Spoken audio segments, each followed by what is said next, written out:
Good evening, Bocce fanatics.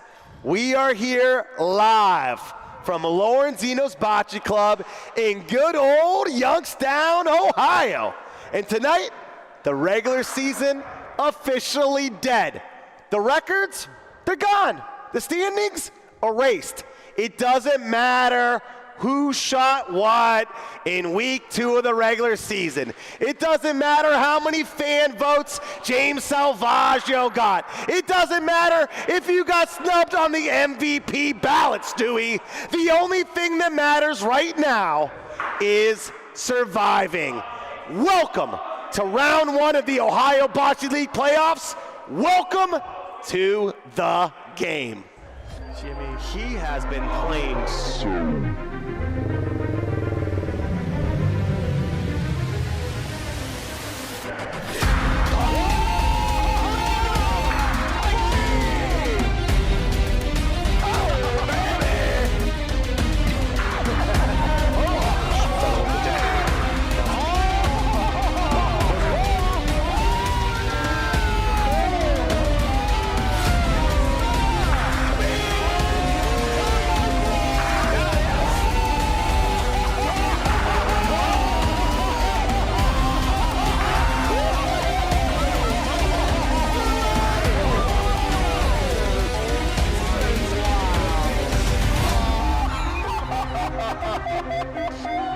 Baby Jimmy!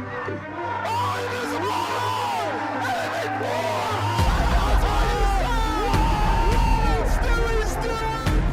Oh, baby! Welcome to the game.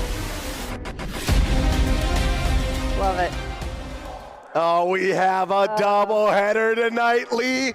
It's dripping with absolute drama.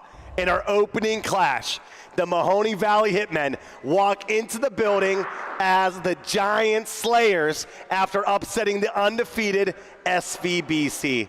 But to understand this team, you have to look at the sheer selflessness of their leader, Captain Dante Delisio, making the ultimate sacrifice tonight. The only captain in the OBL pulling himself from the starting lineup to roll out that new playoff blueprint lineup. It slid an MVP, the former MVP, James Salvaggio, into that lethal second roller spot.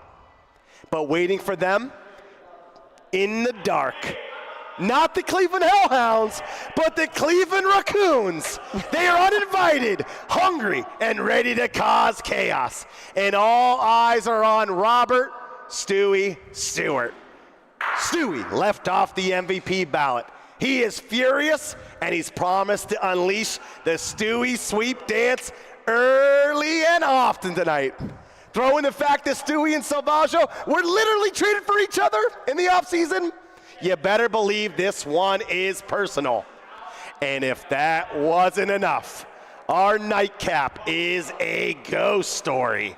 Wycliffe Barbarians, Youngstown Flash, a rematch of the championship of season 1.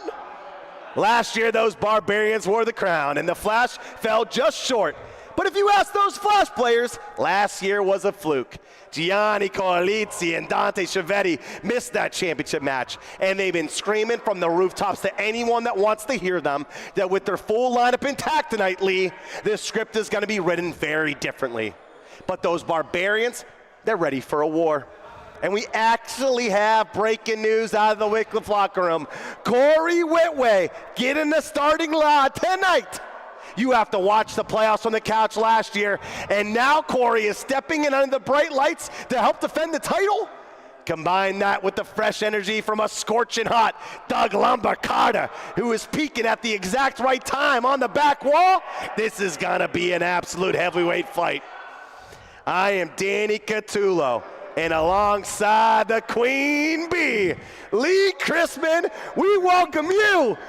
Buckle up, Lee. Season 2 Cup. Let's go. go. It's going to be a good one. I've been waiting for this all weekend. Oh, Looking at the man. stats, thinking about what's going to happen, who's going to do what. It's exciting. You know, all Can't these players that didn't get the bye, that's all I had to hear about in their interviews when they're texting me. I look at their social media posts.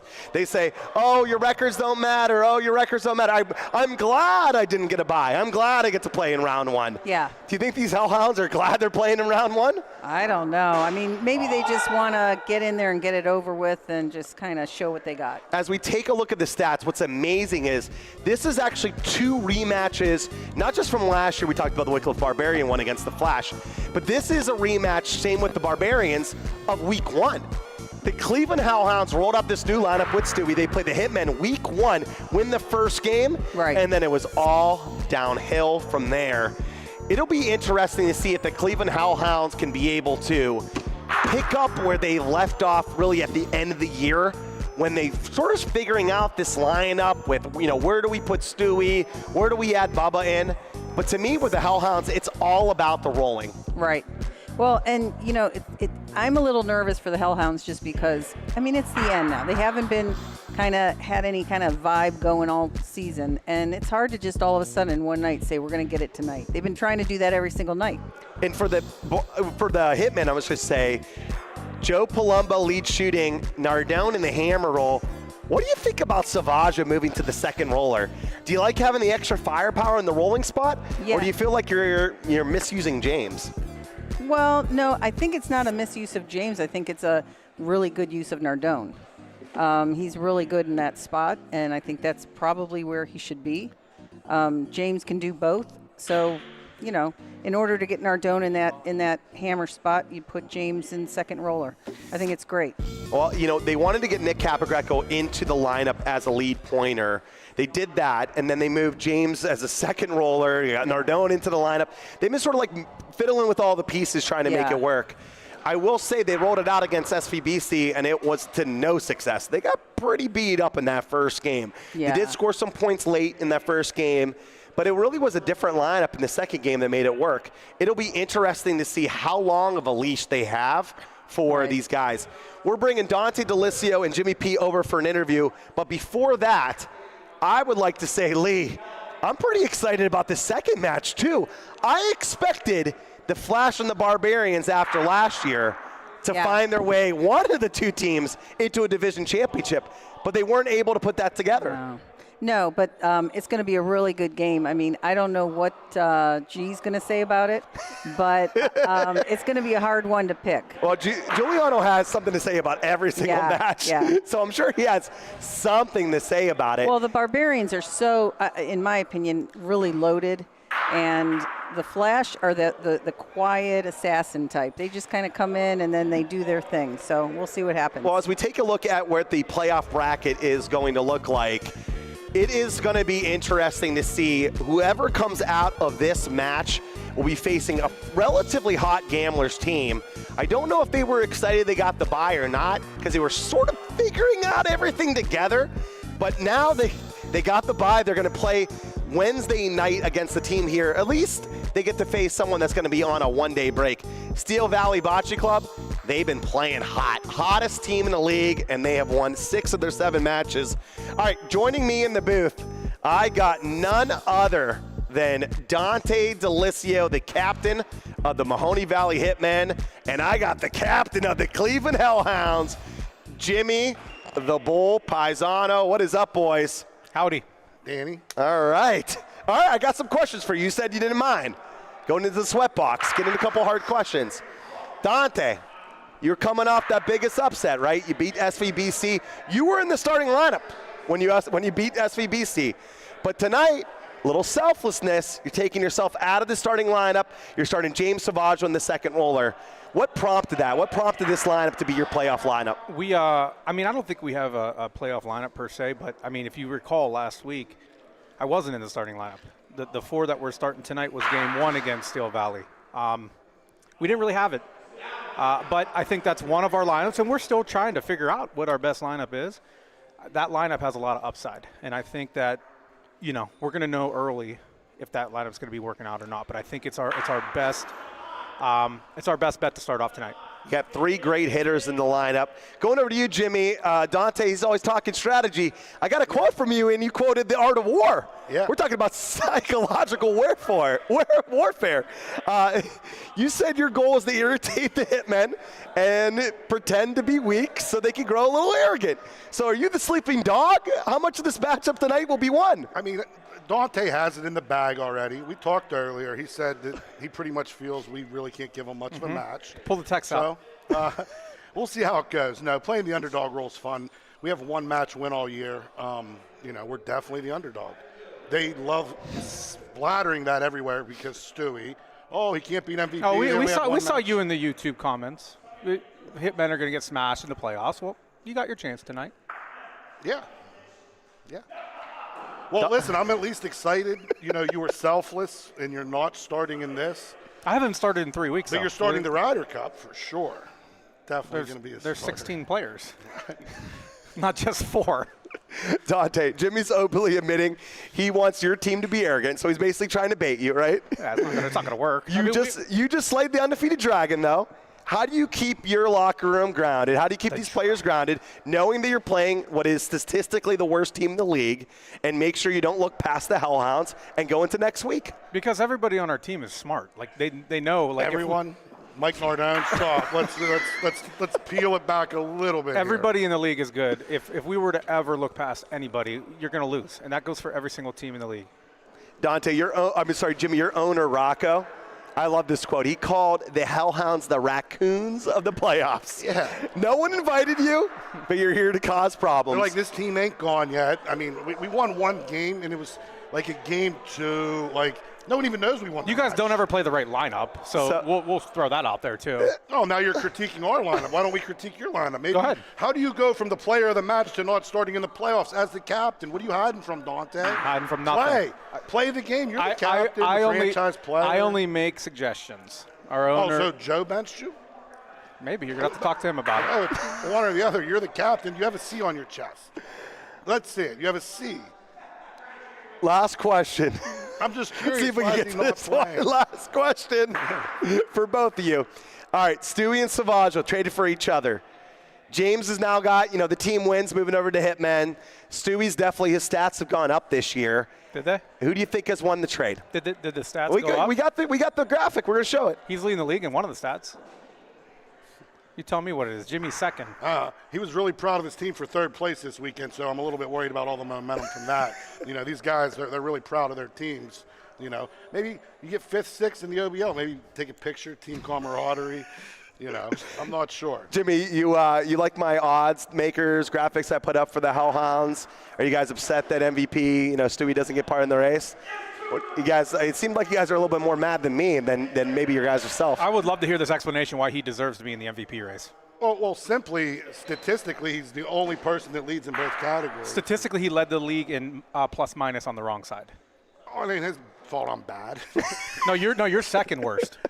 Stop, but I play a lot. He's minus 46, you're minus 31. You're not even playing. I'm plus 13 on the year, though. Yeah, because you're nervous. You go out there, you get the win, pull yourself out. You're a stat guy. Play the game right now. You're the captain. You're the leader. Joe, if you say Joe put you on the bench, okay. Just admit that you pulled yourself. So I have to tell you, I have to tell you guys, 'cause I know you got to get back. Both your owners are looking over and saying, why am I using up all your time? Ours just got here.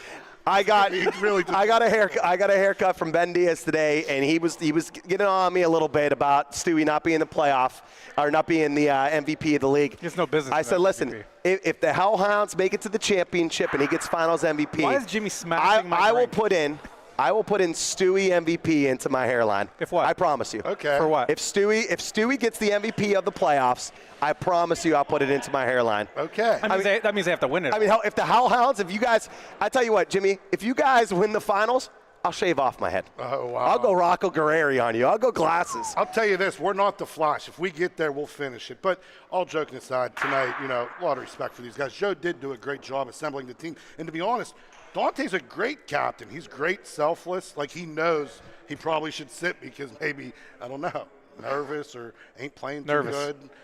You just got player of the match. All right, go. Player of the match. Go. We got to get these guys out of here. Paul's getting mad. Player The of the match. psychological Joe's shit getting is mad. not working. It is not working. All right, we're moving over to the match preview. These two, I think, want to take over my job. All right, Nicky Capogreco, lead pointed for the Mahoney Valley Hitmen. James Savaggio, again, moved over into the second roller mode, and we got Joe Palumbo lead shooting, Mike Nardone in the hammer position. On the Cleveland Hellhounds side, Ben Diaz, the bad news, lead pointing for the Cleveland Hellhounds. Jimmy Paisano back in the starting lineup, second rolling tonight. And Rocco Glasses Guerreri is lead shooting, so that means Tony D'Onofrio will be on the bench. And Robert Stewie Stewart is shooting 77% and rolling above 75%. One of the great two-way players of the OBL. And we saw it last week, I'm sure say the first week, early in the season. Even though the Hellhounds won the first game, the Mahoney Valley Hitmen won the match. This time, though, the total score does not matter. The only thing that matters is wins and losses. Best of 3. They're playing a 14.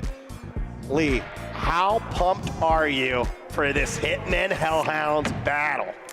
Well, I'm really excited because I think they're really excited. All of them look full of energy. I came in here thinking the Hitmen are going to take this easily.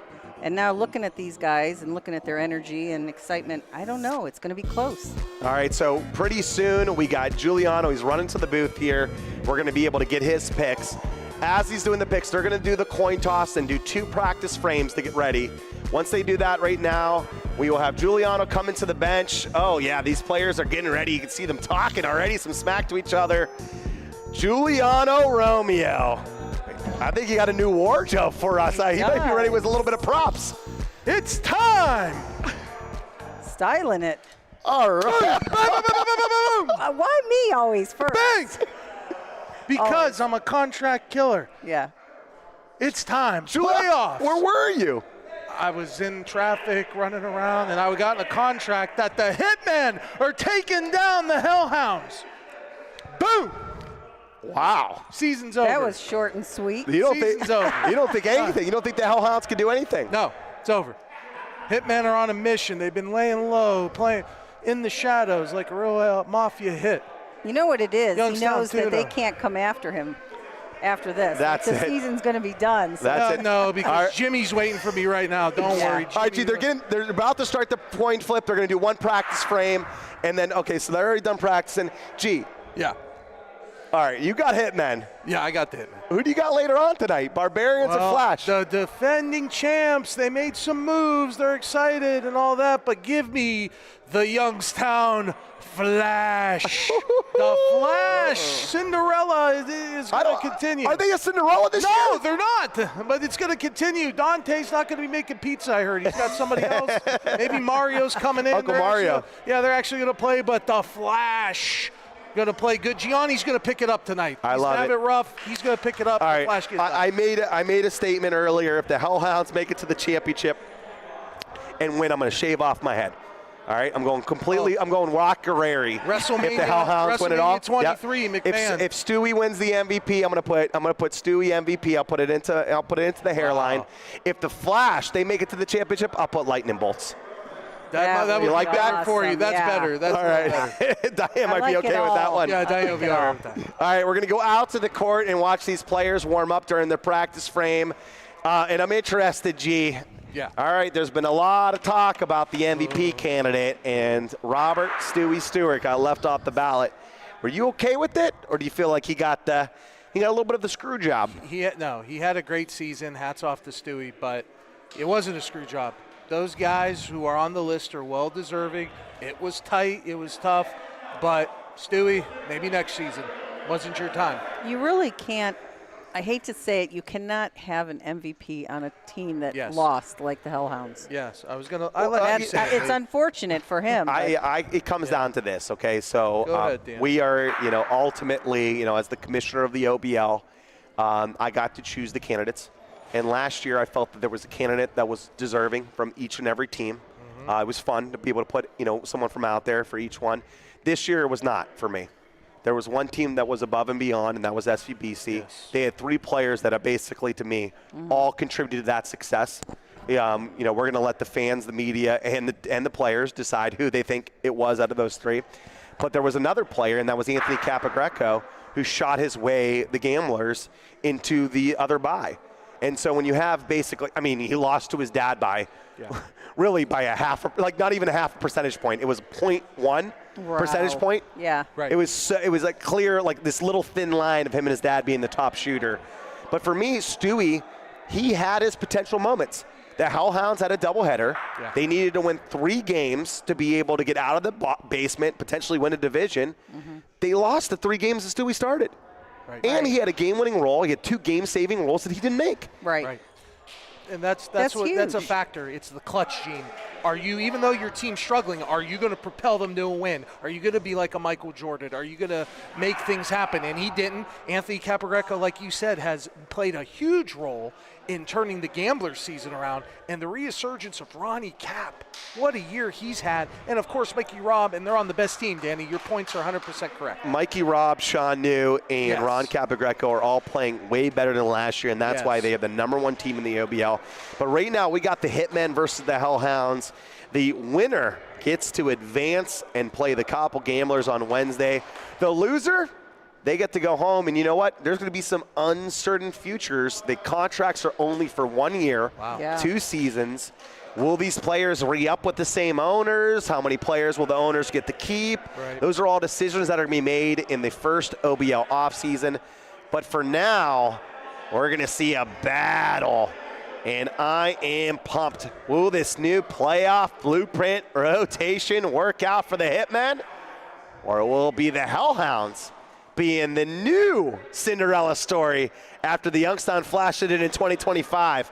Can they be the 2nd seed to make the championship? It will be interesting.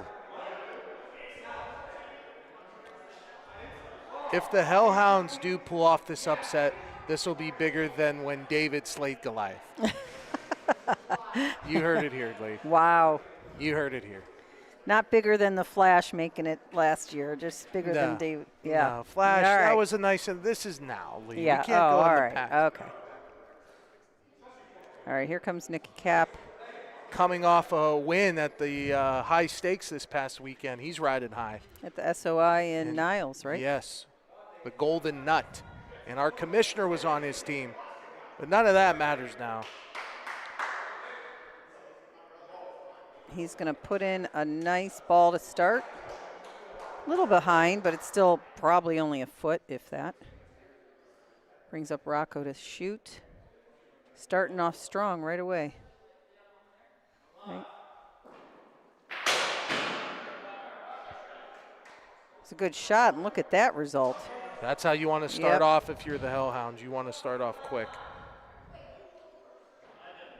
What do you think, G, of having James in the second roller position? I like it. I do too. I think he's more comfortable there. We know he's a fantastic shooter, but he is more comfortable. He can make the roll, and if he has to shoot, there he is. It's second spot. I like it. That's what he does. Yeah, left the wall open a little bit, but that's all right. Now, Jimmy's going to roll right to that open area by the wall there. See if he gets in there. A lot on the line here. Jimmy's sporting a new haircut too, I think. I was just going to say. Oh boy, is that short. Yeah, he knew it as soon as he let it go. Yikes.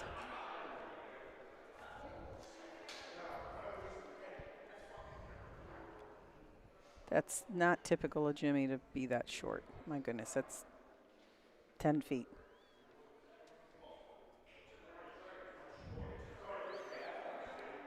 Ben will get it.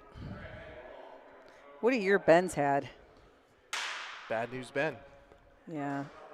Last season, not so much, and he came back and was like, I'm going to show you. We've seen some players that it's like they're almost getting used to a little bit of the pressure that has to go. Yeah. Joe. Oh, hits the ball. And the other one comes back and makes point. What a bad break. Yeah. He's rolling his eyes. You were like, he hit the ball into the other. He hit the point ball into the other one. It comes back in.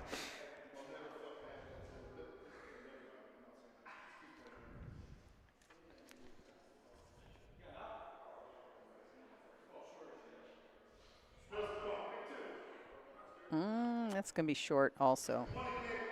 Stewie can roll in for 2 here.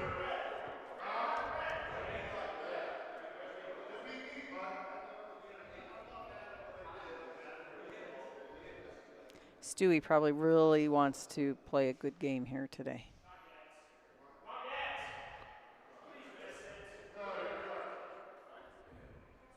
Oh. All right, doesn't make the second point. Way too early off the wall. All right, so the Sun Cruiser player of the match from the last week of the season, Cody Haleko, who's vying to be the Rookie of the Year. 11 for 14 in the match, rolling, 6 for 8 shooting. He finished 6th in the OBL with a 75% season shooting average. MHP, he shot 100% in that Game 2 victory, 71.3% rolling this year. He's in the top 10 after he would even say it, not a typical MHP season in one. And Dante DeLisio, he captained the Hitmen to the Season 2 match victory, the first ever against SVBC. Sparked a comeback, baby.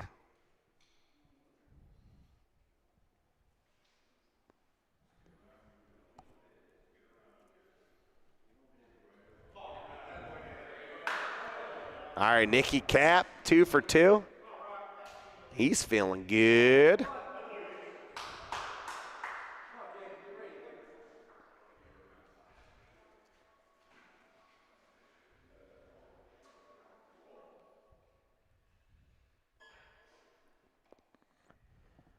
Rocco glasses.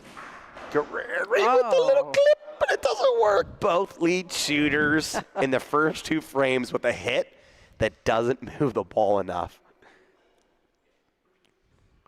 Kind of balances things out, doesn't it? I'm sure they don't count, they don't count breaks for the other team. You only count breaks that hurt your team. Right, right. But we can go 1-1 on breaks here. Oh, that's spicy. All right, so Jimmy has moved himself into lead rolling to start the game. Ben second.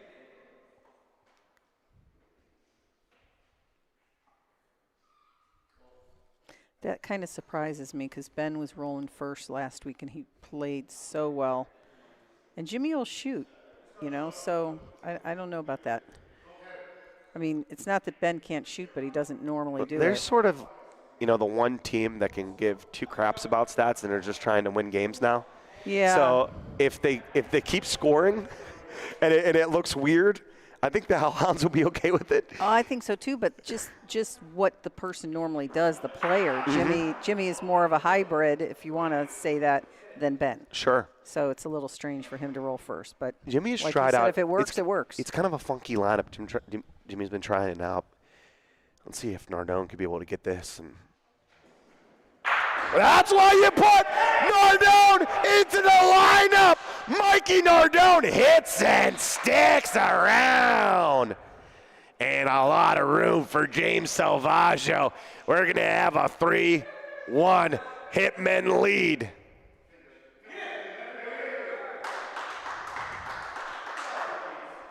What a hit by Nardone.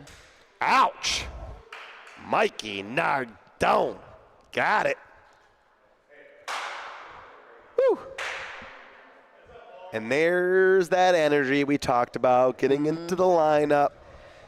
Yeah, Captain Dante giving him a big one. They feel good. Let's see if the Hellhounds can be able to neutralize this. You neutralize the big playmaking from the other side by just outrolling. Oh, yeah. So if you want it, after someone makes a big hit like that, now coming, it's really on Jimmy and Ben. They got to put pressure on the Hitmen to keep on hitting earlier in the frame and not to be able to have a free shot last ball. Right. But Nardone, though, he shot 72% at the hammer spot in the regular season. Okay. His historical playoff hitting proficiency plummeted. Jimmy off the wall. Gets it, moves it, underhand. From first roller to first hitter. Jimmy goes first. I like that call. He does have a great underhand. Even though he didn't get the point, he brought his ball back down there too. Rocco could have stuck that if he got into it. Jimmy goes off the wall and goes underhand. You were saying about the playoff performance, and we got some. It's gonna be fun. I got some season leader. We got some graphics for those, of course. Oh, nice. We all know who won the number one roller, and that was Sean New. And then Ronnie Capagreco also won number one hitter, both from the same team, SVBC. That was an interesting last game where they got Ronnie in for that last final hit to be able to get it. But we also have some playoff leaders too. So historical playoff leaders. And I was surprised. You just brought up that stat about Nardone. He only shot 40% last year in the playoffs. They need Mike Nardone if they're going to make a deep run into the OBL playoffs this year. Right.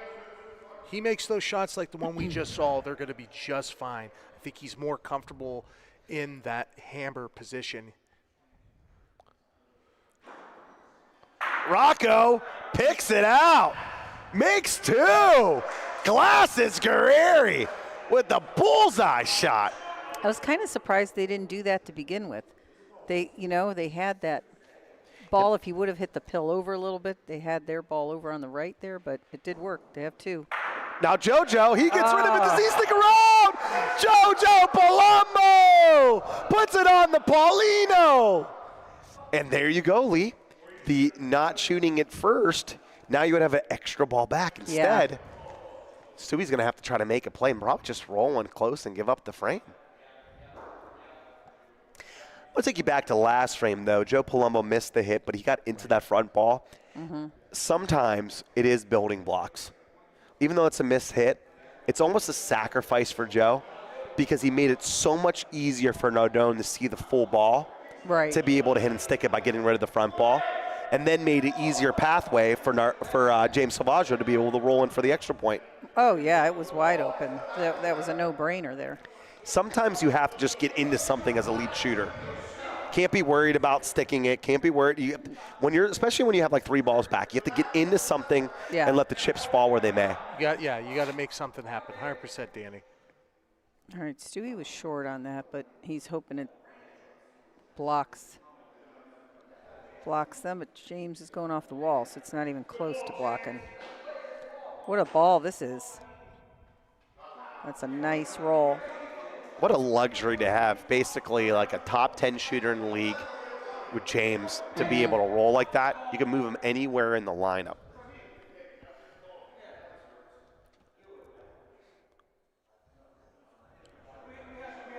I like a situational sub there. I know Nardone could do it, but you got Freddie sitting there. But let's see. Does he like it? It's going to be short. There you go. Good line. That's a never short ball, too. You want to be able to give it a chance. And I was just going to say he has a lot of room where he doesn't have to be perfect. Just had to pass up Stewie's ball pretty much. All right, 5-1. And right now the strategy has worked so far for the Mahoney Valley Hitmen. And speaking of strategy, check out HD Growth Partners. If you are a business that's looking to grow, they have business strategy from financial consulting. They do advisory as far as startups. Whether you're an entrepreneur, they do mid-sized businesses and enterprise services. Check out HD Growth Partners and Tim Petrie and his team if you want your business to be innovative and grow.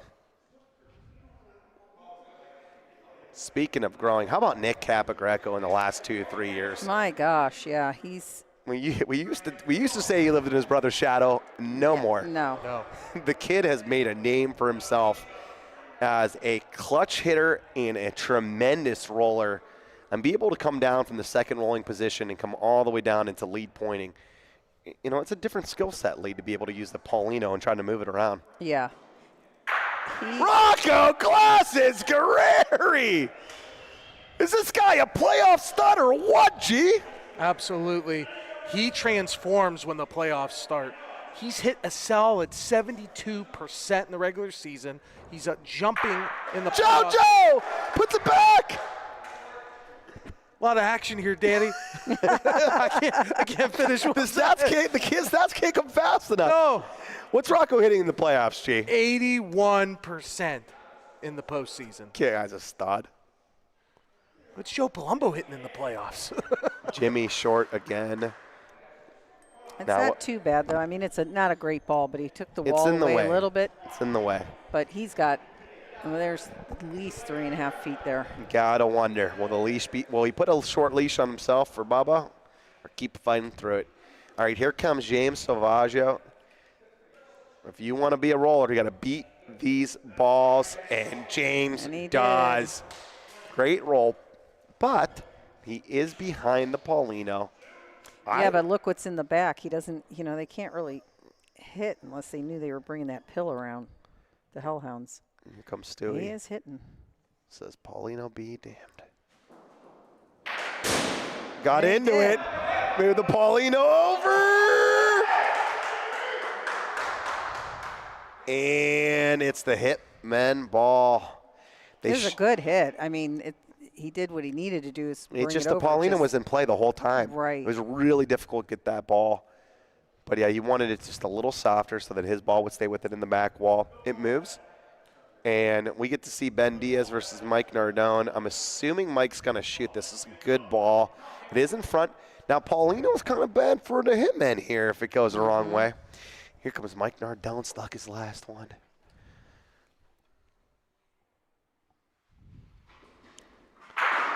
Misses it.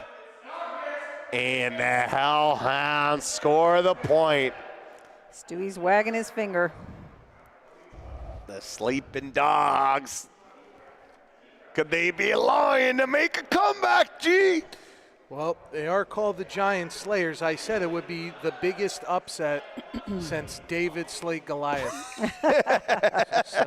But the Hitmen are riding high. They have momentum, so they better watch. Don't let creep in. Got to finish them. I asked about every Hitman the same question about how they did what seemingly the impossible when it came to beating the SVBC last time.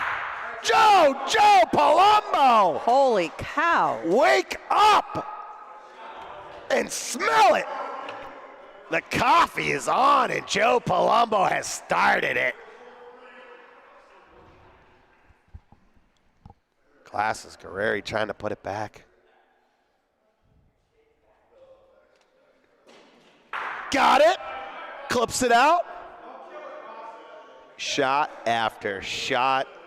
Roll after roll. The playoffs are here. This is what you expect in the playoffs for sure. Here comes Nick.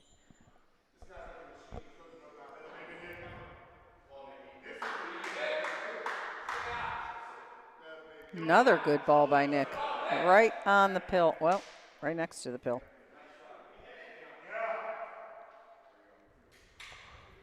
Here comes Stewie. Paulino's fine now. If they move that little metallic ball that's next to the big ball, they move that to the back, they can make a bundle.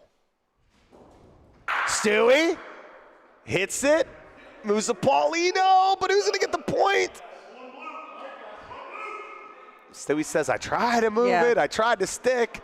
I kind of stuck around. I think that Paulino was a hair behind that ball. Just a little bit, huh? Yeah. And so it just kind of moved just a little bit. So as they're measuring, I asked all the Hitmen that question, okay? Yeah. And you would have thought that I impossible. Yeah. You couldn't believe that we beat SV. I'm like, they've won every match, guys. Yeah. Okay. Right. Get serious. But Dante goes, impossible. Let's relax. They're a good team, but just like we are.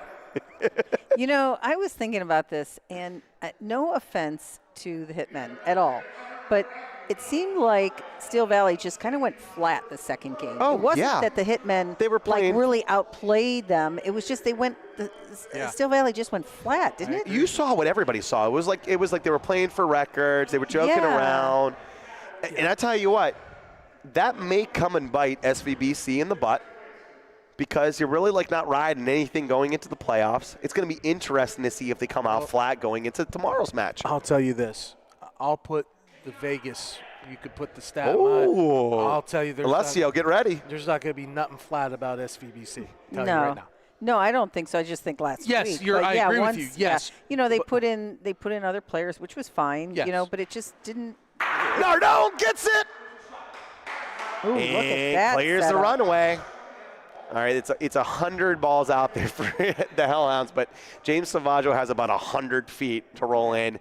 So James is going to get another good roll. Let's call it 4-4-4 for James to start the match. No, make it 5-for-5. Great ball by James Salvaggio. How many of you are watching these players now and seeing Declan New? I see every time, I don't know if everybody saw it online, but you have to check it out. So we're doing some fun things with the video. If you missed the pregame video, Declan is now in the pregame hype video. Don't worry, Declan is a star. Declan New posted on social media, this is Sean New's son, a video where he imitates a bunch of the OBL players. Spot on. Spot on. And how many Declan? times did you watch it? I had to have watched it 50 times. I couldn't stop. I know, because he had the nuances, like Jimmy with his legs. What's he, flailing 6, 7 years after. old? Yeah, 6 years like old. that. Yep. Yeah. Unreal. We're going to be playing more of the video going into the weeks of the playoffs. So we have some special things planned for it. We finally got the uncut version from Whitney, so we're going to be able to do something with it. But it's made its way into the opening pregame. We will be playing that, of course, during halftime and also during the end of the match. So make sure you watch Declan's appearance into the pregame hype video. So we'll be playing that hype video later. I think he might take my spot as the commentator. Jimmy tries to beat that ball, doesn't do so. So where James Salvaggio's 5 for 5, Jimmy Paisano is now 1 for 5 rolling. Here comes Ben Diaz trying to pick him up. All right, let us know in the chat where you're tuning in from. We got Jen Hardy. We got Pete from Southern Illinois. We got Kevin Clark. Bubba's sitting on the bench over there chomping at the bit. I think he's thinking, let me in there. Jimmy maybe should sit down. He has championship experience. Was on the Barbarians. He's the finals MVP.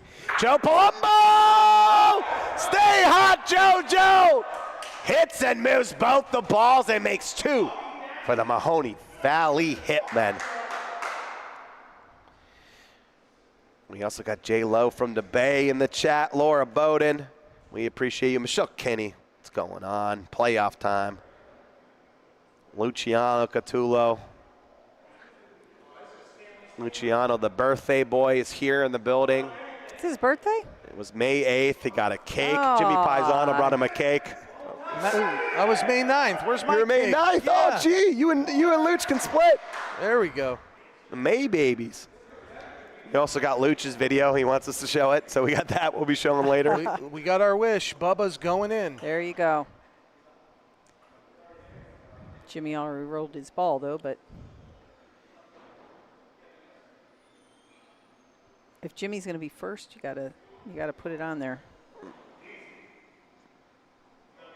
Ooh, that looks very fast. Is he going to bump him out? Oh, boy. Can it lay on it? Okay, it moves it. All right. Makes 2. All right, so they're going to shoot the balls, try to make a big frame here. This is why you got Mike Nardone. He's such a powerful hammer. Mikey clears the ball now, waves bye-bye, and the Hitmen clear out the way. Now does the Hellhounds ball come back? Paulie's going to check. Yeah, it almost looks like it came back and is in, but we'll see. Wants to confirm. Well, speaking of Bubba, he brings, like we said, that historical playoff experience. He's a monster. Nearly rolls 80% in the postseason. He gives the Hellhounds a big shot in the arm. Yeah, I agree. If he's going to come in, he's going to have to roll just a little bit better. Maybe put that Paulino in play and be in front. All right, so James Salvaggio, he's going out the open Paulino. All right, so fans, if you want to win a box of Foodie Box Love, you can see it right in front of the Cleveland Hellhounds. All you need to do is type in Foodie Box Love and like and be subscribed to the BBN. So if you like this broadcast, you're subscribed, and you type in Foodie Box Love into the comments. Last week's winner, Mama New, Whitney New, 2508. You have won a box of love coming right to you.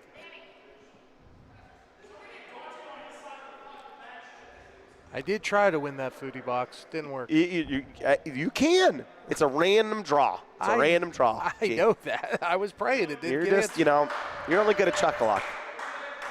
That's true. All right, Nikki Cap, he's been using the left wall, if you noticed. Going mid-left wall, Nick Cap. That's an advantage of a lefty pointer. They like to use the other wall. A little bit more difficult for Ben James going across their body, and it's more difficult for the shooter as well. All right, so Bubba's in for Rocco. Looks like he's going to shoot second in this frame. Here comes Stewie. He's going to shoot first. Got it! Sticks it!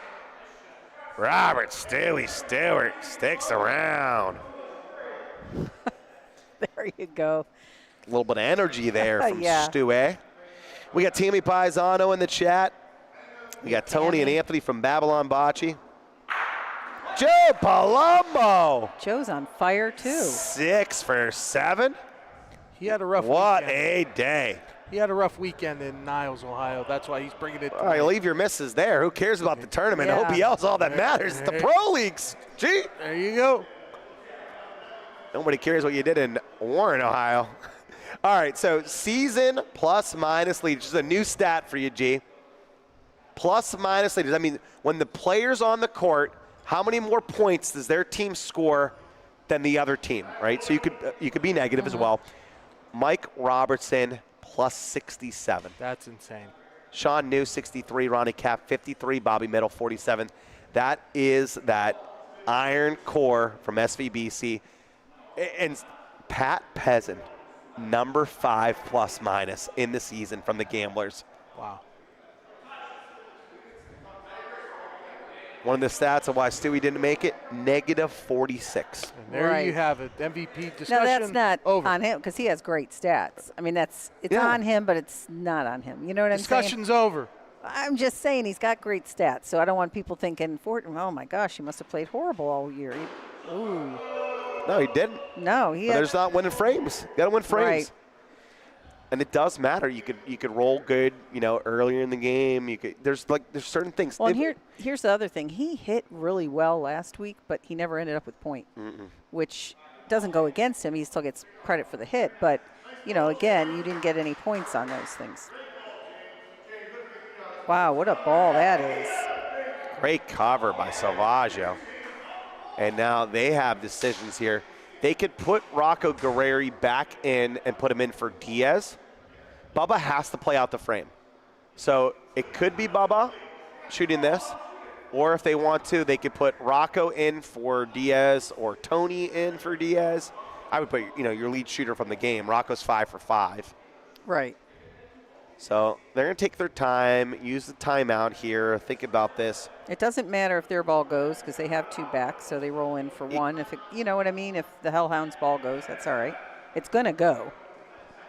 Right? You like taking a shot, right? Oh, yeah. I See like what taking a happens. shot. Yeah, you gotta You're shoot. not beating You're down the ball. 7-2. Got to shoot. Yeah. Remember, total score doesn't matter. All that matters is winning the game. Doesn't matter if you lose 14-2. So they're right now just trying to get back into the game. All right, I think they're going to do an aggressive roll. If they end up touching the ball, it could move it. This is an interesting play call. Yeah, I'm not. Let's see if Ben can be able to make something move. Trying to give him the bad news. Ben Diaz, he gives it a shot. He gets to the honey hole. Can it lay on it? Almost. It moves the Paulino a little bit. Wow. Gives it a chance. All right. I almost was going to have to eat my words. I said, there's no way somebody's beating that ball. I mean, He how almost did he? beat it. Just even getting into that hole, Yeah. hole, great try.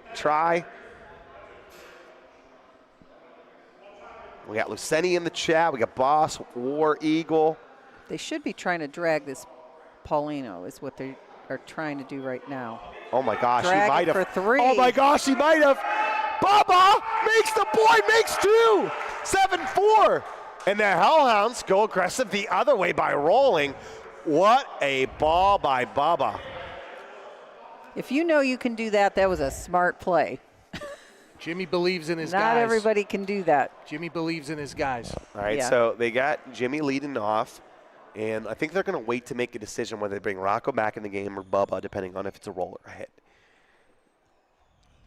So here comes James Paisano. Bubba's played his allotted frames. You have to play 2 as a substitute.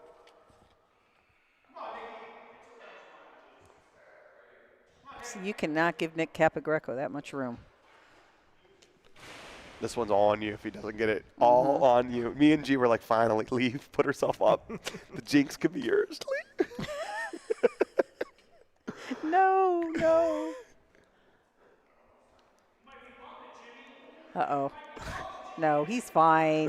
He's fine.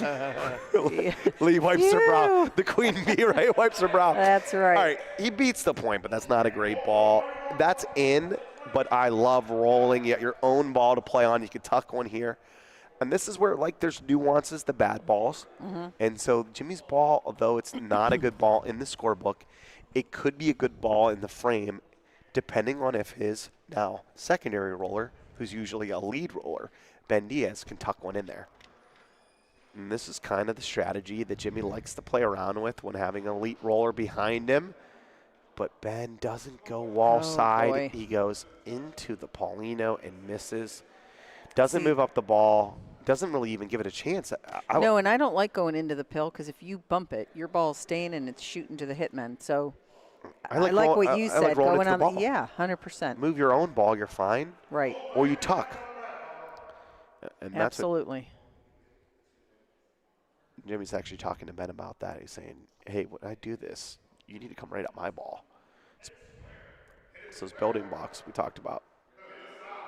He might bump that Nothing. blue ball. No, he's late. Nothing. Just missed everything. Oh, boy. Searching these Hellhounds are, and it just comes down to pointing. Don't point well, you put yourself in a difficult position to win games. I believe Bocce Labs is telling me that the Hellhounds are rolling a 42%. Not good. Not good. Not good enough.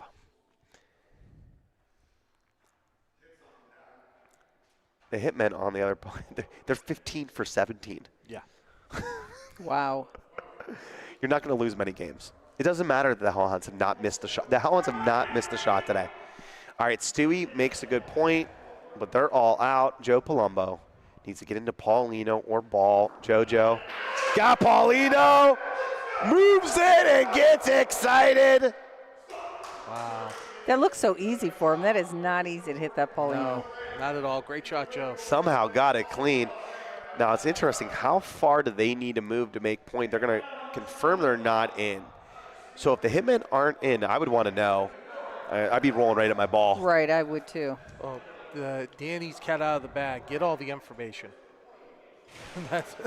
How much does that have to move? How much does the Paulino need to move for me to sell it? How much does I need to know it all? Oh, exactly. That's Danny's go-to.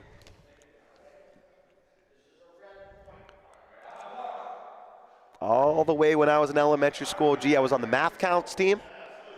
And there's a player on the Hitmen that was on my math counts team. Dante Delisio back in 7th grade. No wonder Oh he's with the stats and the lists. And we were in algebra together in 8th grade.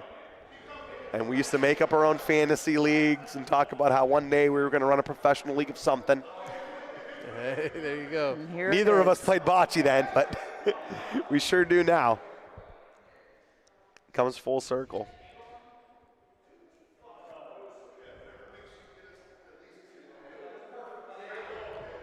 Okay, he's trying to move it. Doesn't get into it, but 2 points for the Hitmen.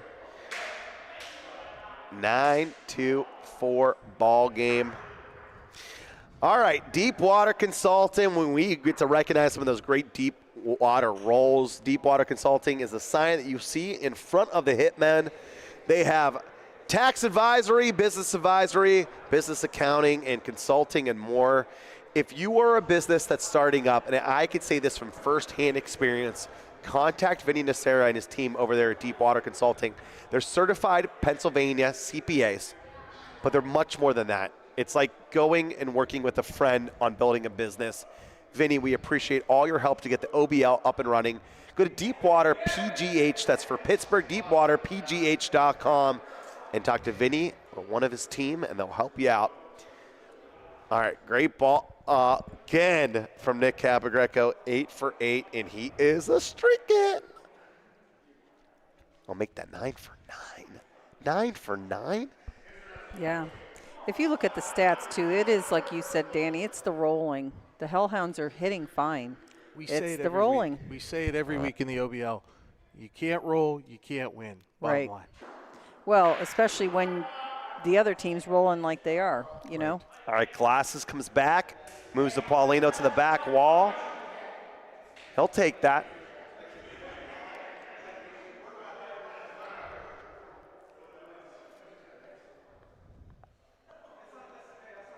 All right, Nick Cap's 9 for 9. Can James go 9 for 9? Have we ever seen a 1-2 like this? No, this is First time. Right for at it. everything. He's going back door. wow. Oh my gosh. James Salvaggio. That's a big time moment. What a roll.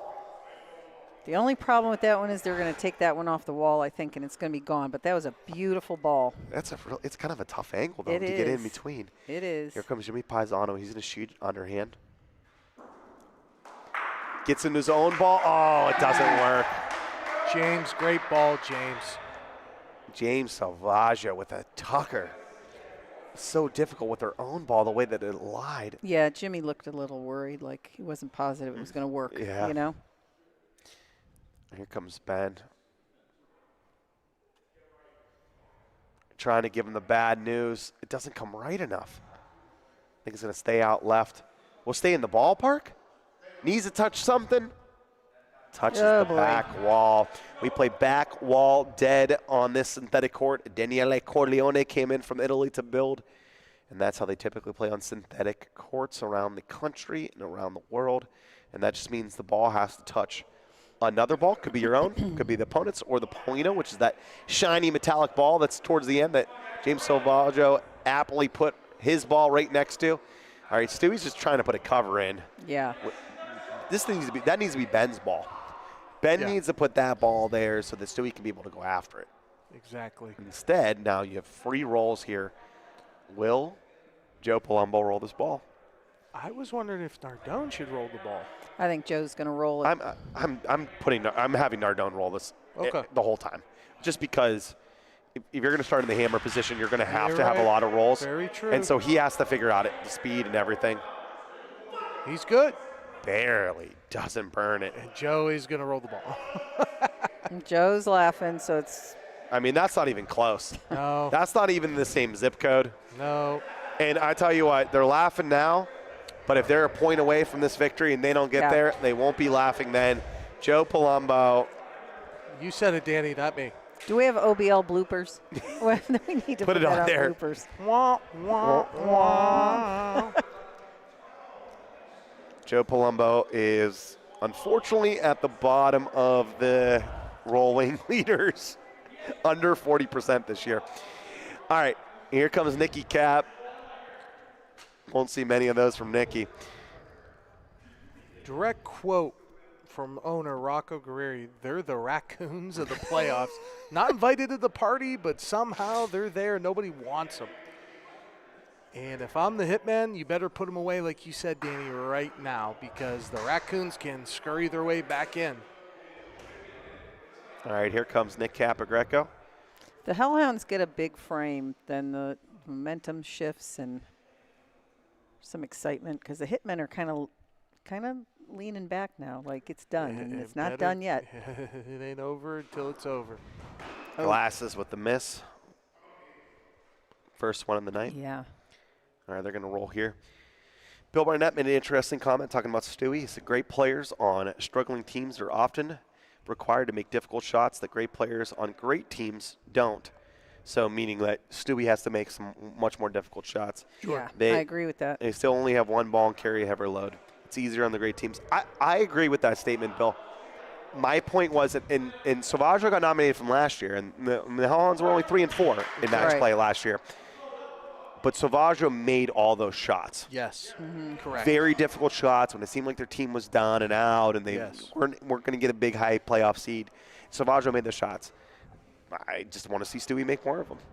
Yeah. He was close. He was in my top 5. He was next up. Him and Doug Carter were my next 2. Early on, Stewie was. We all said, is Stewie going to run away with the playoff race? And all of a sudden, it faded. But with what Bill said, you can understand Stewie's frustration because I agree with you that he didn't make some of the big shots he needed to. But when he did make big shots, they didn't seem to go in his favor, and that gets frustrating because he's out there to make them. He made a shot. He doesn't get point. Yeah. You know, that kind of thing. It's frustrating. Show me a player that tells me that they get all the breaks, and we'll show the first bocce player ever that thinks they get them. Great ball there, makes a point.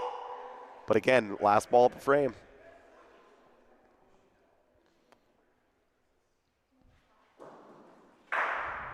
Gets the pile, makes him move. That's all. I mean, he could just shot everything there. Yeah. I think the interesting choice here, they could try to shoot this ball.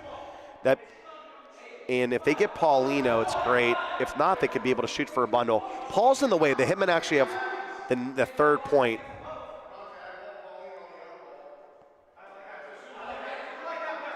There's so much room there. Yeah. You don't even need, unless they're going to stick. I think there's they're trying to win the game here. Yeah. They could shoot potentially for the win. If they could stick for maybe the win, the Paulino could move. Here comes Mike Nardone. Aggressive play call by Dante DeLisio. Got it! Sticks around and opens up an easy lane for James Salvaggio, who's looking to be still perfect on the night.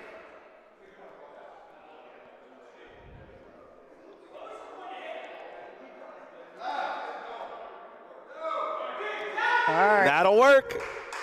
That'll work. 10 for 10. All right. There you go. Count them up. 2 more points for the Hitmen, 13-4. All right, so we were talking about those season rolling leaders. Sean New, #1 roller in the league, and we got a prize that's sponsored by Family Vision Center. If you are in the Dallas-Rockwell area in Texas, check out Family Vision Center. Great family care, whether it be cataracts that you're looking for, maybe you have surgery, or maybe you need to go talk about an updated context, or just going out there for typical vision care. Make sure you check out Family Vision Center. We appreciate everything that Evangelos Agapoulos, Dr. Big E, does for the game of bocce. Nikki Cap. Oh, the streak is over. It's over, Lee. 10 in a row. It's 10. gone. But if you look at these stats, the Hitmen are 88% rolling, and it's is that okay? 43% Is that okay for the for you? Hellhounds. Is that good enough for you? Gosh. Double. Yes. I mean, it's not brain surgery that why the Hitmen are winning so badly. All right. Jimmy throws a good one. Here comes Joe. Gets a piece of it, but it stays up. Hellhounds got the point, and now they got the hammer. They're going to have 3 balls back to these 2. Let's see what Salvaggio does. We got Nancy tuning in from St. George, Utah. Appreciate you. We got Eileen New. She's proud of her grandson, Declan. Oh, I bet. Andy Hardy. Michelle Vitale, tuning in from Kansas City. Let us know where you're tuning in from. Julie Formica. What's up, Julie? Jim In Columbus, Salvaggio's Ohio. unconscious. He loves that ball. Unbelievable ball. Big James Salvaggio. 12 for 12? Big time roll by a big time player.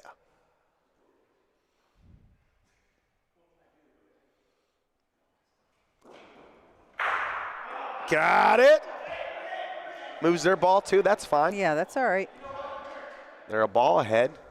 It's a ball that Ben should beat. James is finally, the last couple weeks, fallen into a groove on the new team. Starting to feel it. You know? Maybe it's that new position. Yeah. Tamago, thank you for joining. Liz Lagamba, Kentucky Frank, beautiful Lexington, Kentucky. Heidi's tuning in. She'll be on the broadcast tomorrow. Tomorrow, it's only a day. Comes Nardone.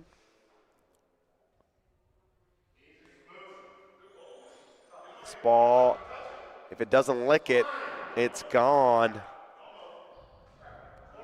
All right, we could have a 13-6 game.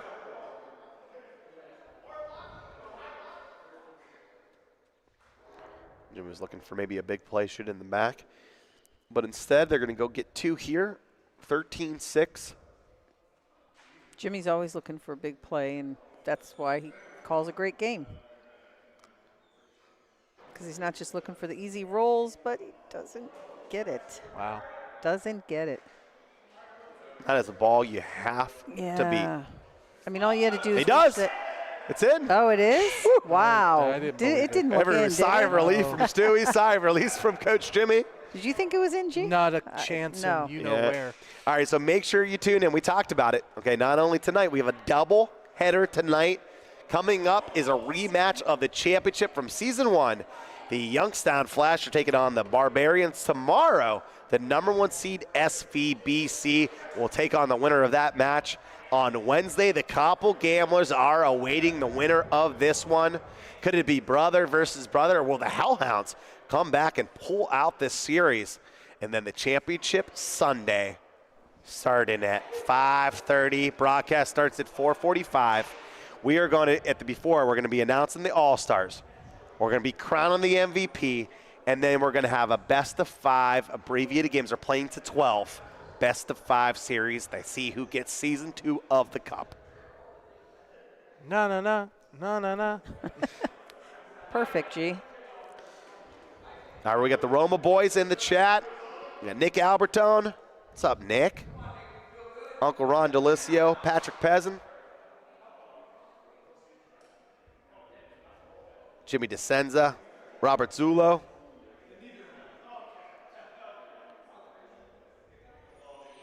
All right, so that was Ben in front of Jimmy.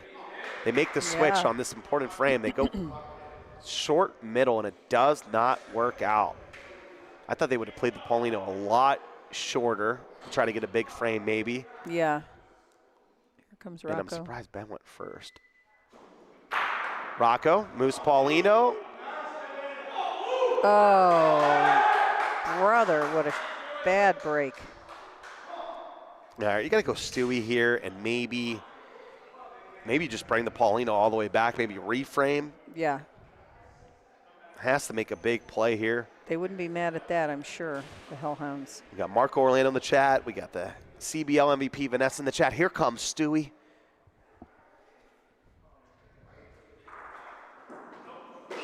Misses to the left.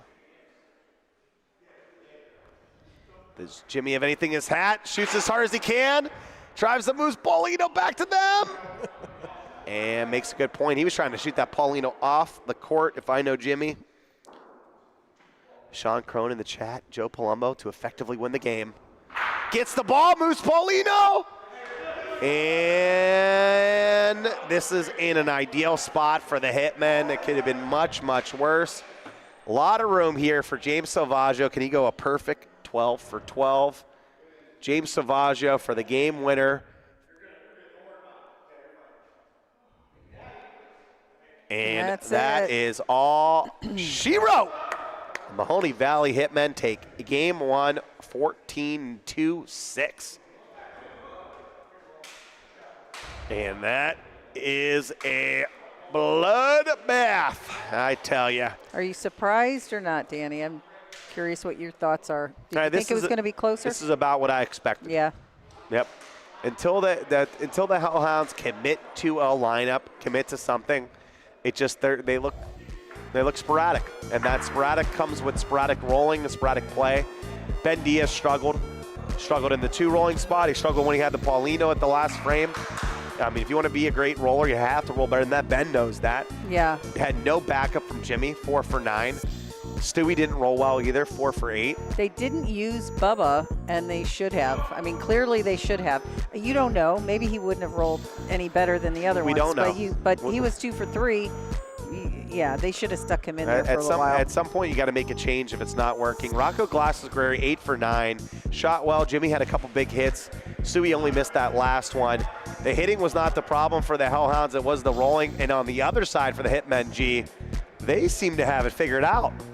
It's like I came in on the broadcast, buddy. They're Hitmen for a reason, shooting up everywhere. The rolling impressive, the hitting, the gelling. They are hitting at the right time, coming in with great momentum. That's why they got the W. Joe Palumbo starting himself in that lead shooter position. He seemed very comfortable with Nardone's the hammer, Holly. Yes, rightfully so. I said it earlier.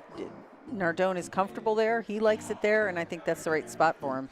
The average amount of frames played in a 14-point game is 13.6. This one only went 12. Some big frames really did in the Hitmen. They rolled in for those extra special points, and when you move James Salvaggio, typically a hitter, typically a hammer, in his second rolling position, he proved he could be a great second roller as well. Oh yeah, he's a hybrid. He is truly a hybrid in my mind.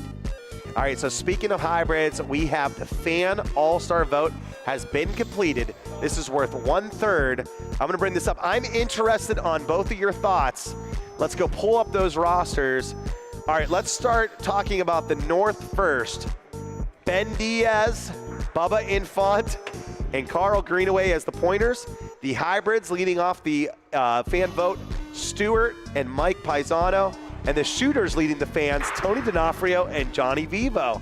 3 Hellhounds. Doesn't matter if you win. The fans seem to love them, huh, G? I guess, yeah, that's what Jimmy tells me. It's all about the ratings, but I'd rather take wins. But there you go. How about a 6-vote heartbreak? Vivo edged out Capogreco by literally only 6 votes. 6 votes from the fans. The fans picked Jonathan Vivo and Tony D'Onofrio over it. I mean, a little bit of drama there, but Capogreco 81% of the year. You think the media and the players are not going to put Capogreco in the All-Star team? I don't know. I mean, that was a surprise to me because they didn't even, Tony and Vivo didn't even play as many games. I mean, Cap's in every game. So, you know, if they're looking at stats or they're thinking, well, you know, Vivo hit great. He came in, new on a team, hit fantastic. He did, but he didn't play as many games as Cap. So we had hundreds of votes in each of the categories, thousands of votes total. We had a couple thousand views on it. You know, it's one of those relative stats. I mean, it's kind of who's popular with the fans. Right. And it seems like those that are, like Bubba Infante, it's easier for you to be able to secure the fan vote. Yeah. Only worth 1/3, though. Who do you think is not on this North Division team from the fans that you think's a lock when it comes to media and the players? Well, obviously. Is it Dog? Is it Carter? Is it Capogreco? Yes. I mean, definitely Capogreco. Ron Dogg's actually had, well, I mean, he didn't have as great a year as he had last year, but he's proven that he can hit and roll well under pressure in big games. So I wouldn't be surprised if he ends up there. Got it. On the south side, we got Sean New, Nick Capogreco, and Timmy Wilson as the rollers. I don't think much surprise there when it comes to what the fans picked. No. I think that's going to be pretty similar to what the media and the players have to do. You as well, Lee? Yeah, I think those are no-brainers. I mean, they really are. Not even just looking at the stats. If you have watched those 3 roll and seen them in clutch positions and needing to roll right on the pill, that's them right there. On the shooting side, Joe Palumbo, Ronnie Capogreco leading the fan vote. Joe Pa was the most popular player when it comes to the fans and who they believe should be in the All-Star team. Pete Barach not in there. I think it's going to be a battle between Joe Pa and Pete Barach, and it's going to probably come down to the wire. I agree. Both deserving, both really great players. That's why it's in the fans' hand, right, Dave? So the media have already voted, yes. So have the players, but we're only showing you the current fan vote. Yes. On the hybrid side, it's James Salvaggio, last year's MVP, and Mike Robertson. No surprise there, I think, for either player. Very popular with the fans. They make big shots, make big-time rolls.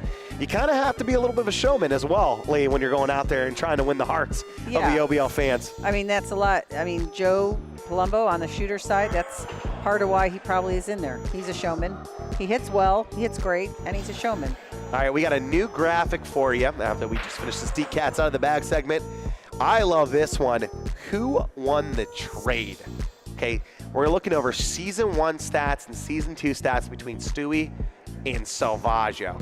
All right, Season 1 stats, they both played great, right? 75% rolling for Stewie, was a little bit better than James. On the shooting side, James is a little bit better than Stewie, and James had the plus and minus, okay, to Stewie from last year. Going into Season 2, Stewie has the stats. Rolling better, shooting better, but the plus minus, -46. So is it Salvaggio sort of trading in wins for stats?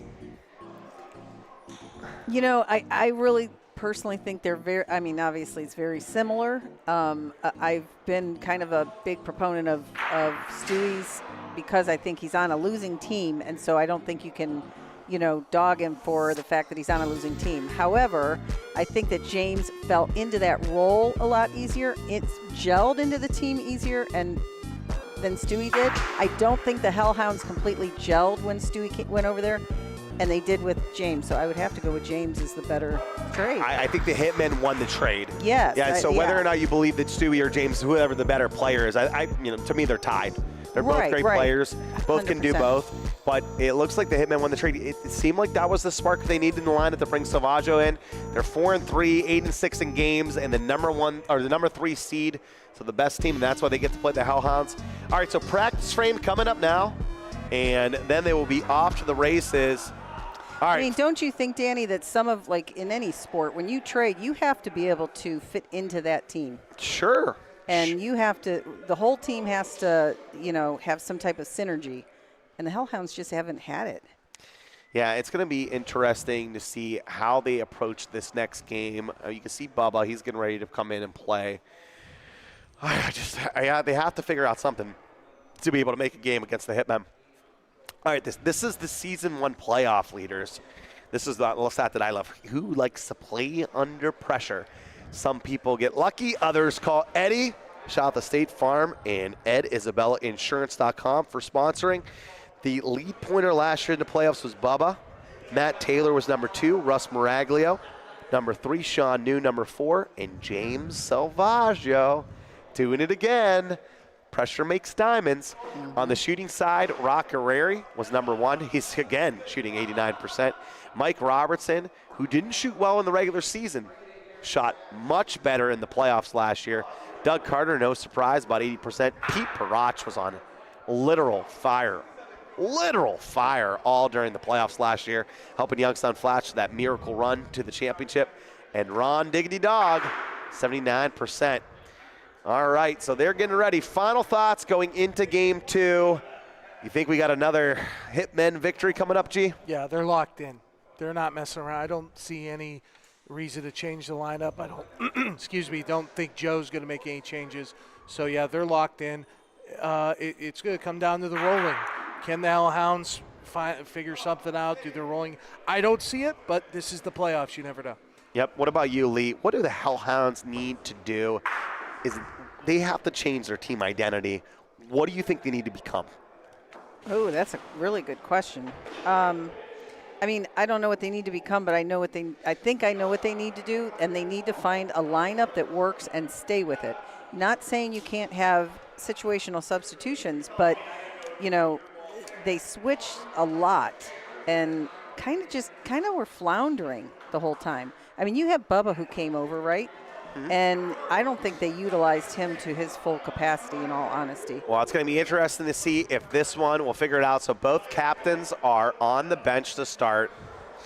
And we got Bubba Infante. Looks like he's going to be in the rolling position. We got Rock Guerreri, and we got Stewie. Tony D'Onofrio is going to give him some slap hands, have him get excited. Now, with this lineup, they're hitter strong, so they might have to substitute a little bit. All right, so I thought Tony was okay. Oh, no, Ben Diaz is going to lead off for them. All right, then they're good, yeah. All right, on the Hitmen side, no changes as expected. Again, aggregate score doesn't matter. Who cares how much you won the last game from? This game, all that matters is winning. All right, Ben goes deep right. Is it going to be too deep? No, Pauline's fine. Deep waters for Ben Diaz. See if he can make Nick uncomfortable. I think this is purely to make Joe hit long,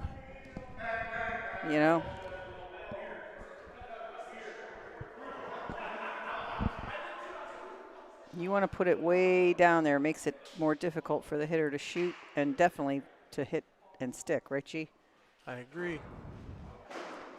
Point taken, right? Especially when you put it in front like Ben did. It's like an island. Here comes Mike Nardone. Kind of like the one you were on a couple weeks ago, right? Yeah. Nice shot.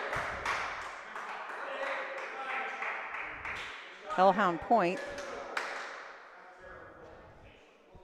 But he did his job.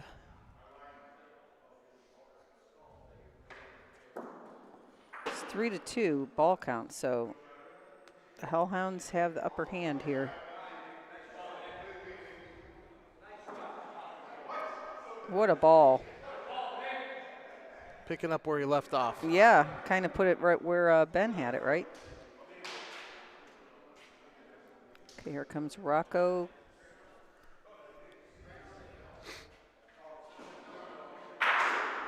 Oh, is he seeing the ball good? Uh-oh. Wow. They were hoping not for a reframe there, Lee. Yeah. All right, the Hitmen still have to make the hits.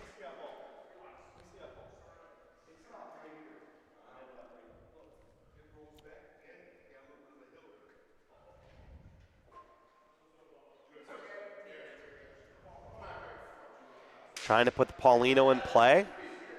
And he sure does. Great ball by Bubba. It's going to be hard to get clean. Here comes James Salvaggio.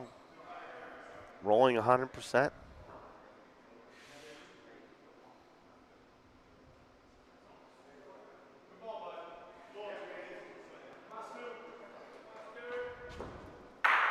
Not a great cover. Wasn't in front. We're going to have an early Hellhounds lead, Lee. Yeah. I don't know. I just think that, again, they needed Bubba in there last game. Well, more than he was. Change up the vibes. Sometimes just changing up the vibes does it. All right. Speaking of vibes, how about the good vibes at ITAM 30 in Warren, Ohio for fantastic food, a great bocce atmosphere, and more. Check out ITAM 30. Go there and party all night long. They're open to the wee hours in the morning. ITAM 30, they're a great bocce club, but they have so much more. Their food is fantastic. Gee, the bartenders are great. You know, like drink specials all night. Make sure to check out ITAM 30, and Larry and the family there will treat you just like that. Here comes bad news, Ben Diaz.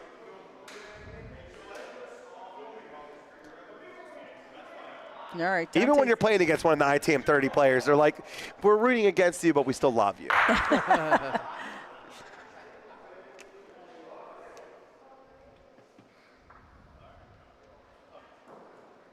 JoJo gets into Paulino this time.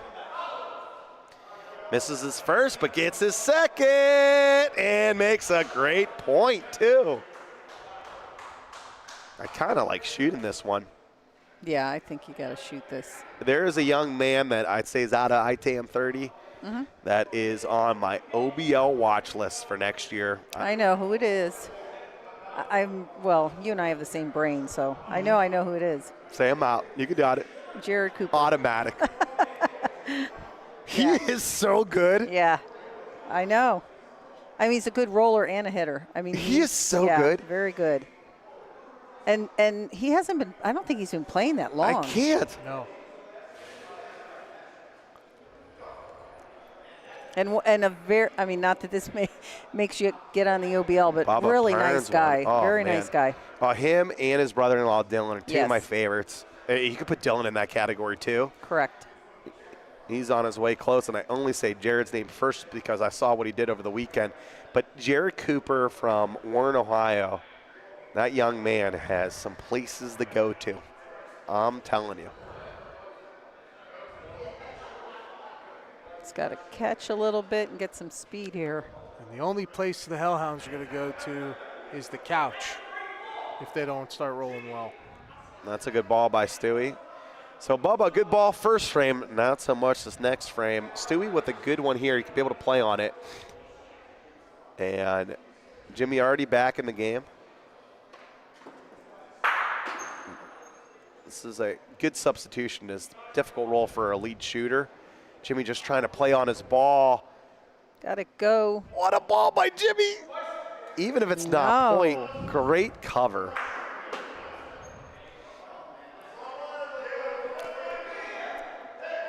Kind of like shooting ball Paulino. Yeah, that's what they're looking at here. I mean, those balls could take the Paulino and go with it. Yeah, who knows, right? It's kind of, yeah. It's that's a risky little shot, but when you have where 3 they're balls hitting back, you got to make a shot. You got to go for it. Oh, yeah. Comes They'll Mikey fix it if Nardone. something happens. Got it. Got his own ball. And again, Jimmy's cover ball still there. You like shooting this, it might go back, and they might be able to get a big frame here. Here comes Salvaggio. He hits so hard that ball can come back. Big James going after it. Crowd's piling in for the next game. James with a miss to the left. And the Hellhounds chirping a little bit. It's kind of a free shot for Nick, though, right? You're going to shoot this? Maybe get a big frame here? I mean, it's early. 2-0. I would shoot it. Nick Capagreco, He's been typically shooting a really well. hybrid, but he's lead pointing for the Hitmen, already shooting. You gotta love it when pointers have to shoot. Nicky Capagreco gets a piece of it. Who's gonna win the race? The Hitmen win the race and get a point. What a shot by Nicky Capagreco.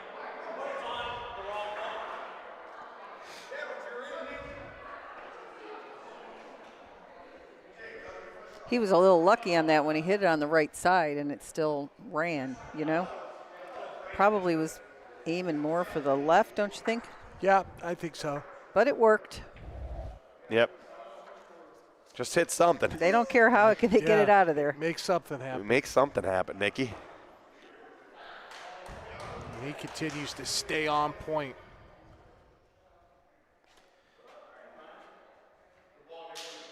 Yeah, that's still a good ball.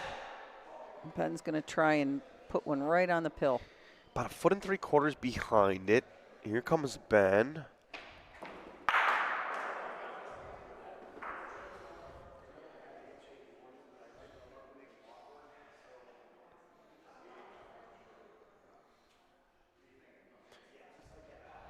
Might be a touch short. Still, I still love this ball by Ben Yeah, because now I you do can too. play on it. Yeah.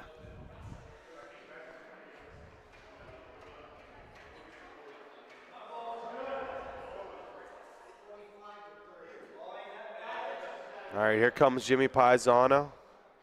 Has his own ball to play on. He had such a great role last time. Saved at least 2 points.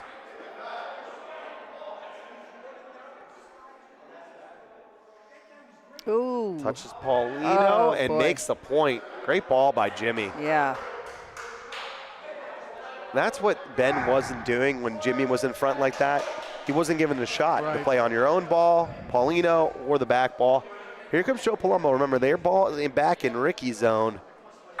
Joe gets it, and just like we said, a little bit of ricochet. And Salvaggio now going to have to get by Ben's ball. Now, Jimmy moved the Paulino, so now there's a little bit more distance than originally was there. Let's see if James can be able to make the rolls. Goes through the pro side, wall side. Wow. Unbelievable, James. Is it unbelievable? I mean, at some point, it got to be just believable. Yeah. Because the man has 15 rolls in a row. He's 5 off Sean New's record. Playing unreal. Stewie says bye-bye. Uh-oh. Has the demon been awoke? Could we get a dance? He's saying, I'm going to stop now.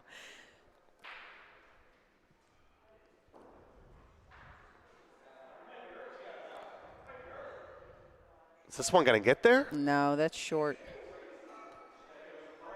Oh, it does! Let it finish, Lee! Let it finish! Creeps in! Well, then quit asking me before it finishes. I didn't! He did! I'm hiding back here in the corner. You can't see me. Set you up for failure. I didn't think it was going to get there. No, I don't think anybody thought it was going to get there. I don't know if Ardone's quote, let it finish. maybe someone swept the court right there. Here comes Baba. Plays off his own ball. Gets a little bit of a kiss here. Baba Infante makes the point. And here we go. Hellhounds up 3-1. Stewie's excited.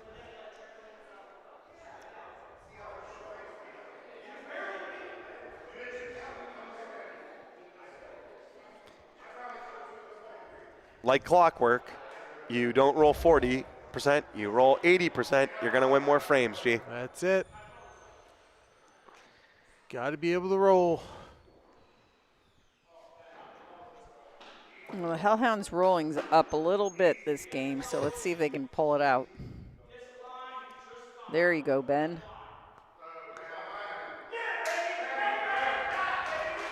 They're creeping up there, Lee. Trying to make their way up.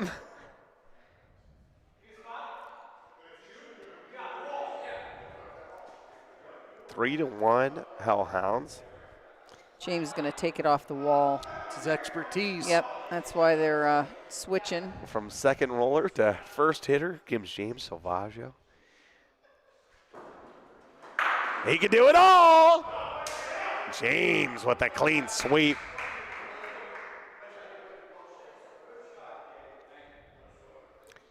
Here comes Nicky Capo Greco.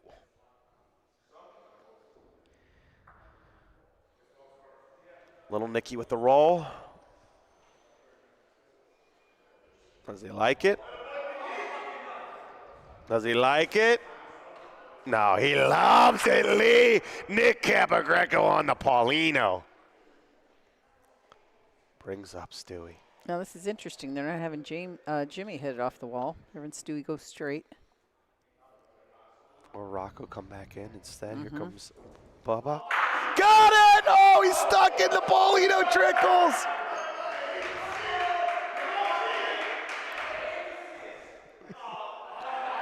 A lot of chirping back and forth. Welcome to the playoffs, Danny. I love it. James saying, hate to see it. That doesn't normally come out of James. Oh, boy. Jimmy. Maybe it's time to let Here someone comes else have a Bubba. turn.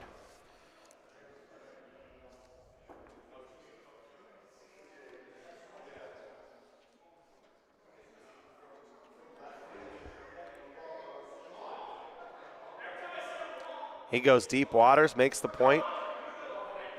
All right, picks up his teammate. 2 balls back for the Hitmen.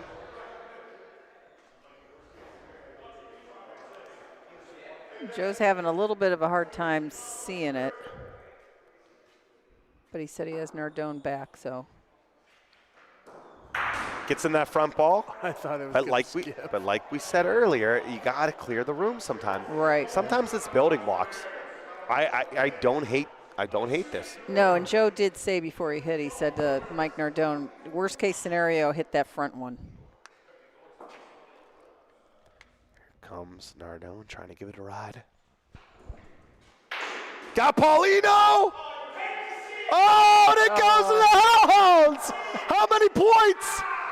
Oh, Stewie says, you're breaking my heart. You're breaking my heart.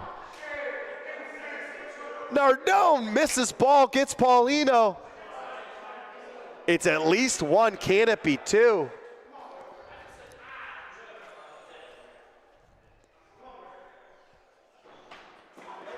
Just 1 point, but the Cleveland Hellhounds catch the break.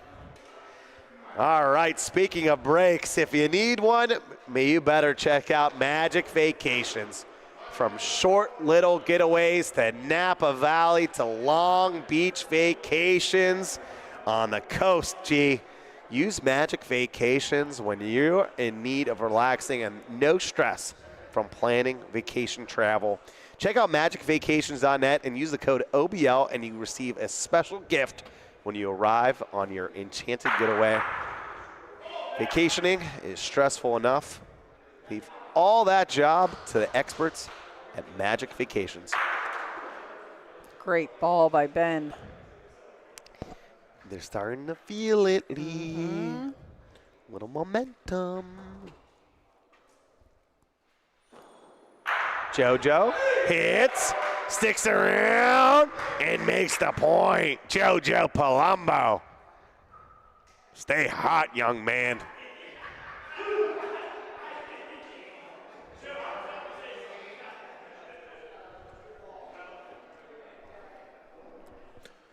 Yeah, in the chat, man, I'm seeing that some people are saying Rocco needs to step in and bench Jimmy, franchise or not. Well, Rocco just came in and benched Jimmy, and he missed. There you go. I looked down to read it. Yep. Is that the fan jinx? Yeah, I'm Yeah, gonna that's say a chat- that. that's a That was chat on me. jinx. I was reading. Let's go with that. But they say you got Bubba over there. You know, you got a good squad. I don't know. Glasses comes in for a shot, misses. Let's see if Bubba can save the frame again.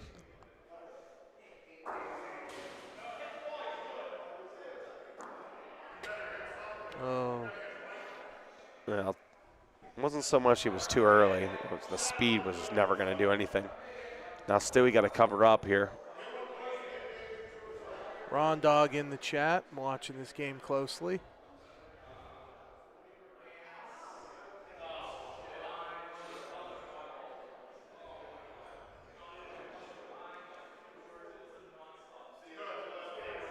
It's not a bad ball. Actually, it's a really good ball. That might not be point, but it's a great cover ball. I mean, it's right in front of the Hitmen's ball, so. And in front of the Paulino. Yep. So you can have a good break there. 3 balls back again for the Hitmen. They're going to shoot, so here comes Mikey Nardone.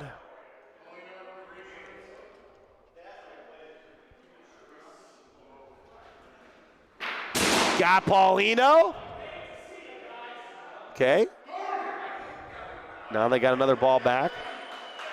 Nardone 8 for 10 on the night. Here comes Nicky Carapagreco. Already 15 rolls, 13 for 15. Can he make it 14? Just in the zone, Danny. When a roller's in the zone, you know. Just right there. This is his left side, strong side. Love it. Y'all want a victory! Now here comes James Salvaggio. He's trying to go after Sean New's record. He's already at 15 in a row. If he makes a point here, it'll be 16. And the streak is over.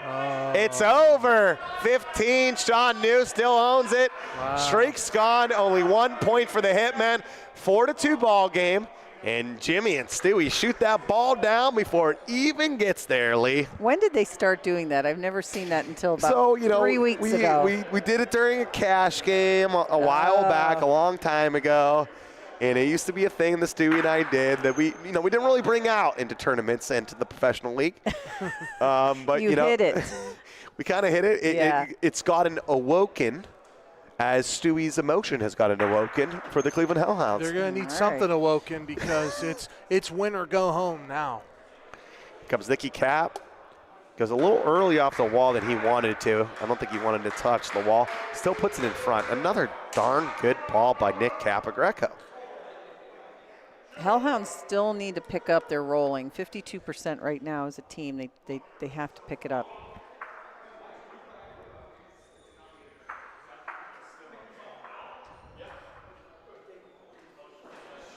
Thank you. Oh, Rocco. Is it time to see Tony D'Onofrio? Well, yeah, fans, chat, what do you say? Yeah, fans, tell us in the chat. Who do you want to see? Tell us to put Rocco back in. You tell us to do this, tell us to do that. Come on, we want to hear it all from the fans. And they're voting for the All-Stars. Sure are. No, joking aside, I think that either Rocco or Tony need to be performing at a high level for the Hellhounds to win here. Stewie's he's too dangerous to be in a lead shooting position. 3 for 3 rollings, 2 for 2 shooting in this game. Put him in hammer. Yeah. Let Tony and Rocco figure it out. Agreed. Smartest thing I've heard in the booth this year.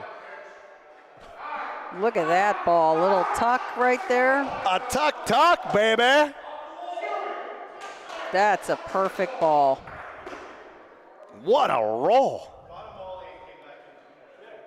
Joe Pa got it! Picked it clean! Mr. Clean is here to clean up the damage. Said I only saw a piece of the ball. That's all that matters. Jojo Palumbo. What a shot. Holy cow. Here comes Stewie.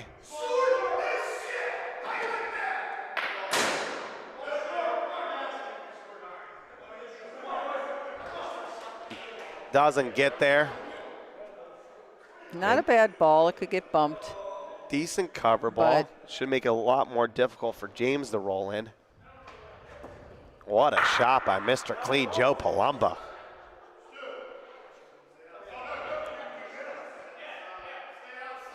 That one's not going to make it. Oh, it does. Does says Dante. Paulie's not giving the first sure. They would have to move that ball. They're not going to do that. All right, so if you're new to the OBL, make sure when you see an exciting shot like Joe's there, you type Stone Fruit into the chat. And if you pick out the right moment that we use for the Stone Fruit shot of the week, you can get a bag of Stone Fruit coffee and a mug sent directly to you. We'll be playing last week's winner before the next match. And I'll let you know last week's winner is in the chat. So you better hang on if you're in the chat, and you get to see if you won some Stone Fruit coffee delivered right to yourself. The espresso shot of the week. Could it be Joe Palumbo? All right, the Hitmen have taken over. 3-point bangarang Rufio Hitmen frame. And even though Stewie put a good cover ball in, the Hitmen with Nardone and Salvaggio, they're just dangerous two-way players. And this blueprint lineup that got beaten up by SVBC is off to a great start. Winning game 2, trying to sweep. And Nikki Capagreco, that ball, that might have touched the back wall. Yeah. That would have ended up in the All Mahoney things River. coming up blue. All things coming up blue. All right, if you haven't liked the broadcast yet, make sure you do so you can see shots like Jimmy Paisano off the wall and makes the point. James Paisano. What a shot. In all seriousness, we need you to like the broadcast. That's how we have people that weren't necessarily looking for professional bocce, didn't know that we were around, find us. Make sure you like the broadcast. It's really important to us. We have over 200 devices live. We need you. Whether you're tuned in at one of our watch parties, maybe at the ITM 30 or at the Canfield Poorhouse, or all around the country in those bocce clubs, make sure you type in Foodie Box Love if you want to win a Foodie Box Love box. Type in Stone Fruit if you want to win a box of Stone Fruit coffee if you see an exciting moment. But you can't win either of those if you have not liked the broadcast. We need you. Like the broadcast, please. Ben Diaz. He's going right at Savaggio's ball. Oh, man. Here's Oh, my man. thought. Oh, man. I think that Jimmy should have, if he wanted to shoot that off the wall, he should have gone in for Ben, because Bubba's rolling better than Ben. Oh, we're seeing Should have Tony. left. Tony off the wall, gets into his own ball. And here comes Stewie, and all of a sudden, Again, 4 it's what straight points. It's what Bill said. You're leaving him back there, and now what does he do? He's got to make some miracle shot with 2 balls in the back. Here comes Stewie.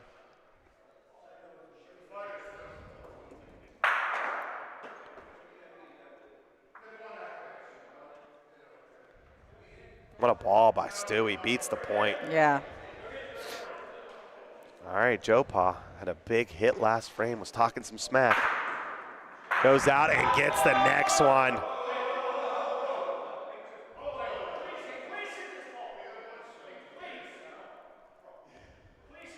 All right, so Nardone's going to roll in for 2. It's going to be 7-4, and it's going to be 6 straight points for the Hitmen.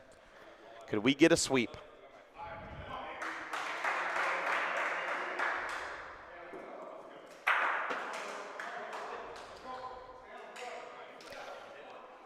All right, if you love the game of bocce and you're looking to bring the game to you, check out PackAWorld.com. You can get 5% off bocce courts with the code OBL2026 in the PackAWorld US store. You could bring the game to you, the wonderful game of bocce. Make sure you check out PackAWorld.com. Summer's coming. It's a great gift. Get it out there. Speaking of a great gift, 77% shooting, 82% rolling. The gift of the blueprint lineup has arrived. And Nikki Capagreco is bringing in the bow. Light them up, Nikki Cap. Light them up. Cha-ching, cha-ching, cha-ching. All right, here comes D'Onofrio. Got it. Takes Paulino. And it is Hitmen's point. I'm looking to see where that Hellhounds ball ends up. They Not a could bad use it. spot for the Hellhound ball.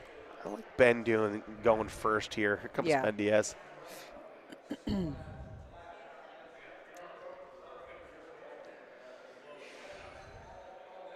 This is a nice ball. Should stay up. Yep. Makes a point. Good ball by Diaz. All right, the Hitmen are filled with shooters, so that's what they're going to do. Shoot this one. Here comes Joe. Misses to the right.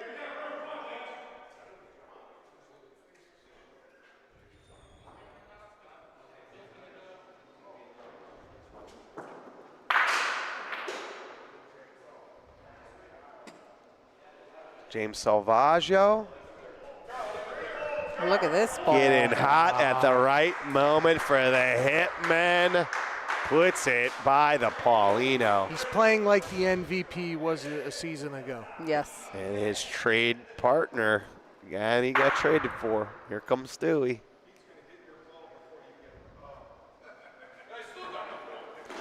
Misses to the left.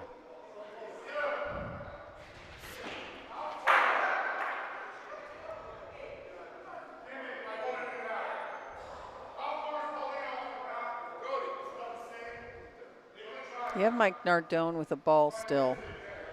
All right, so Jimmy's So- going to go into that ball on the side and try to move it over. Yeah. He's going underhand. Gets into the ball. Slides to Oh. Paulino. Oh. Doesn't go with it. It almost worked. It was a great And instead he attempt. accidentally gives more room to Mike.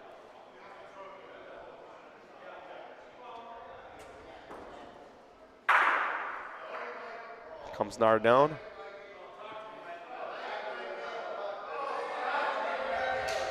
Slap hands, slap hands. 2 points for the Hitmen, 9-4. They keep streaking. They keep running. 8-0 run Right. for the Hitmen. Wow. And cheering on Dante Delicio, the captain, the Delicio fan club. Check out Dante's 2 little boys cheering on his dad. We got this live photo from Ashley at home. Too cute. So adorable. I like that half jersey Yeah. for the baby Dominic. Oh, that's beautiful. Love to see it. Not hate to see it. Love to see it.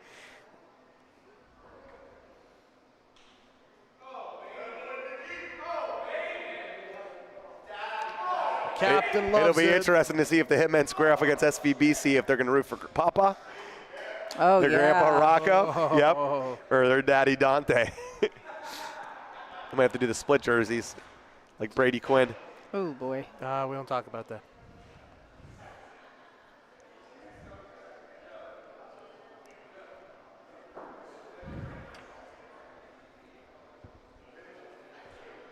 Oh, his sister was dated what? AJ Hawk. Yes. Yes. I was at that game, that Ohio State Notre Why Dame am I game. not surprised? I was at that game. That was my senior year, You were also with me. and Ohio State won that game. Yes. Yeah. You were also with right. me when I thought we were going to win. Stewie gets Paulino. Oh, Lord. Yeah, you were Made also room, with though. me. It's kind of an expected result, though. Yes. That Paulino. I mean, like it's not guaranteed to stay back with you when you shoot that hard. Here comes Ben. Needs to put a good one here. Trying to stay in front.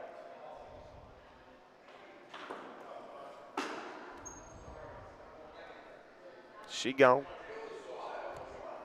I think it's point, but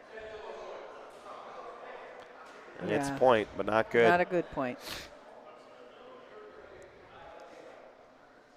I mean, this is what I'm talking about with the lineup for the Hellhounds. You know, they took Bubba out for a situational sub, and then now he's on the sidelines, and he's been rolling great. That's a good ball.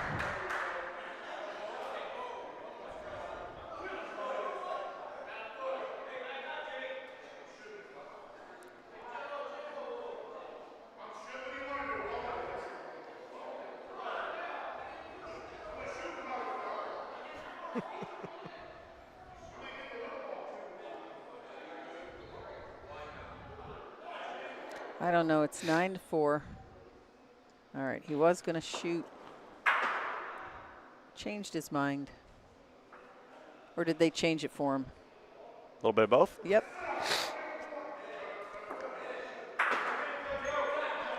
All right, makes the point. Good ball by Jimmy. JoJo gets it clean. Joe's hitting so smoothly, like it's like effortless, don't you think? He's playing fantastic, yes. Very smooth, very confident. Great job by the owner, player, Joe Palumbo.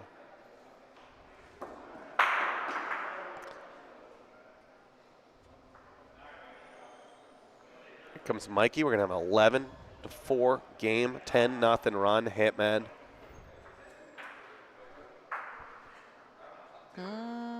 Don't know about that one.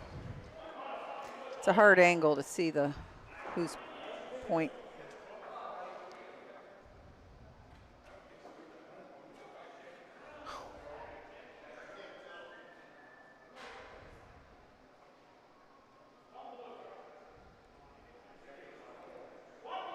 Wow. Oh, what boy. a miss roll by Nardone. Wow. I mean, maybe a little bit of momentum here. All right, so Steel Valley Brew Works, they will be replaying our game on Thursday. You can go to Steel Valley Brew Works for Queen of Heart, bingo, and more. They are an entertainment center. They have some of the greatest bands in Youngstown, Ohio. Located in the heart of Boardman. Check out Steel Valley Brew Works for some great drink specials. And like I said, some of the best entertainment in town.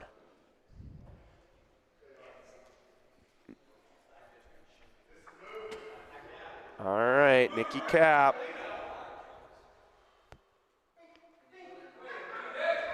Well, That's a good ball in. shots fired in the group chat. Owner, Jim Fisher. Take a picture. Last game, Stewie playing in a Hellhound jersey. Hate to see it. Hashtag facts. Jimmy Paisano. Moose Paulino goes off the wall and makes the point. Bang, bang, Hellhound gang. What do you think about that, G? I don't know what to think. I Yeah. think shots are just fired. There's the future. Joe, Moose Paulino. Future's uncertain, like Danny said at the top of the broadcast. Yeah. They have the option to say, "Hey, I want to stay," or should We I haven't. go? We haven't. There's no concrete plans Yep, yet there you go. as far as how we're going to approach the next season. Most likely, owners will have a chance to re-sign a certain number of players first, and then if those players do not re-sign, they'll either go into a supplemental draft, or they'll have the opportunity to sign with a different OBL team. We will open it up for more players to be able to join the draft as well. Here comes Mike Nardone. Got it. What a shot by Mikey Nardone. That's Still- why Danny's the commish. Still Hellhounds right. point. At some point, may not be before season 3, but at some point there will be expansion as well if we continue down our national bocce pathway. Of course, the sister league in Chicago just had a successful first season. And Mike and I are very excited to continue promoting this thing through the BBN, America's Home for Bocce. And if you are not subscribed, you better do so because there's going to be action all week long.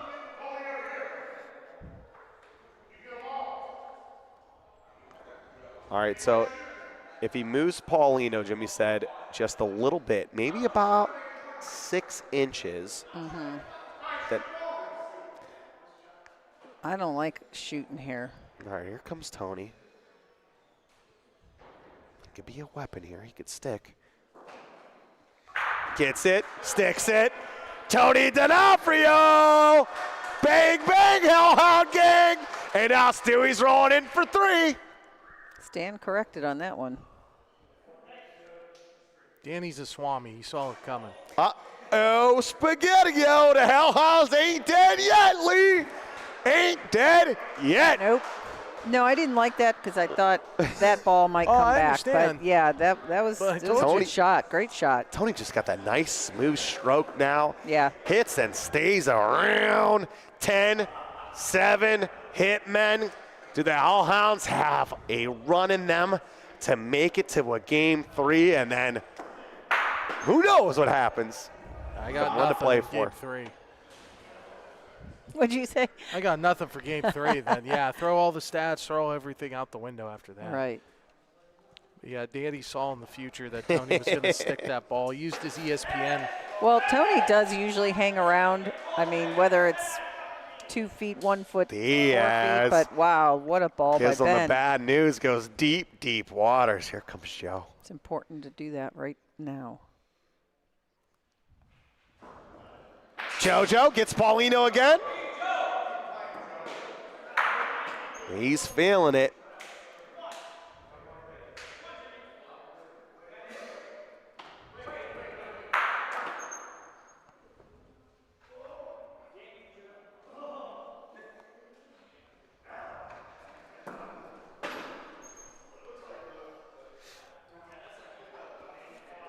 Wow, the look right here is it looks Hitmen all day. It's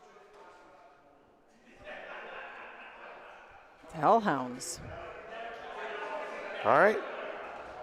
This might actually be beneficial for the Hitmen that they get to go first. Right. They have the best pointer by far in this match, Nick Capogreco, going up now. He is a scorching 19 for 21, trying to make it 20. And the Pauline's deep. It's in a different spot. When you're a lead pointer, you haven't been playing with the Pauline deep. Mm-hmm. Here comes Jimmy Paisano. Waste no time.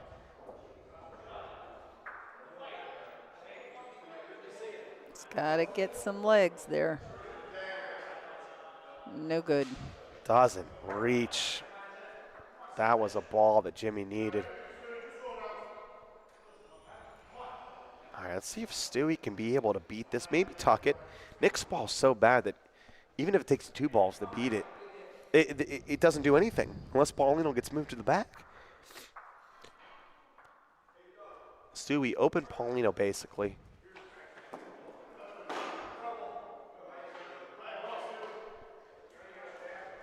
All right, good ball. I expect the Hitmen to swing at this one. Yeah. Tony's back for the Hellhounds. He will not roll this ball. There'll be a substitute if it's a roll. Tony, outstanding shooter, but not so much on the pointing end. No. Here comes Mikey Nardone. Ooh. Misses to the right. That didn't And look he good was coming out of his. He was off. dangerously close. That foul line almost went over. All night he's been dangerously close if you really look at it. He points that toe in. It helps him. All right, so miss there. James trying to beat it. Are you kidding me? Nope. Are you kidding me? James Salvaggio. Are you kidding me? Big James. There's some gap. Can Tony get it clean? Got it! Tony D'Onofrio makes 2! And the bang, bang, ho-ho gang! Tony D'Onofrio subbing in for Cleveland and helping them make a run. 10-9 ball game. Ain't done yet, says Jimmy Pie. Ain't done yet. Big time shot by a big time player. Anybody typing stone fruit on that one? Holy Put him in a cow. body bag, Johnny. Tony D'Onofrio. Wow. Says, put me in the lineup, Jimmy, and let's go. Haven't seen this much excitement on the Hellhound side all season long, and Danny's right. Where has Tony been? Here comes Diaz going deep water, and all of a sudden, the pressure falls on the Hitman.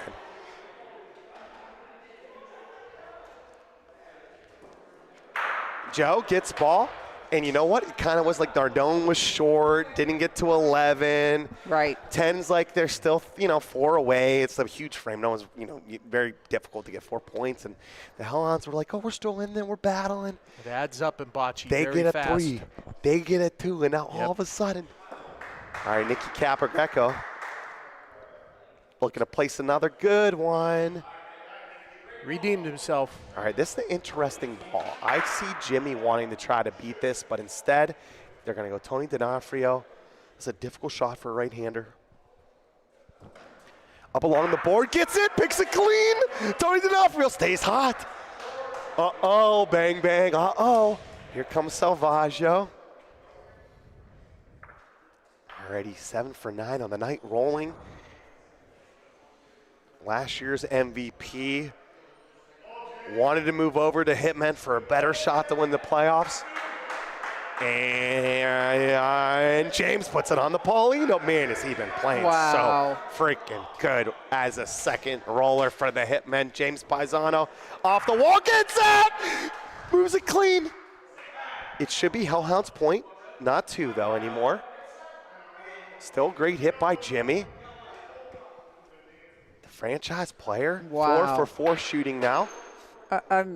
I'm in shock. Here comes Nardone. Stewie's gonna have a chance for a big frame.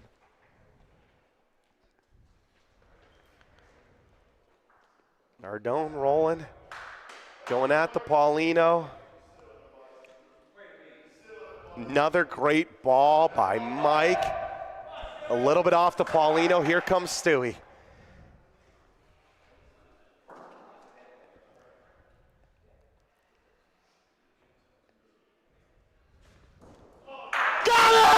Sticks around! Robert Stewie Stewart with the hit and stick, but only makes 1. That ball comes back off the back wall. It looks to just be 1. Yep, just 1. But Stewie ties the ball game. Bang, bang, Hellhound gang, they are on fire, G. And it is the Kirk Gibson Dodgers. I don't believe what I just saw. Wow. What's the chat saying? They going nuts? The chat is going bonkers.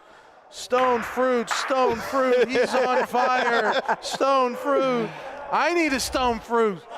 It doesn't matter about rolling if you can hit like that as a team, huh? Man, that was a big pressure shot right there. Tony D'Onofrio with the big shot on the right side. Jimmy Paisano goes off the wall, clips it clean, and Stewie with the ball right next to the Paulino makes it, and Ben Diaz death taxes, and Diaz being on top of it. 10-10 ball game. Here comes Joe Palumbo.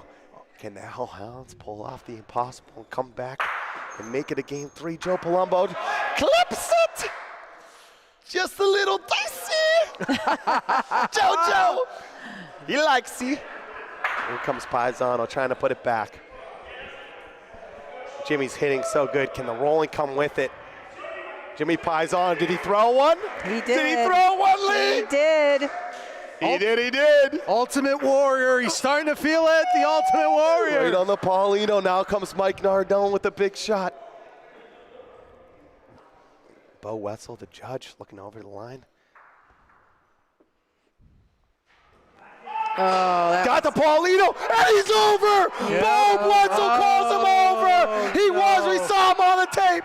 He says bye-bye. Stewie says no. He's gone on the foot foul line, says Stewie, and we got to pull that back. He was so close all night, and you can see it right here on the tape. Great job by Justin and the team catching that one. Our production team, they're the best in the business, G, at catching that thing. Nardone's ball is off the court. Wow. If my memory serves correctly, in the playoff last season, same thing happened, foot foul. Here comes Nick Capagreco. He's trying to get into Start that to ball. get excited, and you start not thinking about that as much. You're thinking about the shot. It's the death corner, too. Yep. It's that corner there where everyone tries to get just a little bit more as a right-handed hitter. Look Great at Nick Cap. ball by Nick Capagreco. Did he beat it? Did he beat it? It's so close. All right, Paulie wants to take a look to be sure. All right. You better like this broadcast because other people in the world need to see what's going on. The Cleveland Hellhounds, the number 6 seed, beleaguered, battled. Nobody wanted them to win. Everyone thinks it was over. And all of a sudden, the Hellhounds making a comeback, and the Hitmen just beat the point. Nick Capagreco beats it. What a ball that was. Nicky My God. Capagreco, ew, that was disgusting. All right, Tony D'Onofrio, they're fine with shooting their own ball here, could stay. Also has Paulino too. Big shot for Tony. Misses everything. He was in a trying to big get that moment. right side. In here, you can't shoot, I don't think. They got a ball back for James. I think you got to play into your own ball and try to make a point. Stewie's really good at this, just rolling right into their ball. You bump Nick a half inch, he might be in for 1 or 2. You can bump on your own ball, too. Right, that's what I mean. Yeah, just bump on your own ball. Yeah, just me and you, it's it's easy from over here. Yeah. I mean, just roll on your own ball. Here comes Stewie. Trying to give it a shot. Trying to roll up on it. Goes onto his own ball and makes the point! Robert Stewie Stewart! In a game where the best show the best that they got. Stewie's one of the brightest stars of the league. Here comes big James Salvaggio. Trying to rip out his heart. Misses to the right. And the Hellhounds have got it another point. It's 11-10. Big time roll by a big time player. Stewie says, come on my back, Hellhounds. We're going for a ride. Could it be to game 3? Ben Diaz now, number 6 seed. Cleveland Hellhounds trying to repeat the Cinderella story that the Youngstown Flash wrote last year. Going deep waters, Ben Diaz. Did you see Rachel Fleury in the back screaming when Stewie got that The point? Hellhound fans are out here in droves. The bar is packed here. All right, here comes Ben Diaz. They're all cheering on the TVs. They're cheering back there. They're cheering from Cleveland. Ben Diaz puts another good ball. Yep. And here's decision time for the Hitmen. When you got a hitter like Joe Pa, you got to go after it. Joe Pa trying for his 10th of the game, gets it. What another good hit by Joe Pa. He just can't stick in whole point, though. He's been hitting them, but he keeps Hitmen have to roll another ball. 21 for 25 from Joe Pa. When they needed him the most, he's pulling out the volume shots. So difficult. And There's another good ball by Nick. Little long. I'm okay with that. Oh, yeah. This That's ball, a little long. They can beat that pretty. 3 feet, 2.5 feet, 3 feet. Ooh.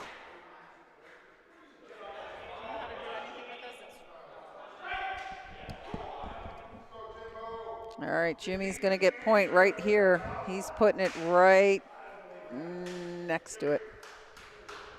In front of it, whatever. Great ball by Jimmy. All right, here comes Mike Nardone.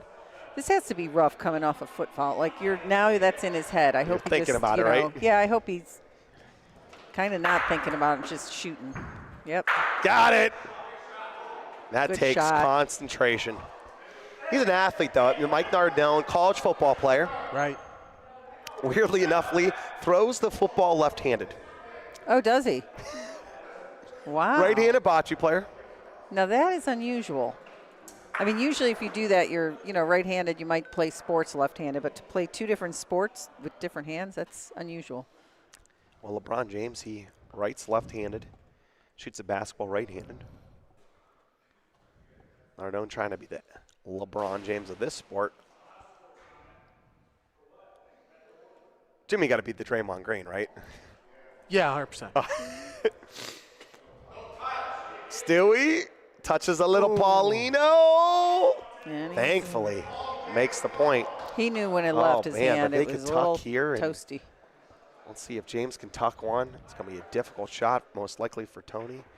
James is back there in case he needs to go.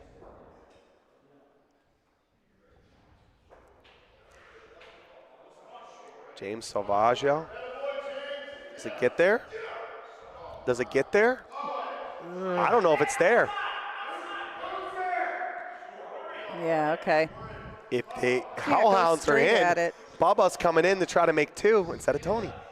Wow. Wow. Doesn't make it James after some big time rolls by him.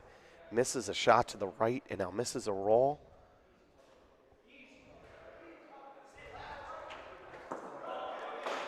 Okay, here comes Bubba. Bowling in for 2. Does it hold its head? It does! And the Hellhounds are on game point. What a Can they comeback. finish the job? What a comeback. That's insane. Can they finish the job? One more point for the Cleveland Hellhounds, trying to force a game 3. The Barbarians and the Flash looking on, wondering, are we going to play next, or we have to wait one whole game to decide it? If I'm Steel Valley, I'm calling timeout right now. Steel Valley. Or I'm sorry, Hitman. See, I'm all confused. Hype. Everything's happening. You're If getting I'm all the out of Hitman, sorts. I'm calling timeout. Slow things down. Calm down. They haven't scored since Reagan was in office. This is a big ball by Ben. And he puts in a good Ben one. Diaz. We call these death balls when they're final frames. You put a lot of pressure on the shooter, but this time, not necessarily death ball because it opens up, gives Joe a big target. Got it. Paulino 2 and a reframe. Got to do it again now. Man, Joe's been hitting. All Lights out. Yeah. All things considered, and Joe's been getting into the Pauline. All things considered, this is a wash. The Hitmen are okay with this. Right. Yeah. The Hellhounds are okay with this. All right. Ben most likely going to go deep waters again, trying to put it right back. Jimmy gives him a fist bump. First the Hitmen went on the run, and then all of a sudden, the wolf pack. I mean, it felt like it was over, right? It was Oh. ninth Oh, frame. yeah. It was 10-4. The raccoons are scurrying, as Rocco would say, in the garbage and everywhere. Oh, no. Ben burns the Paulino. And now Nicky Capragacco will be able to put the Paulino where he wants. Sponsors for the Cleveland Hellhounds, Alfredo's Italian Market, Breminger Attorneys at Law, TC Construction, Legal Eagle Sports Cards, Lone Star Bocce Open, and Mr. November Wine. All right, so Nick goes super short, and we are going to have a fun frame to see if the Hellhounds can avoid giving up 4. They want to hit and stick. All right. Most important thing for this first shot is to stay around. You can't just hit it. You have to get point or else everything changes. Joe hits, stays around. That's one. That Okay, could there be. is a strategy here where you don't try to put a good point and you put it off in the island. Yes. Go right Yeah. side by their other ball here. Right. There's a strategy. They could do that right now. Basically force the Hitman to try to roll, and you're not going to get the 4 points that way. Or you're trying to get it right on the pill so they shoot it and the pill shoots to the back. Now, if you put But Paulino in that's- play, it's better. Yeah, the Paulino. This is where it's Yeah. weird. It's like trying to be in front the whole game, and now you kind of don't want to be in front because it's easier to stay around. Right. But you put Paulino in play. Let's see if Nardone can come out and get it. Bo's watching that line. Comes Mikey.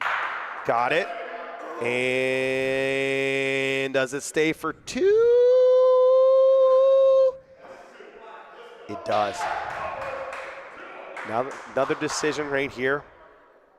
I think Jimmy's going to make Ben shoot first. So he plays it super short. I like playing behind the I Paulino. do too. Makes it harder for them to stay around. And let's see if Jimmy's ball comes back in, though. And now it looks like it might just be 2. They're going to measure those 2. Yeah, that Ben losing the Paulino there was a Yeah. big mistake. no-no. Big no-no. mistake, yeah. All right, so Stewie here, whether they have 3 or 2, they don't want to give up a big frame, right?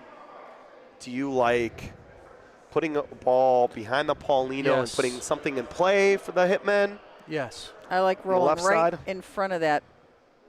Their best ball? Yes. I kind of like giving them And the if 2. you're- I kind of like giving them the 2 points and putting it Yeah. in front of the other ball. Yeah. Only because if they put it on the right side, which as you're looking at the camera here, this right ball where Paulie and Bo are in front of, they put the ball in front of there.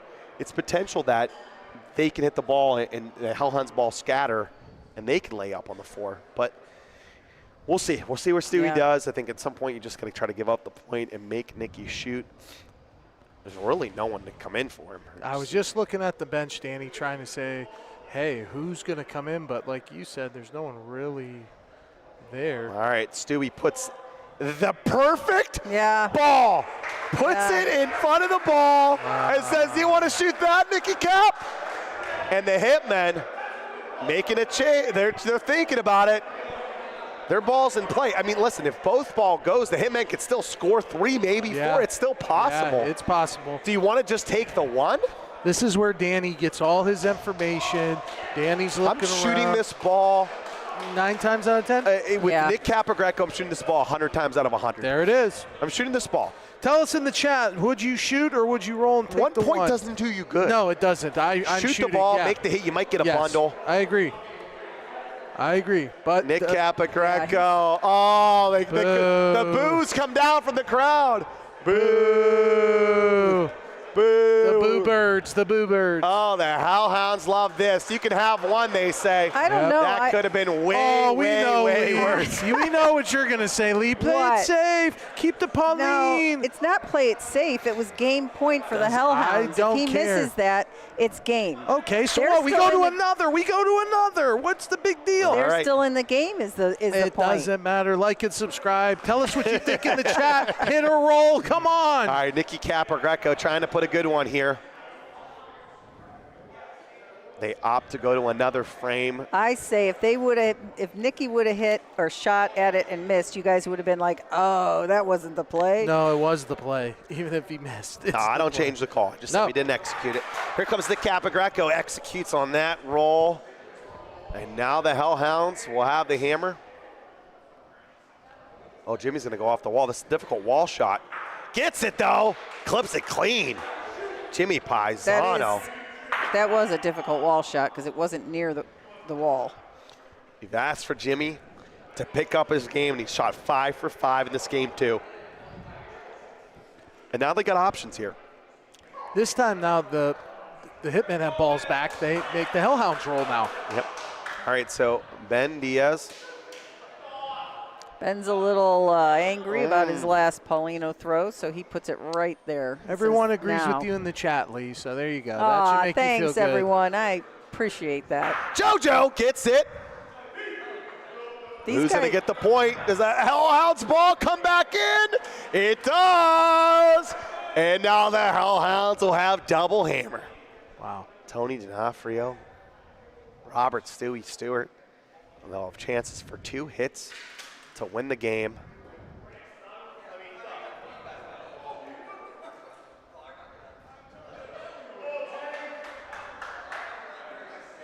Very good ball by James. Great ball by Salvaggio. Here comes Tony D'Onofrio in the hit. Clean cut young man from Lowville, Ohio. Tony D'Onofrio has been yearning for playing time from the Hellhounds. A chance to earn his stripes. Got it. Paulino. Who does it go to? The flash. And Tony misses the ball. Wow. The Hitmen. Tony missed the ball. All right. So the only way you can lose is by shooting, because that's the only way that anything can get jumbled up and maybe the Hitmen have a chance, but they have 2 good balls, so Stewie's going to try to get it clean. Got it! Stuck it! No. Oh, my no. goodness. What a shot by Stewie. Wow. And it doesn't matter. Dante Chiavetti's walls, they come back. Wow. You couldn't have made a better shot than that. No. No. Big shot by Stewie, and the Hitmen now rolling in to try to make it 13. Now remember, Nardone missed a roll earlier in the game with a lot of room. Looks good this time, Danny. Maybe No, I don't think that's good. fell out. No good. Just 1 for the Hitmen. Stewie with a great hit. Would have made a point. Oh, man, look at this break by Stewie. Hits it I mean- square. Wow. And I don't even think that was the ball he hit, right? It was just, he hit that ball. He hit Let's the go right back. ball. Slow it down here. That's the back ball that came back in. Right. Wow. That's a heartbreaker for sure. Great hit by Stewie. 13-12 game. Here comes Nicky Capogreco. 13 for 15 on the night. Let me ask you, Danny, now that Mikey's kind of missed some rolls, do you go Freddie? If it's a situation. For a game point? Yes. No, I'll let him figure it out. All right. He's my starting hammer. It's a starting lineup. This is why this is what the moments are made for. Yes, sir. So that was a tough roll, that one. The Nardo one he missed earlier was not so tough. All right, Nick leaves a little bit of room, a sliver. And now Hellhounds decide to roll. Again, Tony D'Onofrio, he wanted ball there. Got Paulino, missed, and got lucky he even got the Paulino. So it wasn't really a bad break on Tony. Just missed the shot, but Ben Diaz picks him up. Great line, takes the Paulino. Ben, cool as a cucumber, just walks right off. Wow. Did my job. Here comes Joe Pa. Got it!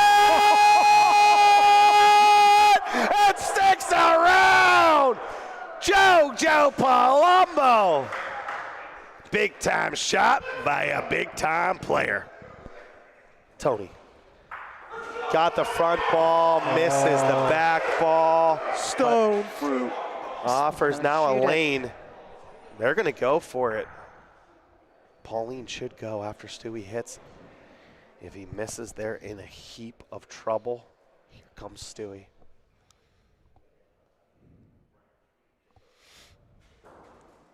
Got it! Oh, but he got it clean. Didn't move the Paulino. All right, Jimmy got to try to put a good one here.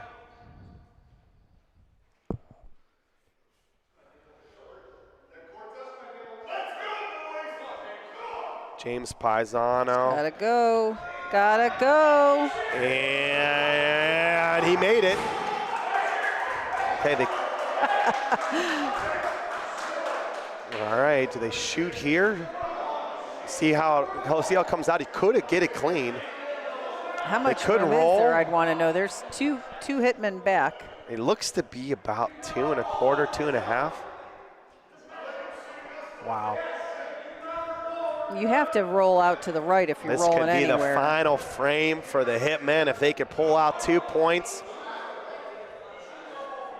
I think a timeout should be called, right? No? All right, they're going to shoot their own ball. Dante wants to shoot their own ball. He said they might stay around because they're touching. Aggressive play call. Here comes Mike Nardone, young man from Coppell, Pennsylvania. Got it! And sticks around! Mike Nardone with a hit!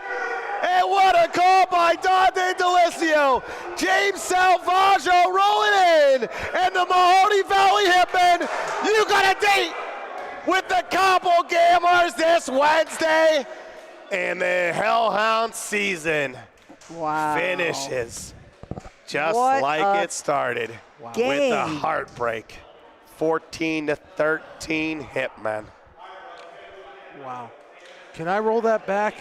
Can you roll that back for me, please, Mike? What Nardone's a hit. shot Look by how Mike close. Nardone. Salvaggio's praying. Look how close he Salvaggio's was. playing. Watch this, Danny. Look. Oh. He got it, though. He got it. It's over. I'm just my eye. He got it, yeah, no. Wow. Great shot. About a quarter inch separating it. What a shot by Mike Nardone. Wow. Salvaggio closes his eyes. I love Says, it. I don't know if I want to look. Mikey Lead. Nardone, big time Unbelievable. shot by a big time player. Wow. All right, so we're going to get these stats up here, and once we do, we will have a player interview. All right, guys, read off those stats. Tell them what's going on. Oh my gosh. Yeah, hold on. I gotta, after what we just seen. Take a breather for a second. Holy. Nick Capogreco rolled out of his mind. Okay. 20, what was he? 25 or or 28. Unbelievable. James Haggio was 23 to 25. The hitting, this was a world-class matchup. What a battle. Hellhounds, you came up short. It's been like that all year, but not for a lack of effort. They made the run back, but the Hitmen survive. Can't wait for Wednesday. All right, we need nominees for player of the match. You could vote later on at OhioBocceLeague.com. MVP voting is still on there. All right, who's your nominee for player of the match? Juliana, who you got? I'm going with Joe Pa. 24 for 28. The Yes. volume shooter, Joe Palumbo. Great game from him. Oh my Who gosh. you going, Lee? Oh, I mean, this team, you could go with any of them, but it's between Nick and James. I'm gonna go Nick Capagreco. Nick Capagreco, 25 for 28, rolling 89%. And I tell you what, you make a shot to win a series, you're going to be a player of the match nominee for me. I got Michael Nardone as a nominee for player of the match. And we're going to bring in Mike Nardone. We got him near the booth. So we're going to bring him in here for an interview. And I tell you what, the Mahoney Valley Hitmen finished the job 14-6, 14-13 in one of the best games in OBL history. What a game. And to talk about it, coming in close, we got Michael Nardone. Unbelievable. What's up, guys? Unbelievable. Oh my All right. So walk us through. Okay, you're losing what 4-1, and then all of a sudden you guys go on this big run, score what 9 straight points, make it 10-4. You feeling like it's over? As you're running down, you're up big. With Stewie, it's never over, but we just literally could not get off 10, and it was sickening. But we ended up closing it out, so I could take a deeper breath of fresh air. It was the 10th point you were rolling in for the 11th point. You rolled short, and then you had a foot foul later. Yeah. When you have all these things going on, with the foot foul, you missed an opportunity to make a point. Yeah. Is it difficult to stay mentally focused to make the next shot? I mean, Joe picks me up, and he told me to forget about it. It was my first foot foul all year. If I wasn't pigeon-toed, I would probably foot foul a lot more. I heard it on the stream, and that is a fact. But no, I just had to take a deep breath. I beat a 50-inch point, 100 out of 100 balls. It just happened to come up short on that one. All right, so the last shot of the game, Dante DeLisio wants you to shoot your own ball. Yeah. He says they're touching. Yeah. Did you like the call? Did you dislike the call? And what was going through your mind and what you were doing when you were trying to make that shot? In my mind, it was just hit anything, because if I miss a little bit left, I have a chance to maybe pick it. I was like, how can we win the game? And I initially said, how much room do we have to roll? Just because I was like, we need to get out of this game, this frame. So if it's roll 2 in, we roll 2 in. If it's shoot, it's shoot. But, I trust Dante. I hit the white ball square, and, when a ball's between another one, it usually kind of sticks around, and we had 10 feet to stick around, so it ended up working out. You have to feel pretty good with James behind you, too. Yeah. I mean, either way, if you had missed for some reason, he's behind you, and right? Yeah. I mean, I got to touch something first, just because it stuck. If I miss and they're in, now we're fighting for one. It's game point. It just hit, make the shot that the captain calls, and I was able to do that. Love it. Yeah. So this new blueprint lineup, are you excited to roll it out against a couple gamblers on Wednesday? I can't wait. I'm excited. Last week was our first time playing with that 4. So I think we just needed to get some chemistry. We played game 1, Freddie, and then played game 2, and I was happy tonight. We finally got it clicking a little bit. We talk about it in Bocce a lot. How you perform at the beginning of games only matters so much. It's the players that make the big shots at the end. You made a big one for your team. Go celebrate, Mike. Thank you, guys. Nice I'm proud job. of you. Thank Great you. job. Way to bounce Thank back. you, guys. Thank you.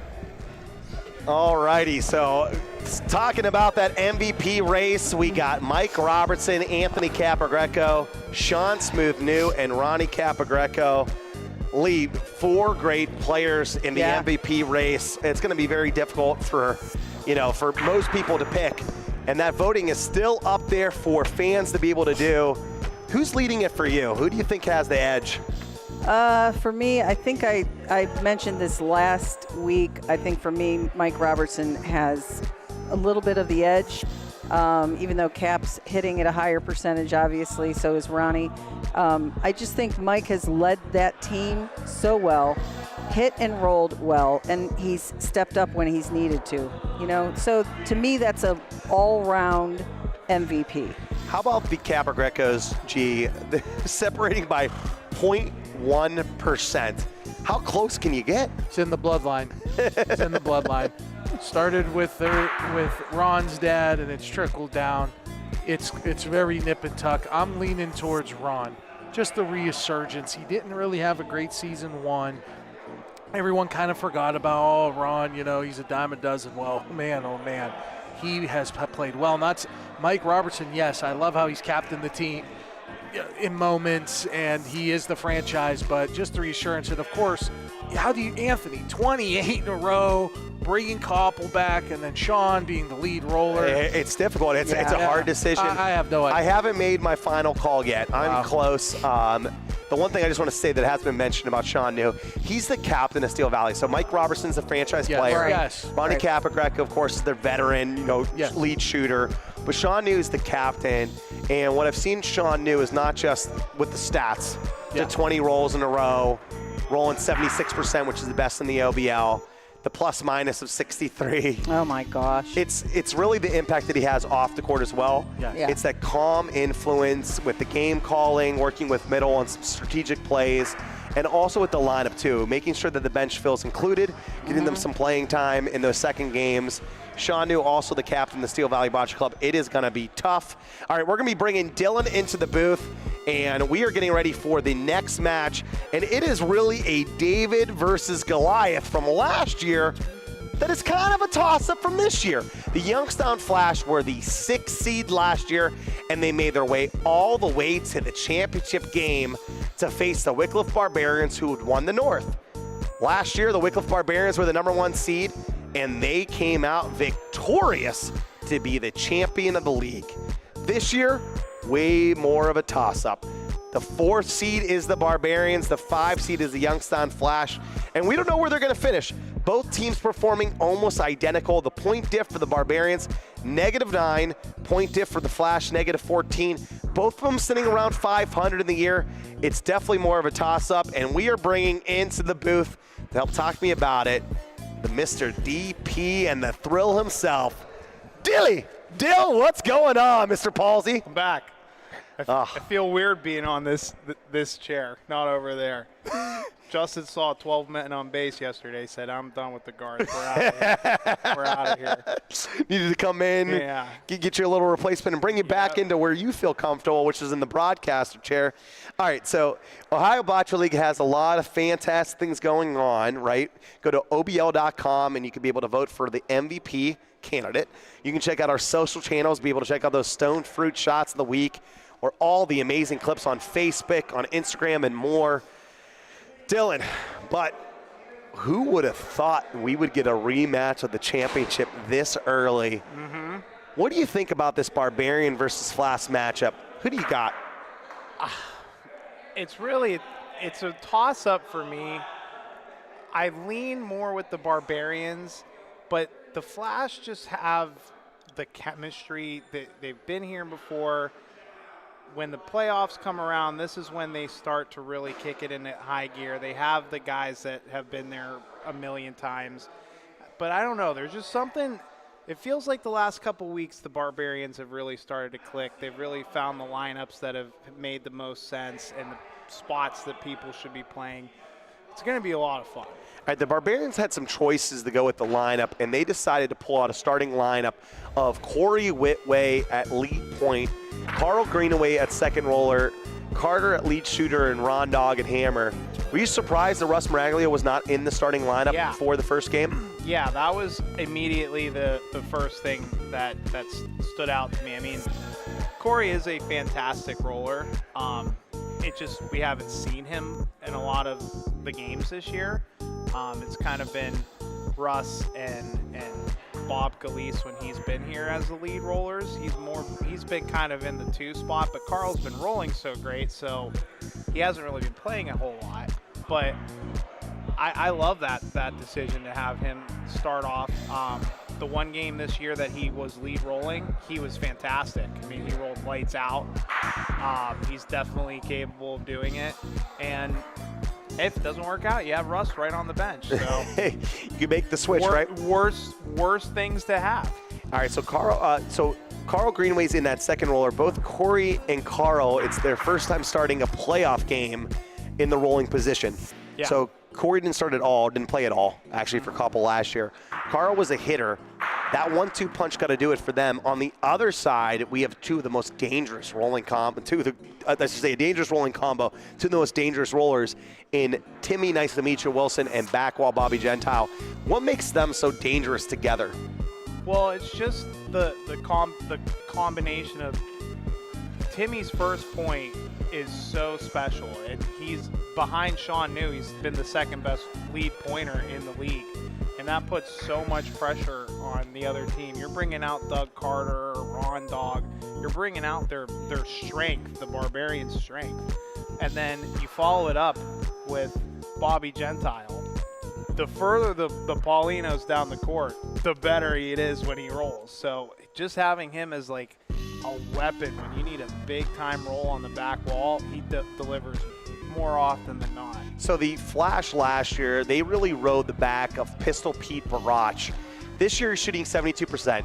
Definitely just nice, good, average shooter. I mean, I say average, 72%. That's nice, right, to be able to shoot like that. But he hasn't got like as hot as he did last year. Gianni, on the other hand, only shooting 51%. Both these players have something left in the bag. Gianni is one of the top playoff shooters of all time.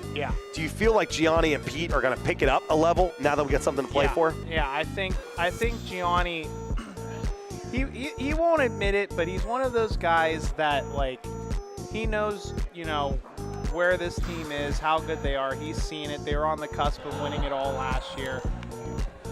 He doesn't put all his eggs in the basket in the regular season. He knows playoff time, that's when you really need to pour it on, and he's going to deliver tonight. This combination of Doug Carter and Ron Dog is what really kind of led them shooting-wise into winning the cup last year. I feel like Ron Dog just hasn't been himself lately, both rolling and shooting. 100%. Do you think we're going to get the MVP candidate Ron Dog, or are we going to get this average Ron Dog like we've been seeing? I mean, I'm hoping to see, Ron Dog has definitely not performed at the level he did last year. I mean, I voted for him for MVP last year. I thought he was absolutely incredible last year.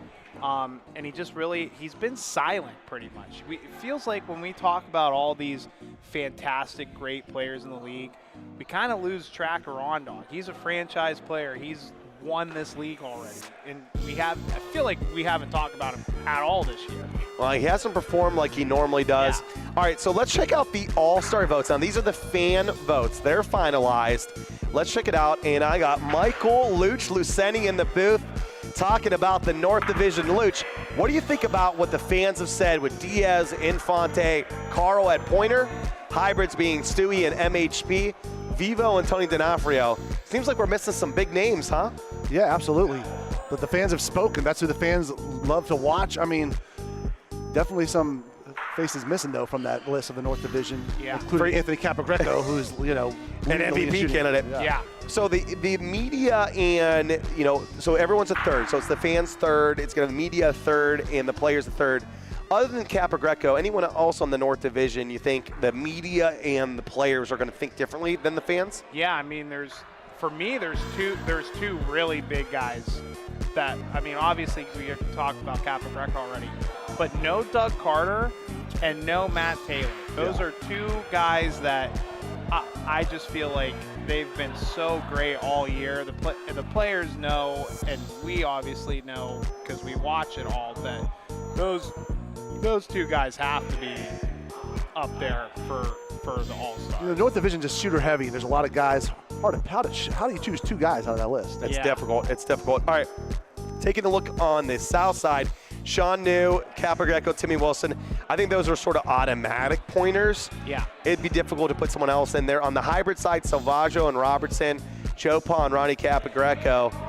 That might be it. I mean, they may have gotten the South right. I'm not sure if Pistol Pete has enough to be able to overtake him from the fan and the media side. Yeah. It should be interesting, and Mike Nardone maybe as a hybrid. I'm not sure. To me, there's really only one person that sticks out for not being there, and that's Bobby Middle.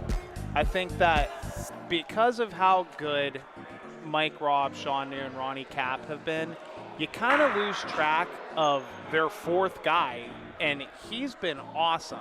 And his stats, the second rolling spot's not a stats lover position to be in. You get in a lot of frames where you have to cover, you have to, make a shot that might not be the good shot to make, or, roll. Like in the last game, we saw a ball, he rolled 10 feet long, so you make sure a cover there's ball, a lot of balls that won't show up on the stat sheet. But I think Bobby Middle's the glue that keeps those three guys in check. I mean, he makes some big shots. The only other guy I see missing from that hybrid list is maybe Michael Nardone. I mean, chap behind last year's MVP, James Salvaggio, and this year's potential MVP, Mikey Robb. So, I mean, it's hard to get on that list as well. But hard to argue with Joe Pa and Papa Cat. It's a very good list for the North. Definitely. They're doing the coin toss now, and then they'll go into the practice frame. Let's check out the bracket. So the Cleveland Hellhounds, they lose to the Mohi Valley Hitmen, a wild game 2. If you weren't watching, rewatch, because 14-13, absolutely crazy ending to that. Mike Nardone hitting his own ball on purpose, hits and sticks one around, and they beat the Cleveland Hellhounds. The 2 is going to play the 3 seed. These two teams, the Barbarians and the Flash, pretty evenly matched. Let's see who gets the winner of that, and they're waiting, we call the path of death, going through Steel Valley Bocce Club in the #1 seed tomorrow. There's going to be action-packed bocce all week long, and it culminates with the championship on Sunday night. All right, so practice coming down. Dylan Palsy and Michael Luch Luceni, take it away. All right, Luch. Rematch. Doesn't get better than that to start the 2026 Season 2 playoffs. Absolutely. Right out of the gate. That's how the OBL does around here. Not surprised at all, but it's got to be heartbreak for the Hellhounds to go down like that. Yeah, there was a really tough break from Stewie on one of the final frames. He hit an absolutely absurd shot just for it to roll back in and give the Hitmen a point. Maybe a more absurd break, yeah, right. Tough scene. But Flash wearing their whites, the Barbarians wearing the blacks. I love the Flash's white uniforms. Yeah. They got to bust these clean. out a little more often. And are those the lucky balls from last year that helped get them to the championship? I think they are. Might just be. And don't forget the playoff broadcast is going to be a little different this week. You got us tomorrow night here for the semis. Wednesday. We got bocce all week. Sunday is the big championship. 4:45 start time. Now the X factor in this game for me is going to be Gianni Calazzi. Yeah, I heard everyone talking about him earlier. He has not performed at the level that he did last year at all this year. You think the Flash goes as Johnny goes tonight? Yes. They go as far as he takes them. Yeah, the rest of the Flash have definitely shown up. Pistol Pete, you got back wall Bobby Gentile, and of course Timmy Wilson was a practical MVP candidate this season. Yeah, Timmy was fantastic. I think he was the second best lead roller in the entire league. Just Sean New was unconscious. What do you think about that MVP race? You got somebody in the bag? I do have my vote. I submitted my vote. All I'm going to say is the guy that I was going to vote for did not make the final cut, which is okay. There's been a lot of controversy, a lot of talk about it. It's all right. He knows who he is. I already reached out, but I do have my vote. It's very, very good. A lot of really good, great players. You can't go wrong this season, I don't think. And that's a beautiful thing. Still warming up. Sunny days call for Sun Cruiser Vodka Iced Tea. Made with real iced tea and real vodka. Refreshing and goes down smooth. Let the good times cruise with Sun Cruiser. All right, they're shaking hands. It's time for the second match of the first round of the playoffs. Championship rematch. And as Sean Nelson put it in the chat, who will have to walk through the Steel Valley of Death? I mean, come on. Youngstown Flash and the Whitcliffe Barbarians. This is the championship rematch we're watching, but they got a long road ahead of them. Yep. Very exciting stuff last year. Very different looking Barbarians team. Completely new. You got Russ Miraglio out there. 3 players that were not on the roster last year here today. Bob Gleese fed us some false information because that is not Corey Whitway rolling the leadoff point for the Barbarians. That would be Russ Miraglio, and he starts off with a great ball. All the way in from Cleveland, but here in Youngstown, Ohio, putting on a perfect ball to start out the game. That's going to bring up Pete Barach.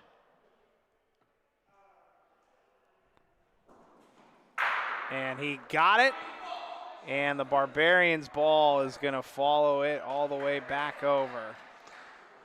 It seemed like Pete kept catching those breaks towards the end of the season. Like he's making the hits, but he's not getting the breaks. Yeah, he's struggled the last couple weeks, but starting off with a good shot here. Yeah.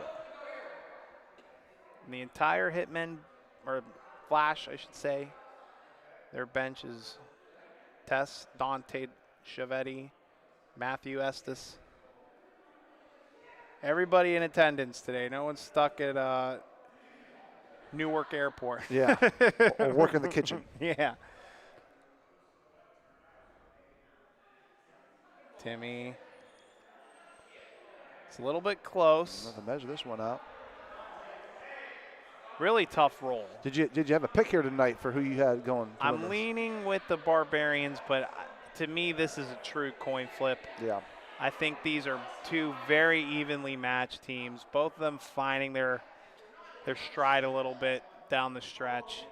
You know, I jumped in the chat earlier, and I went ahead and picked the Barbarians, so I'm going to stick with that pick right now. I think they're going to win it here in a split. They're going to take it home in the 3rd game. Yeah. I really do. This is just a coin flip. They both have the experience. They both have people that have been here before. It's going to be fun. Nice shot from Gianni. Well, you know, just like Gianni and looking for his MVP candidate status to come back. Yeah. Ron Dogg's another one who he hasn't had a bad year or nothing by no means. Yeah. It's just waiting to see that spark that gives that team that extra edge they've had. Here comes Carl Greenaway. A fantastic season for Carl. And that's a great start in frame number 1 for one of the best second pointers in the league. That's why the fans got him in the All-Star game. His nickname is Backwall Bobby Gentile. Let's see what he does.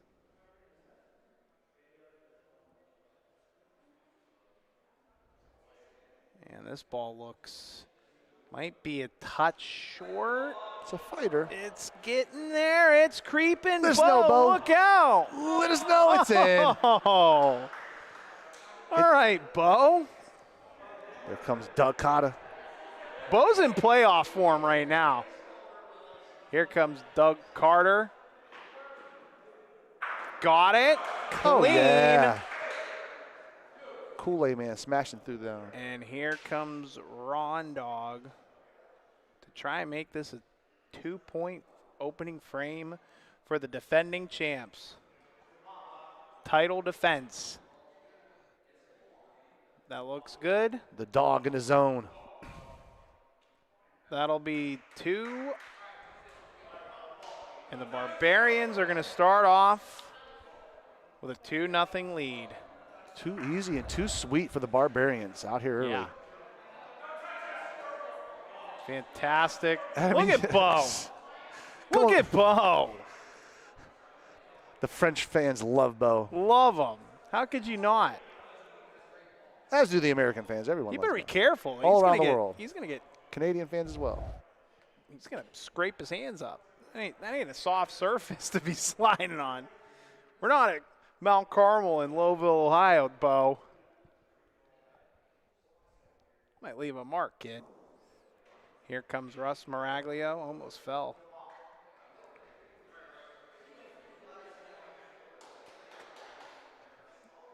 Almost fell over Doug Carter, but it don't matter. He's still putting it on the Pauline. Pete Barach.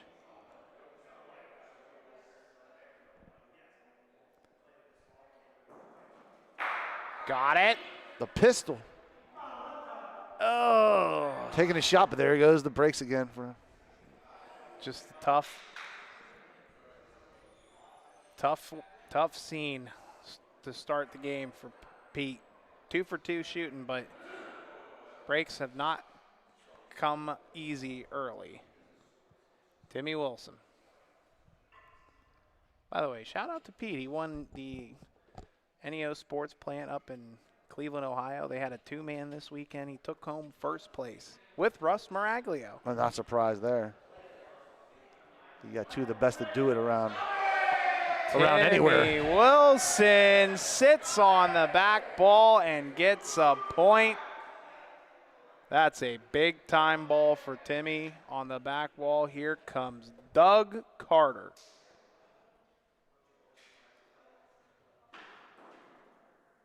Got it, what a shot. He goes the distance.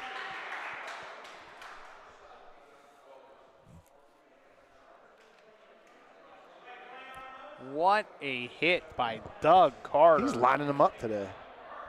And so far, this has been a great start to the game. I feel like if I slighted you not in the MVP race, they're like out for a little extra. You're welcome. Listen, you know my stance. You're welcome. Here comes back wall Bobby Gentile. Oh, he's trying to bump one of those balls. Does he get it? Oh, not quite. But puts a nice little cover in there. Yep, that's a tough ball. Little bit of a dangerous call there. Those balls were not close to the wall. Brings up Gianni.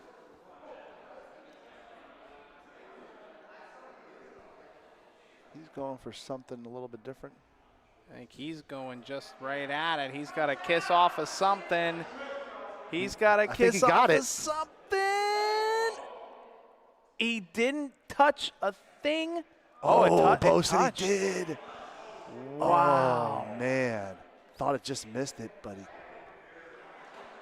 when it rolled back like that, sometimes you can roll back on that before you hit the back wall. Yeah, there is a slight little curve. Bo was right there. Referee Bo Wetzel on it, though. And Carl Greenaway might be a touch short. It's very close. They got one more back, though. Yeah, they're not going to measure this right now because if it's in or out, it doesn't really change what Ron Dog's going to be doing here. He's going to roll no matter what. He's going way left. Does he touch it? Gets into his own ball, makes it 2. At least gets the 2. Barbarians are rolling great tonight. Yeah. Really starting off the game hot. By the way, these white jerseys for the Flash, they make Gianni's shoulders look huge. Maybe it's been working out. He might be. Pumping iron. Maybe he's sore. That's why he hasn't. That's why he burnt that ball on the back wall. Yeah, that's just that little 16th of an inch. Yeah. Just working out at home too much. I think it's picking up the baby. Yep. That's enough for a gym membership right there. All right, did you fine Bob DeLeese for changing his starting lineup? It's in the contract. Listen, no one's safe. I already called him out. Getting a call from the commissioner. I can write this down. Yep. Bob DeLeese. Already called him out on in trouble. Nobody is safe. Starting lineup. Infraction. Mm-hmm. Corey did not get his first starting playoff Mm-hmm. match tonight. Pete. Ooh. There's a good break, Pete. There's a chill in the air when Pete's shooting. Ouch. 3 for 3 to start the game for Pete Barach. Is that a stone fruit shot of the night? Comment stone fruit if you're watching here on YouTube for your chance to win. What can they win, Danny, when they get that stone fruit call? Bags of stone fruit coffee and a coffee mug shipped directly to you. After this game, we'll show you the stone fruit shot of the week from last week. Doug Carter goes Paulino, moves it back. Oh. All right, sitting 2 Barbarians, but the Flash have the 3-2 ball advantage. A magnet in that thing? That's a very great break, but yes, Flash still do have the advantage. This is the scary part about having Carl roll as great as he has in the 2 spot. You don't even have to think about subbing him in for a shot if you need to. No, right. All right, Timmy, what's on Paulino?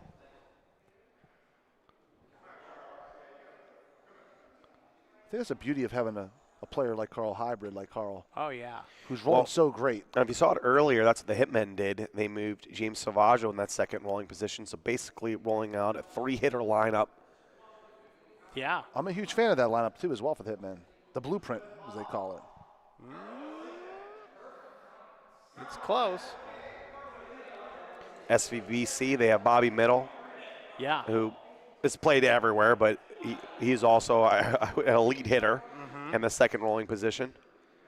Yeah. The Koppel Gamblers, they have Levi Policaro, again, an elite hitter in the second rolling position. It seems to be the way of the OBL world with the 4-person walk lineups that we do. Comes Gianni. Got it. Oh. Moves Paulino to the left. And the Barbarians now have 2. And Rondog will now have the hammer. Licking his chops, the dog is. That is such a tough break.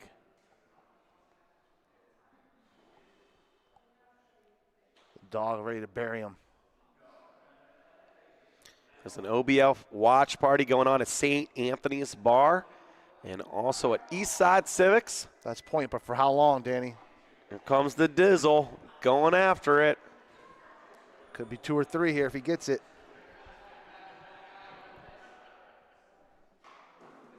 Dog goes hunting and makes the shot. No question he was going to get that one. All right, Ron Dog with another 2-point frame for the Barbarians. That makes them 6-0. And the Flash have not yet put a point up on the board. Yeah, and they're playing great right now. I mean, they're 5 for 7 rolling, 5 for 5 hitting. You're talking about the Flash. Yeah. They missed up, 2 balls? Doesn't matter. Yeah. The little bad break from Gianni after he squirts the Paulino over. But the Barbarians is playing that much better. Well, when you're 7-8 rolling and you're 4 for 4 shooting, 1 ball sometimes can mean 6 points. For sure. All right, Russ Maraglio, a little long here. Still pretty good. Comes Timmy. See if Mr. Wilson likes it. Young man from Poland, Ohio, puts it right next to the Paulino. It goes a little bit past it, but still makes point. That means Doug Carter's up.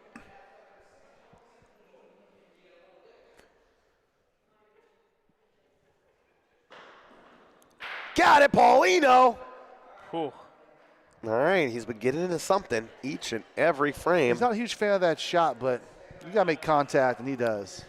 Yeah, but, well, I think he was happy with Paulino. He just would have liked it if it stayed in the back, Mike. Right. Yeah. Because after that first ball by Russ, you really needed to pick him up by shooting the little one over.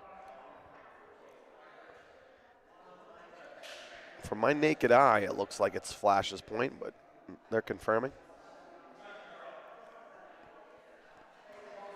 All right, Carl needs a roll here.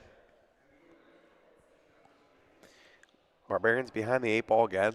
They've somehow been squeaking out 2-pointers on these. Yeah, So it's crazy. let's see if Carl can It really is. put one next to the Paulino.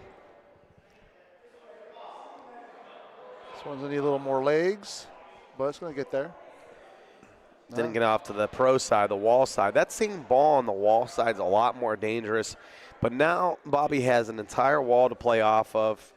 Relatively easy roll for Bobby Gentile, known for his back wall play. The best second rollers in the OBL. I don't know if you heard, I bet if the Hellhounds made it to the championship, I would shave off my head. Well, and if Stewie got finals MVP, I was going to put Stewie MVP. I was going to have Ben detail it. Oh, he would have loved that. Thank God for myself, Diane, the rest of the family. We don't have to do that. You're good. Unfortunately for the Hellhounds, you're good. I did say, though, if the Flash make it back, because Dante was talking a lot of smack to me, lightning bolts I'll put in the hair. Okay. Just get back there. They don't You've even done win it. that before, though. Yeah, a little small one. You couldn't really see it. I'm talking. Okay. I'll do the Y and the lightning bolt. Yeah, I'll put that logo right there. That would be sick. Tell Vivo to get a straight edge ready. Oh, boy, it could be against Vivo. They're on the opposite side of the playoff bracket. Oh, man. All right, Flash still at the point. Oh, no, all right, so Wycliffe has the point. Flash is his second. It only needs to move a quarter inch. Not an easy shot, so they're going to roll. Yeah. 22 inches, they said, about 22 and a quarter. 22 inches the point, 22 and a quarter they are, so a quarter inch. Here comes Gianni. Trying to move that ball and make a point. Gianni walks it home, sexy shorts. Gets the point, but moves the Paulino, just one. Now they have to move their ball probably 2 to 3 inches. A lot more difficult to make 3, but still, you just want to be able to make multiple points here, right, Luch? Yeah, they need to get back in this game. Yeah. Especially given how the breaks have gone. Like, That's left way short. Didn't give himself a chance there. Oh, not a good ball by Pete. All right, if you're looking for a good time, make sure you check out Steel Valley Brew Works if you're in the Youngstown, Ohio area. They are in the heart of Boardman at the mall. Steel Valley Brew Works is an entertainment center that has pinball, pool, bocce courts, and some of the best live music around. Steel Valley Brew Works is a fantastic spot to hang out with friends, family, and more. Make sure you check out Steel Valley Brew Works on social media and on their website so you can check out all what's going on over there, from bingo, Queen of Hearts, and like I said, plenty more. Steel Valley Brew Works.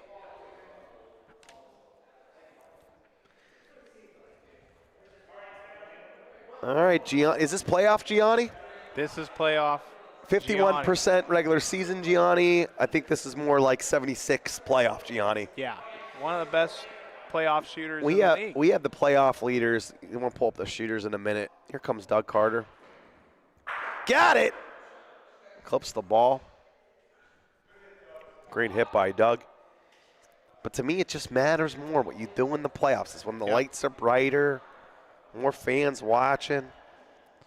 Someone like Doug Carter is like a very exciting player to watch here in the OBL. His numbers back it as well, but something about him teeing up, ready to take a shot. It's a fantastic ball from Bobby Gentile. Puts it right next to the Paulino. Well, they shot Timmy, so they're definitely shooting this ball. Here comes Ron Diggity Dog. D-A-W-G we got a makes the Paulino disappear. Yeah. And Danny, that was the key for the game from Doug Carter, is eliminating Timmy, pretty much, is what he said. Hit the leadoff guy and point, and we should be fine. Got to neutralize one of the best rollers in the league. All right, so taking out those Season 1 playoff leaders, these are sponsored by Eddie Isabella. Some people get lucky. Others call Eddie. EdIsabellaInsurance.com. Top shooters in the league from last year's playoffs: Rocco Guerreri, Robertson, Doug Carter, Pete Barach, and Ron Dog. The pointers, on the other hand, Bubba Infant, Matthew Taylor, Russ Miraglio, Sean New, and James Salvaggio. When the lights are the brightest, the playoffs bring out the best. 3 of the top 5 are on the court right now, and none of them have missed yet. So pretty good stuff. Pretty good, as we like to say for Russ Miraglio. Maybe a little Larry David impression. Nish Cortado. Yeah. Comes up short. Here comes Carl Greenaway. But like I said, Gianni, like 24%, much better in the playoffs. Yeah. Just hits well, top 10 in the league in shooting for the playoffs for the Flash. If they want any hope of going back to that championship and getting lightning bolts on your head, Danny, Gianni's had to play well. I mean, this guy has just been unbelievable all season. Carl Greenaway, if he's not a all-star candidate, I don't know who is. Just unbelievable all year. And Danny, you and I have known Carl forever. When have you ever seen him in the second rolling So spot? the last time I saw it, funny you should mention it, the first ever tournament I played in, Okay. I was 17 years young, Wow. and it was a random tournament, A, B, C, D player. I was obviously a D. Okay. Carl Greenaway was our B player, Okay. and he was a second roller on our team. Wow. That's They made me lead off. ago. They made me lead off, and then Carl. So carry the 2. That's 25 years ago. That's the last time that I remember Carl ever rolling. That is crazy. I've known Carl for a very, very long time, and I have never. Well, you're not I've 25 never years even- old, so that's how you can't. Well, I'm 28, but still. But even just like I've been playing, Carl's home court is the MVR in downtown Youngstown. I've been playing there for a very long time, and Carl's been there as long as I've been playing there. I've not even just like hitting. I've never even seen him in the second hitter spot. He's always been lead hitter every time I've seen him play. So for him to just come in and do this is Well, not just do this, he's doing it at elite level. Yeah. Here comes Gianni going off the wall. I don't see how that had any chance. The wall's not a good call. Not here. No shot. I'd rather see you hop the ball. Yeah, that's it. If you practice shooting here enough, I don't think it comes off that far at all. I don't. Not nowhere close. Yeah, I don't think anyone has shot the ball that far off the wall and had success. All right. Does back wall Bobby steal it? Look at this ball. Little kissy! Jeepers creepers. Still Wycliffe Barbarian point. That's still a great cover ball. Amazing cover ball. All right, here comes Pete Barach, going to try to do the same thing. And Doug already right now looking at Ron and deciding where they want to hit the ball. Yeah. They're not going off the wall, guarantee you. That's long. Now, if it was You go through those two balls? Yep. If that Paulino's shot. fine. Ball might be fine. I didn't mind Pete putting that ball deeper, actually, than where it's at right now. Just in case for the Paulino. You know, with Doug back there shooting something, so putting something closer to the back wall to have something back there in case this Pauline flies wasn't exactly the worst idea, especially since Bobby's ball is really, really good.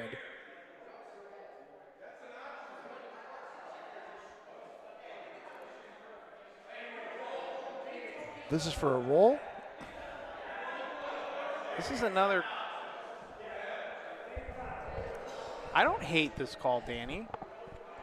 You have something to lay on. You got two of the better shooters. I like taking a shot at it. You clear that first ball out the way, make it open room, maybe. I hate this call. I'm shooting this ball. I knew you were going to say that. Yeah, I'm shooting this ball. I knew you were going to say that. I also I like shooting it too because you have Doug back. Right. And they're putting themselves in danger for another timeout. Yeah, I mean,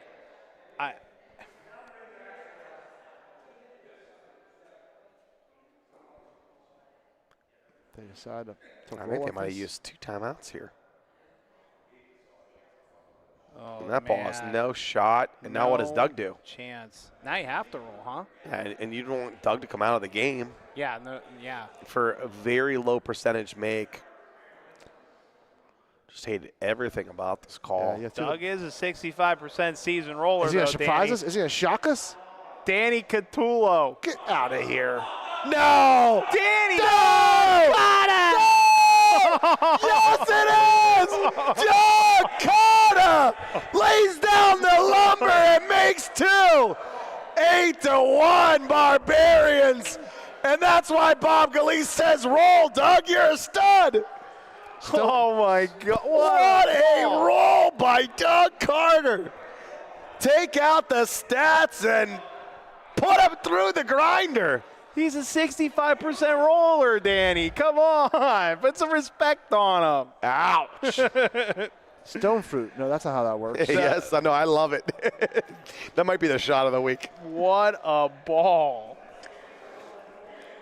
It definitely deflated the flash. He said, Ron Dog, here's how you roll it off the wall, buddy. I'll teach you a thing or two here. Russ goes long. Yeah, Russ has, if there was in an 8-1 game a spot to nitpick with the Barbarians right now, Russ is just he's rolling good enough balls. He's 2 bad balls behind. Yes. That's where you nitpick. Yeah. You want to own the wall. You want to be in front. Yeah. Like distance-wise, that's not a terrible leadoff ball, but when you have Timmy Wilson behind you, it turns into a much worse ball. All right, here comes Dougie. Got it. And Paulino. And all things coming up, Kata. It's almost laughable. 5 for 5 shooting, 1 for 1 rolling, playing the perfect game for the Barbarians as their number 1 pick. Here comes Pete. Got it. Hangs around. Peter Barach. Let me tell you, if you like what you're watching, subscribe to YouTube right now. Make sure you're tuned in to the Bocce Broadcast Network. You don't want to miss this playoff action this week. Carl Greenaway. These stars of the OBL always take it up a notch in the playoffs. Another fantastic ball brings up Gianni. Oh. Misses to the right. And that's another miss for Gianni. I don't even know if I would count last frames. I mean, it is a miss in the scorebook, but Yeah. that was yeah. terrible call by Dante. Yeah. You almost have to excuse that. It was such a bad call.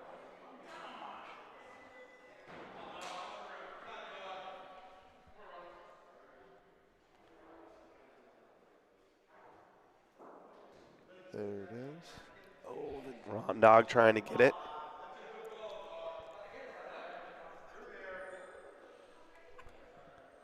Does he make 2? Bo Shekin. 1. Just 1. All right, only 1 point, and we are celebrating today. Jimmy Paisano brought an ice cream cake. Luciano Catullo's birthday weekend. Celebrate to Luch. We got his viral bocce video that we'll be playing. Jimmy P wanted to surprise him, one of his favorite players in the OBL. Luciano Catullo, happy birthday, buddy. Wow. 13 years old. He's now a teenager, Dill. He's got good tasting man. cake, too. Where's I'll tell time you go? that. Nothing like a DQ ice cream cake. Jimmy asked him what flavor because his mom was going to bake the cake. And he goes, ice cream. Yeah. Gotta love Luch. That's one of my all-time Happy birthday, favorite Luch. cakes. My kid's 13. It's a great year. Great time to Nice. be alive.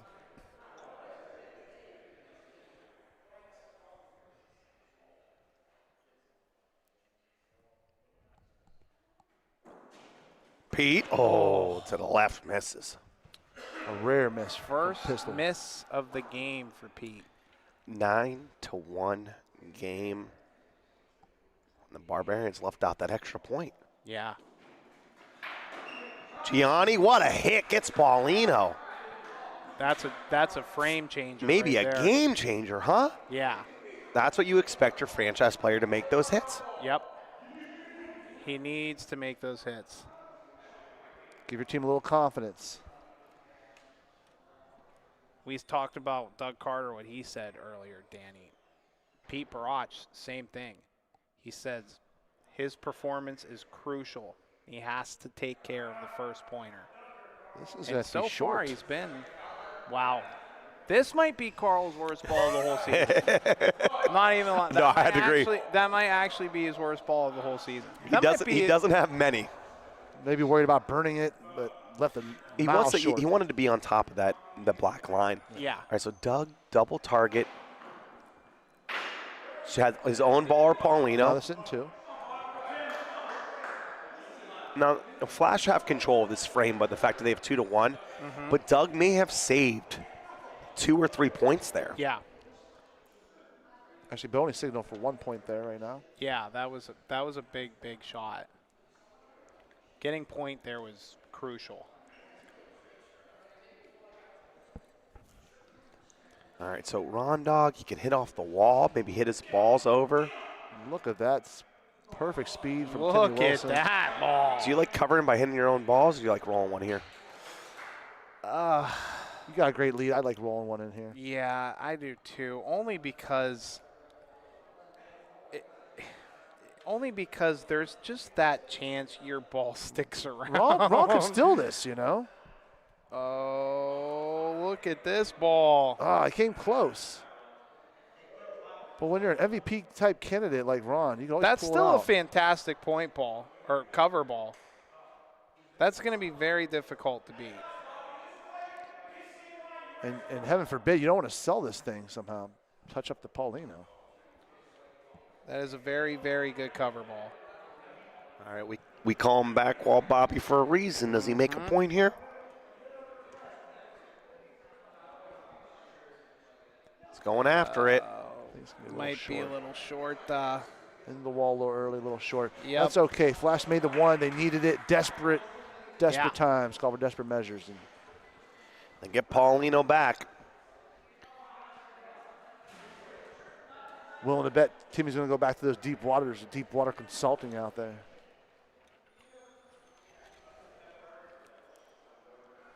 Look at this. Barbarians. 100% so far. 5 of 5 shooting. Flash 5 of 6.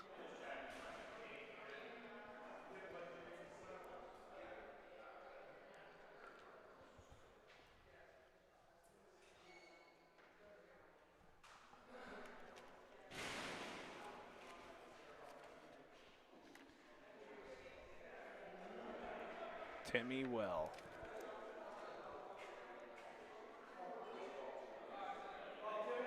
That's a good ball to start the frame for Tim Wilson. Dougie Carter. Guy's on fire right now, Luch. He's feeling it. There's just nothing else to say about it. He's 7 for 7 to start the game. 1 for 1 rolling. That might be his most impressive.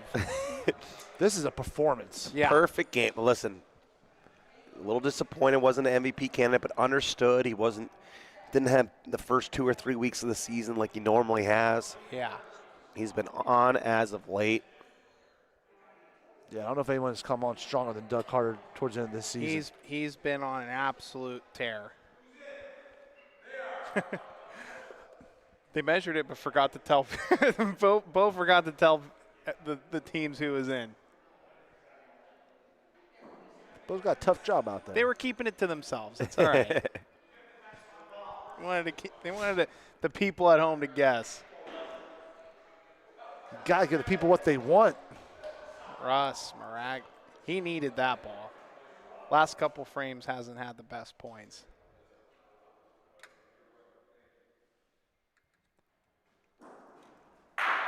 Got it. What a shot by pistol. Beal. Oh, a double kiss. He's tired of this. He just can't get a break on these back walls. Barbarians got the point. Look at throw up his arms. I don't know. And Pete is one of those guys that he doesn't complain like about getting no breaks and stuff like Not that often. ever. So if he's throwing his towel over the table, you know it's bad. It's wearing on him. He's 5'6" shooting, but Bobby. Yeah, Bo, just get comfy over there. You want us to get you a pillow and blanket next time, Bo? You sleeping on the job, Bo? Yeah. What are we paying this guy for?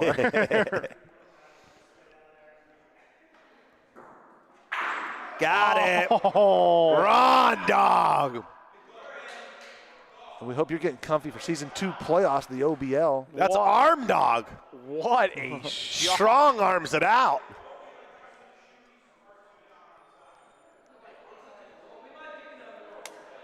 What a shot.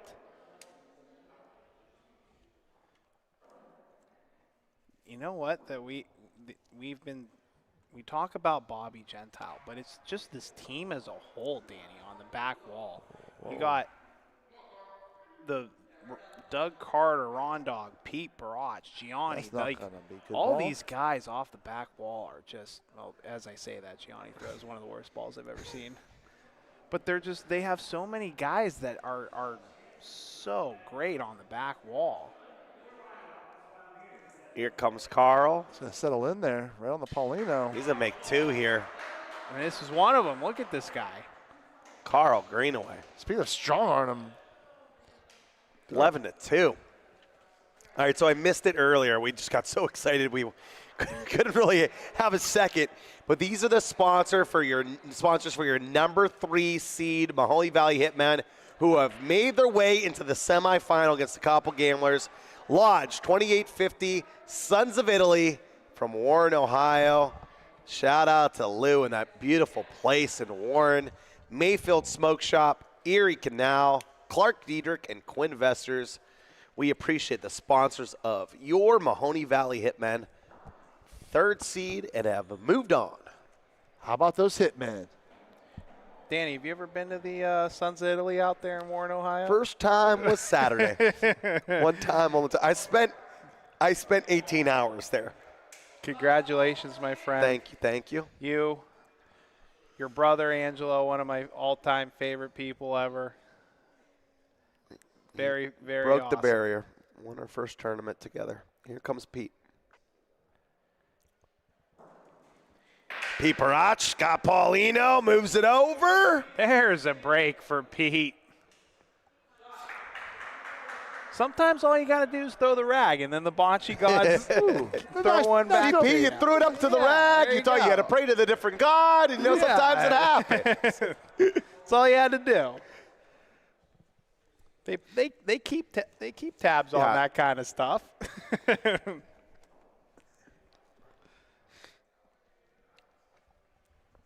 Here comes Mr. Greenaway. He's trying to do Pistol Pete dirty. Did he beat it again? He's trying to do him dirty. Oh, it might be a little strong. Goes through the middle. No good. Okay, Says Bo Wetzel. Man, the French highlight tape for this guy. It's gonna be great. One for the ages.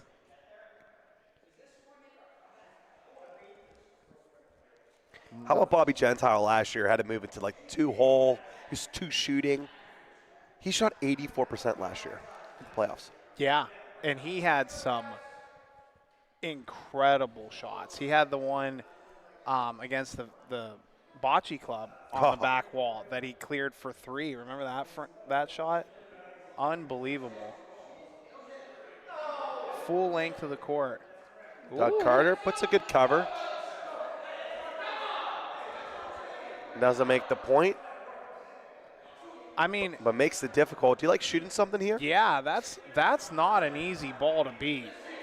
I mean, if you're a touch low, you're probably going to run into them. This is a difficult ball for Timmy. Yeah. But then, like, what does Gianni do? Like, if you get to the third one, it's like 1, 2, 3. It's like, this is really difficult. I wouldn't hate Gianni shooting that front ball. just to clear it to make it a much easier role for Timmy and Bobby. Now, if they shoot it, I don't necessarily like them shooting it off the wall. Which looks like that's exactly what they're about to do. Comes Gianni. Oh, no. Shoots it, sticks! Oh, brother. I don't know if that's in. I think it's not. But now they have a ball to play on. Yeah, that is perfect. Great shot by Gianni. Clears it, sticks it. Wow. Now they got a ball to play on. Here comes Timothy Wilson.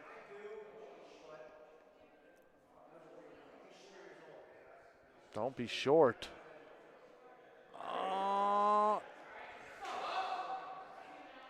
Also got him for 2. So they can still lay on that ball on the side. So they still got, I think they got 2, right? Yeah, Timmy's ball is in.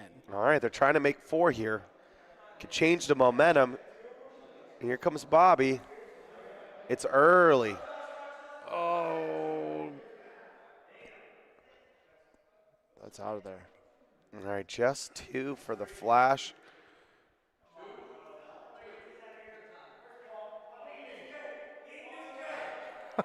Oh, no. Paulie got caught in the act of eating the ice cream cake before it melted. He was allowed. He was allowed. He was Look, on a he's little bit of a break. Can't have your cake and eat it too. You ever hear that phrase? Let Paulie relax for a minute. It's an ice cream Poor cake. guys, he's the Iron Man of the OBL. It's going to melt if he doesn't eat it. Yeah. Come on. He has reffed more games than anybody else in the history of professional bocce. Let the guy have... Sunny days call for Sun Cruiser Vodka Iced Tea. Made with real iced tea and real vodka. Refreshing and goes down smooth. Let the good times cruise with Sun Cruiser. Yeah, let the guy have a Sun Cruiser. Yeah, wash it down. No, nice try. After the game. I can't believe this is an 11-4 game. It just feels like the Flash have been playing so much better to be in a 7-point hole. The thing is, the Barbarians haven't missed a shot. 9-9 shooting. They're not letting up. Surprisingly, they're outrolling the Barbarians right now. They're 14 for 23 compared to 16 for 27.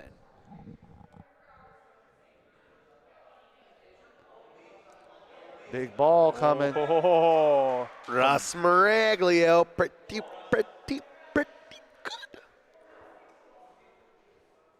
What a pickup for the Barbarians.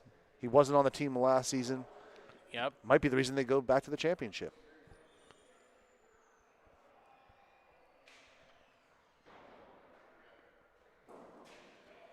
Oh. He with the miss. I asked Russ about that, what's it feel like to be a new member of the team, and he goes, listen, if we play the way we're capable of playing, no one can touch us. Trust me, Danny. Nobody wants to play the Barbarians. It's hard to argue with that. Yeah. Gianni clips it clean. He's feeling it now. Starting to feel it hitting. Yep, he is feeling it. Wanted to move the Paulino. Yeah, it's just, Russ is right. I think they're the most dangerous team in the league outside of the Bocce Club. When these guys are on, they're on. And they're replacing 2 of the guys from last year. They're pointing. Carl and Russ weren't starting for them last year. They weren't starting for anybody in the playoffs last season, but now both those guys are lead pointing. Yeah. And it's especially a big shoes to fill because the guy they replaced, Bubba Infante, he was the best roller in the playoffs. He was a playoff MVP. Yeah. So it's big shoes to fill, but they've been doing great. So yeah, tonight they're showing off. The ball's close. Of course, we got 2 of the top 5 overall shooters career-wise in the OBL. I'm talking about Doug Carter and Ron Dog. All right, checking to see if this Paulino's in.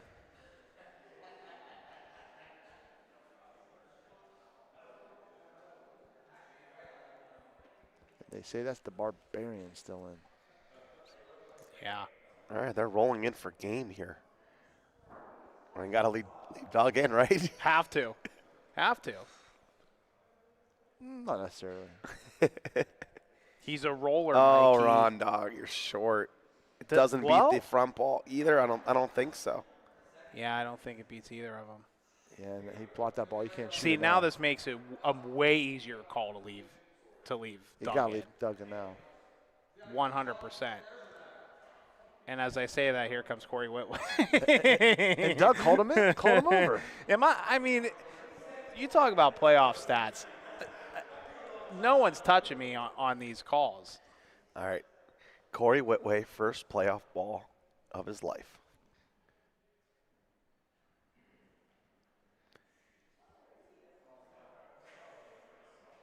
It was way out left. Now this is going to be an interesting lineup. How do you bring Doug back into this? Well, Carl moves the second shooter. Ron Dog moves the first shooter, in my opinion, and you leave Doug out for a second frame. And then just replace Corey. Yeah. No reason, unless you put Doug in for Russ, and then you go Corey at lead pointer. To be honest, it wouldn't be the dumbest thing on the planet to have Corey roll the Pauline right here. He way less, pressure shot. Let him. Only thing I can say about that is less shake-up if you just let him roll in the second spot, because a good chance Carl might be pointing anyways. So less shake-up if you have Russ stay in the front. All right, so sub does not work. Here comes Russ. Corey, also a proud member of the Don't Tie My Shoes Club. Him and Matt Estes, the founders of said club. That's an okay ball up front, a few feet out. Pointers can do that. Yep. Mm-hmm. Oh, there's no chance. I buy the shoes that don't even have shoestrings anymore because I just can't handle it. The stress of tying your shoes. Yeah, it's too much. If you haven't already, like, subscribe. We got 80 of you tonight. I'm trying to get those triple digits for the likes tonight. This is only game 1 of match 2 of the quarterfinals. This is the best of 3 series. We're not going into overtime tonight. All right, Timmy beats that ball. Barbarians up 12-4.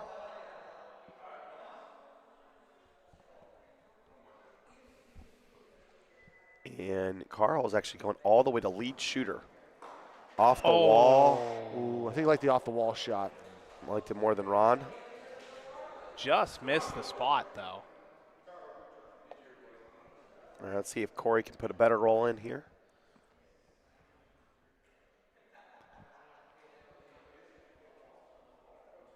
Trying to will it way down there. This is a great ball. Needs to keep on climbing, doesn't. It looks so good. Do you try a shot here? No, I like laying on this ball and, and hoping and praying the Flash don't tear it up enough. Yeah, miss could They put be. themselves in some big, big problems here. Yeah. Only reason I say that because you can leave Paulino open maybe. Bad lead roll. That's a fantastic Missed ball. shot. Good ball by Dog here. You got to shoot the Paulino, right? You got. You can shoot ball here too. Yeah, I think they see it. Pete sees enough of it. Comes Pete. Got it. Almost with the Paulino. Yep. He was super close to clipping the Paulino.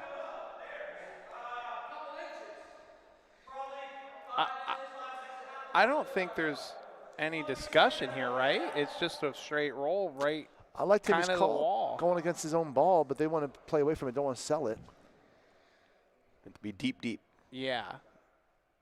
You almost don't even need the wall. You just kind of got to just catch it a tiny bit. See what Bobby does. He's short. He's short. Early too. Oh, good thing he was short. Now it's actually kind of covered. You could actually Yeah. go for it even more.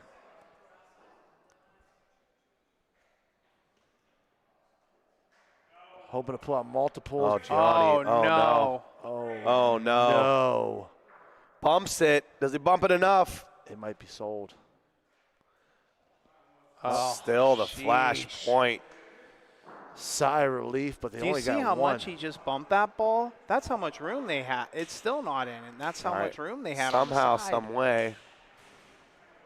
And, okay, the strategy did not work there, but speaking of strategy, let's talk about good strategy, Dylan. HD Growth Partners, I've used Tim Petrie and his team in the past for one of my startups. They help entrepreneurs out with all of the hard stuff. They think of innovative solutions. This isn't your old stodgy accounting firm with like the green, hats and like the pencils and like the clickety-click. No, HD Growth Partners, innovative strategic solutions. Make sure you check out Team Petrie and his team. HD Growth Partners, business strategy for the future. All right, so interestingly, Corey's staying in and Doug's staying out. Nope. What's going Here on he here? comes. Here we go. Okay. Here he comes. That is kind of a smart decision though, on the last frame, to just let the frame play out with Corey. Got it. Doug stays hot. No, they missed Doug shooting though. Carl missed that one, but the flash did not make them pay. Yeah. 8 of 8. Ain't it great for Doug Carter tonight? Comes Mr. Gentile.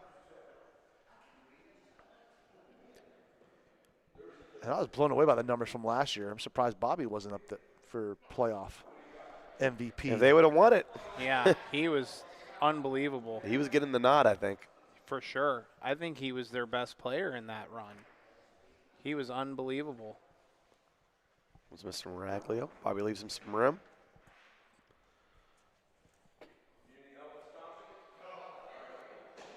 Ooh, Russ. You're going to like it, Russ. Mr. Miraglio. Attorney at law.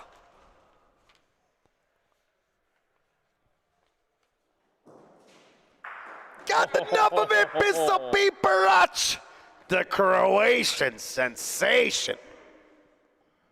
He's not ready to go away yet.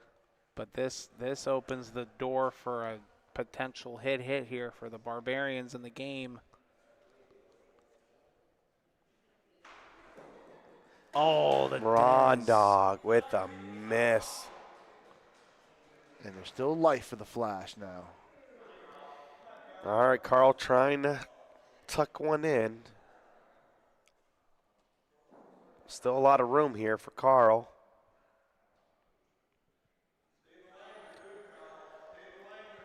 Does he like it? Does he like it? Oh, he loves it. Loves it. You shoot here, though, right, Pauline? Pauline's fine. Yeah. Trying to get it clean. Here comes Gianni.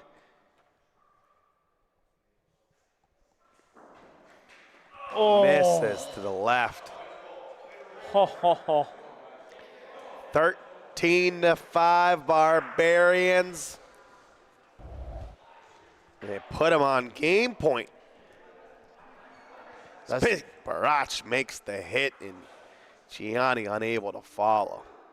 Gianni 1 of 4 shooting tonight. Of course, he had the one off the wall that he missed. Point in 5 of 8. This hasn't been the greatest of nights for him. Oh, 5 of 8 shooting. 5 of 8 sorry. shooting. 5. Oh, okay. I was looking at pointing.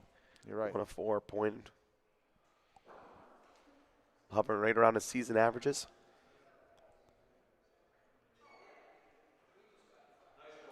Do you see foresee the next lineup for the Flash being completely shaken up? Yeah, I see Chiavetti coming in. Yeah, I wouldn't say completely shaken up, but I definitely think Dante's going to be in the game. You go Chiavetti and Estes, or just Chiavetti? Who are you bringing Chiavetti in for I Gianni? think Gianni have to, yeah. Okay. I agree with you guys wholeheartedly. I think Pete that's with the miss. That's the call. You gotta let Bobby Gentile ride it out. I don't think Is this that the death ball by Russ? Timmy, I think, has to play the next game. He's 9 for 12. Yeah, He's him- playing fine. Pistol Pete's 8 of 10 shooting. But hey, listen, it's 13-5, guys. The Yeah, it's game is not over. It's not over. Crazier things have happened in this game that we played. We have seen a lot crazier than that. Yep. It's going to be very difficult, no denying that, but Curious what the fans think. What do you think in the chat?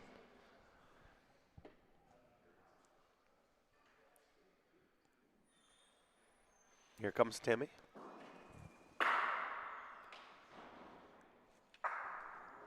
Goes side wall, goes right at it. Timmy Wilson, nice to meet ya. What a ball right on the Paulino. I'll tell you this, Danny, whatever they do the next game, one thing's for sure, he's in. Oh, Doug with a miss. That's his first of the night. Timmy Wilson will be playing in game number 2. I can guarantee you that. All right, they're going to go at it again. Here comes Dog. Oh. Another miss. Back to back. I haven't seen that a lot tonight for sure. Well, we haven't seen Doug miss at all until that frame, so.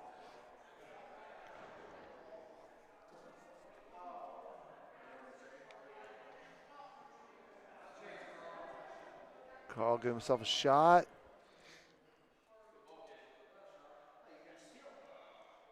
What a ball. Great ball by Carl. Doesn't make point, but it's a great cover. Bobby trying to beat, but 2 points in here. Trying to make it 13-7. Going to be a difficult ball to beat for Bobby.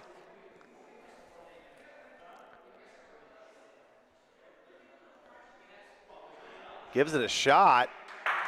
Does it get there? Does it get there? What a line, but not enough speed. Bobby doesn't make it. 13-6 game. Can the Flash piece together a run here? All right, the Youngstown Flash, their team sponsors, the Pineapple POS, the Lawn Ranger, Bearded Brothers Moving Group, Lorraine Music and Vending, and St. Anthony's Society Women's Auxiliary Board.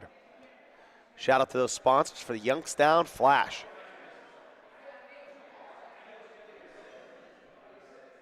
Oh. That's burnt. Just need some sort of a big shot to turn this game around.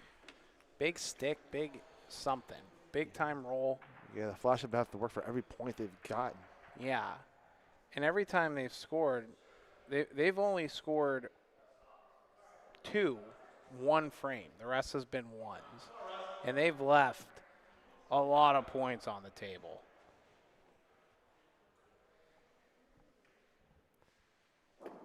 Comes Russ Maraglio. And you can't do that against the Whitcliffe Barbarians. Yeah. I'm a bar leaver. You can't leave the points on the table. Great ball by Russ. All right, Timmy did not want to lead off the frame being behind.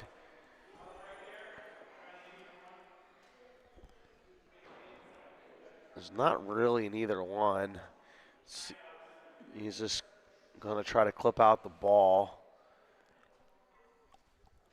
Be a difficult ball for Bobby to beat, so they want to move it out. Got it clean, Mr. Barach. The pistol, bang, bang. What a shot. 9 for 12 tonight.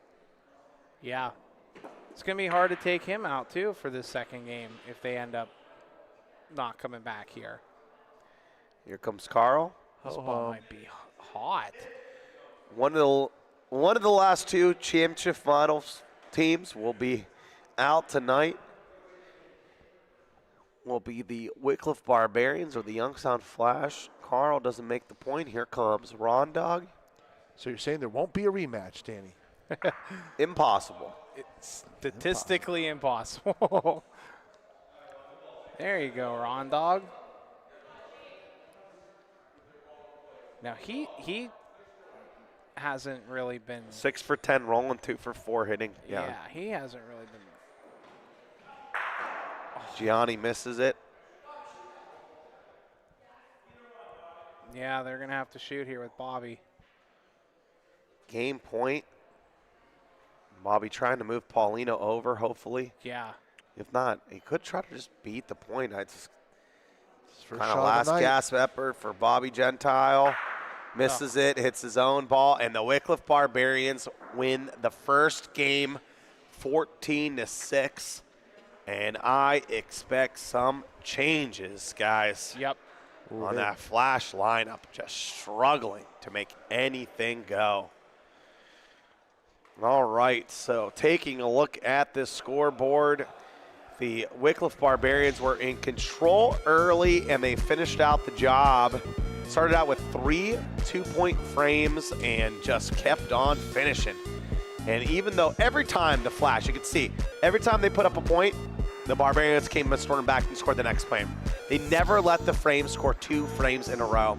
And even though the Barbarians struggled rolling, 61% as a team, Corey came in, couldn't do anything as a sub. Carl wasn't really typical Carl. Rondog was, again, worse than his typical.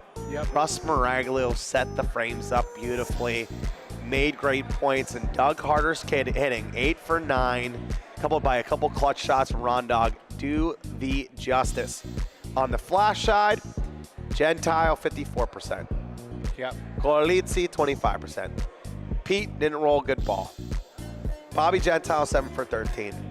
If you can't roll, you're reliant on excellent hitting, and it just wasn't enough for the Flash. Gianni only 6 for 10 shooting. Really the only bright spot I thought was Pete's shooting. Huh, Dill? Yeah, and I'd say Tim's rolling was also, I mean, he set the table up for him, and Doug shot fantastic, so pretty much you didn't realize how great Timmy was rolling because Doug was just hitting him out every frame. But yeah, I think both the lead hitter and lead rollers for both of the teams played great, but the middle of the lineups for both of them, that was where the difference came. Would you like making a change on the Flash side in the middle, Luch, and maybe bring in Estes and Dante and see if it gives a spark? Because I see them bring out Dante here warming up, but I think they're going to keep Johnny out here. So my question is going to be, who's going to be the second pointer? Because you probably want Dante being second shooting. I would like to see Matt Estes or Bobby stay out there as a second. Maybe Bobby could pick it up, get something going.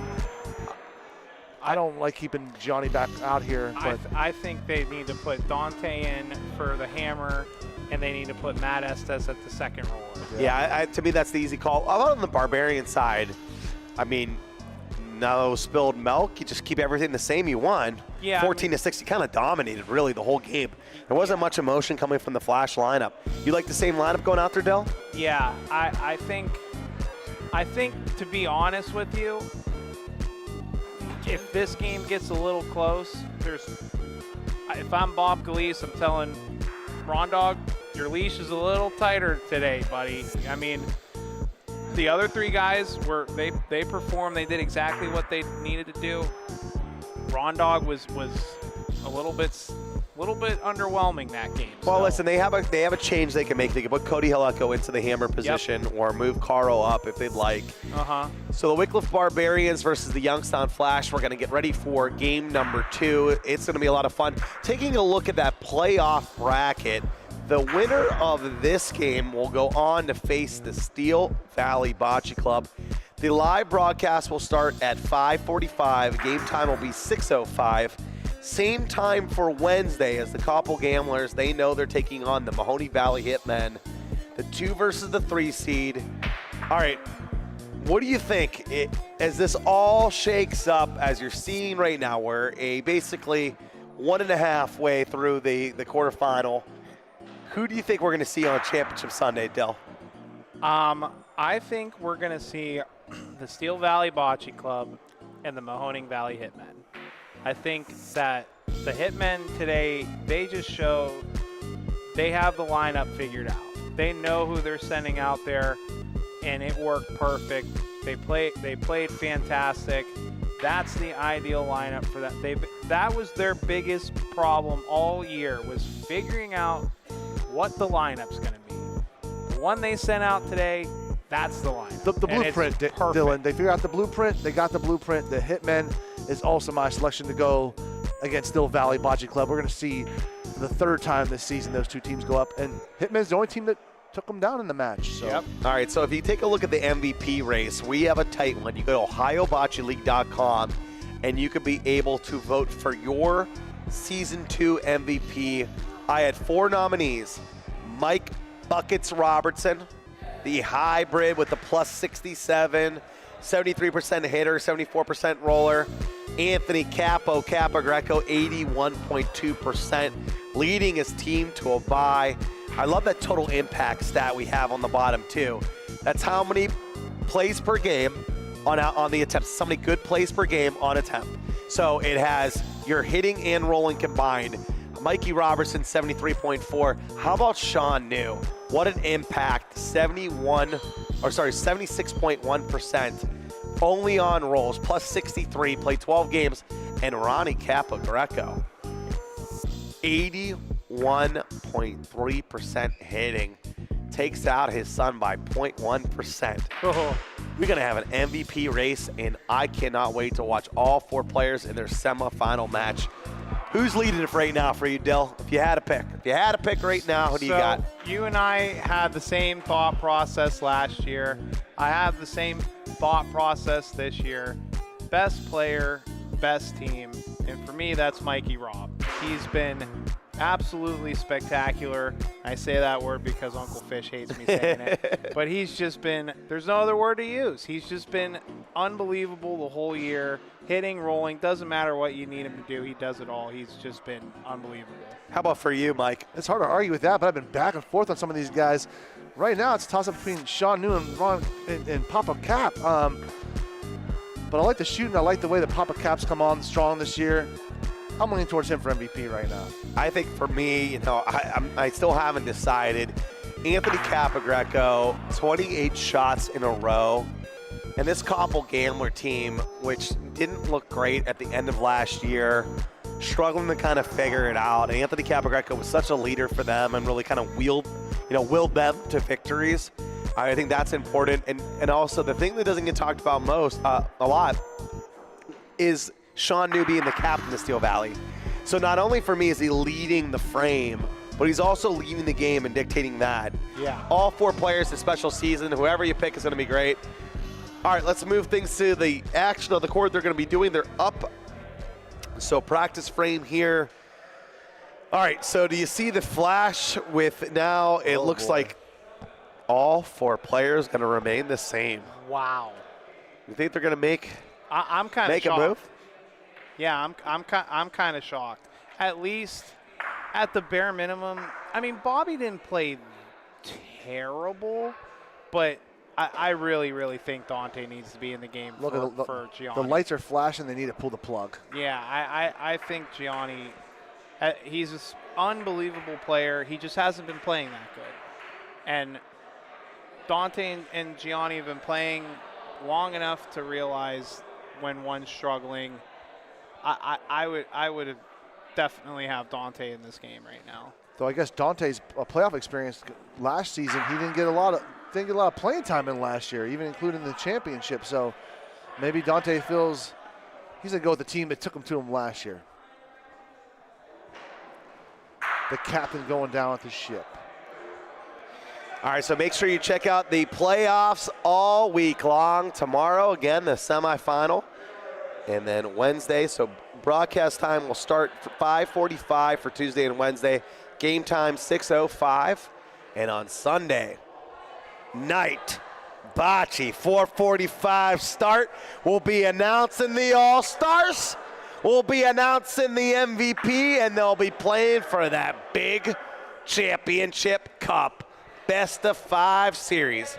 Can the Barbarians win another one and make their way back to the semifinals? Or do the Flash have a comeback in them? We're getting set to find out. Ooh, that's going to be fun. You can vote now at OhioBocceLeague.com for your Season 2 All-Stars. That's going to be a lot of fun.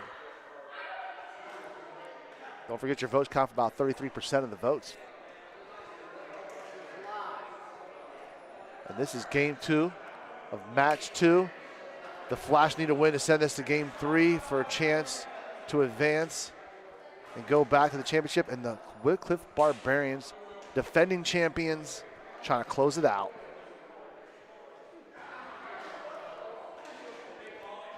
And we're going to see the exact same lineups we saw from game 1 from both teams.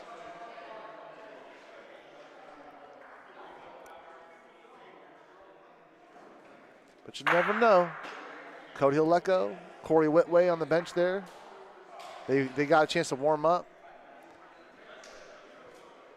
Yeah, Tess Romeo, Dante Chiavetti. I'm still Matt Estes ready to go in at any point in time as well for the Flash. I'm just still shocked that Gianni is in this game still. Fantastic player, but this has been a season-long struggle. Yeah, you know what? I think for me, I've kind of waffled on these things. You know, I've heard it with Jimmy. I've heard it with Ron Dog. I've heard it with, you know, when there's been struggle coming around. The franchise player, Gianni's a franchise player. You let them shoot their way out of it. Yeah. Gianni's a better player than his stats have indicated for this year. And you know what? You put him as a franchise player for a reason. Yeah. As much as you could say he hasn't been performing well and you want to pull him out and bring someone else in fresh, I can also see why Dante is letting him be able to figure it out. Mm-hmm. This Flash team has no chance to win the championship if Gianni doesn't play well. None. That's right. So the only way to get out of it is to shoot well here. Yeah. So that's my final point on it. I understand what we're all saying, but I have to be consistent. My franchise player, I'm probably riding him. Yeah. Dante's familiar with them. They've won a lot of championships around the circuit. He knows that at any moment, Johnny can pick it back up. I mean, that's a perfect point. They go as far as Gianni goes. If he struggles and they lose this next game, that's where they're going. It all boils down to how he is.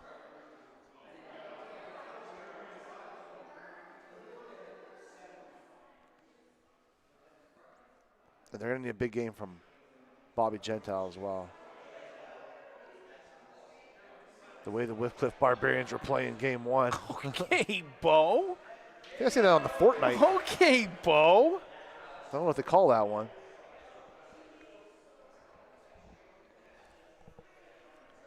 All right, here comes Dog.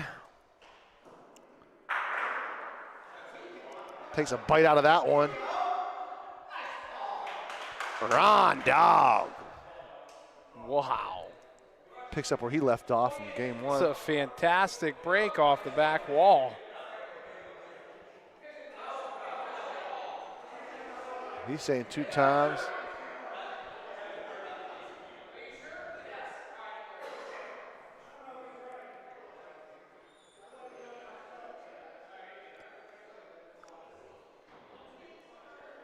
Measuring to be sure. Barbarians Flash 4-5 seed. That's a Due right now. Needs to make point.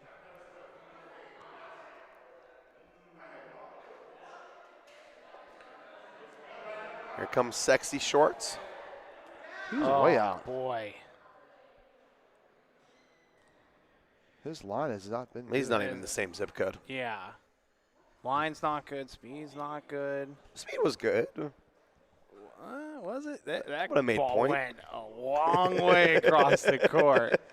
There's no telling. If that was straight, it might have been on the back wall. Like this one? Oh, my goodness.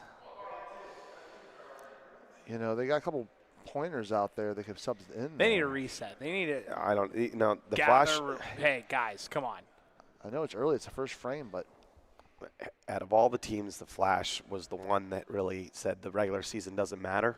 Yeah. And they have recency bias. Yeah. Because last year they were the 6th seed. And quite honestly, they were a Mike Robb shot away from being knocked out of the playoffs last year. True. And then no one's talking about a 6th seed making the championship game. Yeah. Yeah. They have elected to kind of play around with the lineup. It's a little bit. It's also just very different than how that team got to the championship. They were so good the last 2-3 I mean, the last 3 games of the season they played in the regular season last year. They caught fire at the right time. They were like the best team in the league. I mean, they were murdering teams. This year they weren't like that. And it just seems like it's been like such an up and down season. Now, on the other side of that, the Barbarians have been the complete opposite. They have been playing great. They're playing with energy. They're playing with passion. Yeah. They're picking each other up. They're playing like a team that They're went to fun. the championship last You year. got to have fun, too. Yeah. They're a tough team.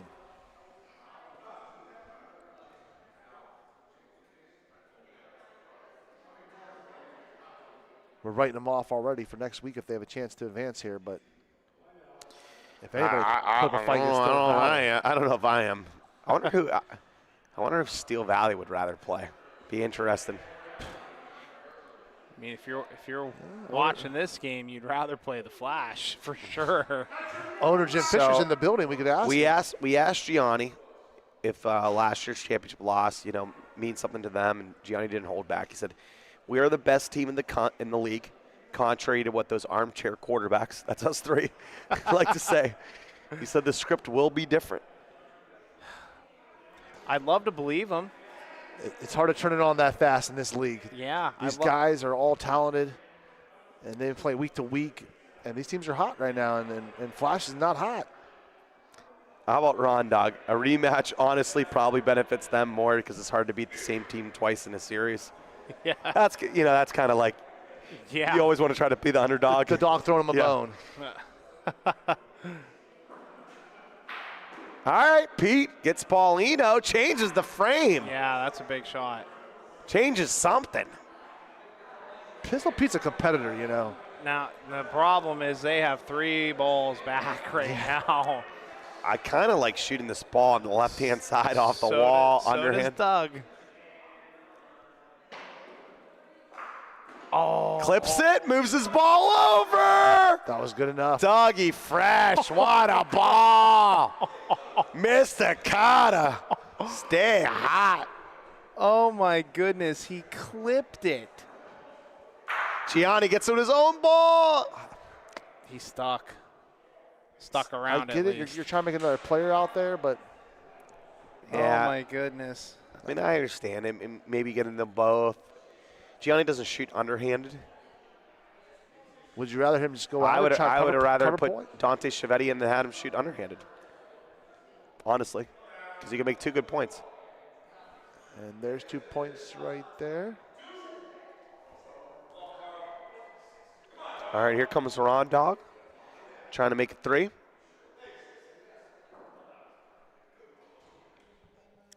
Going deep, deep, deep waters, trying to make a 3rd point.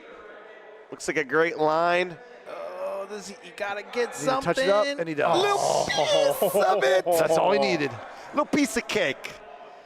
All right, so they were going deep waters there. Our great sponsor, Deepwater Consulting. That's the OBL's accounting firm out of Pittsburgh.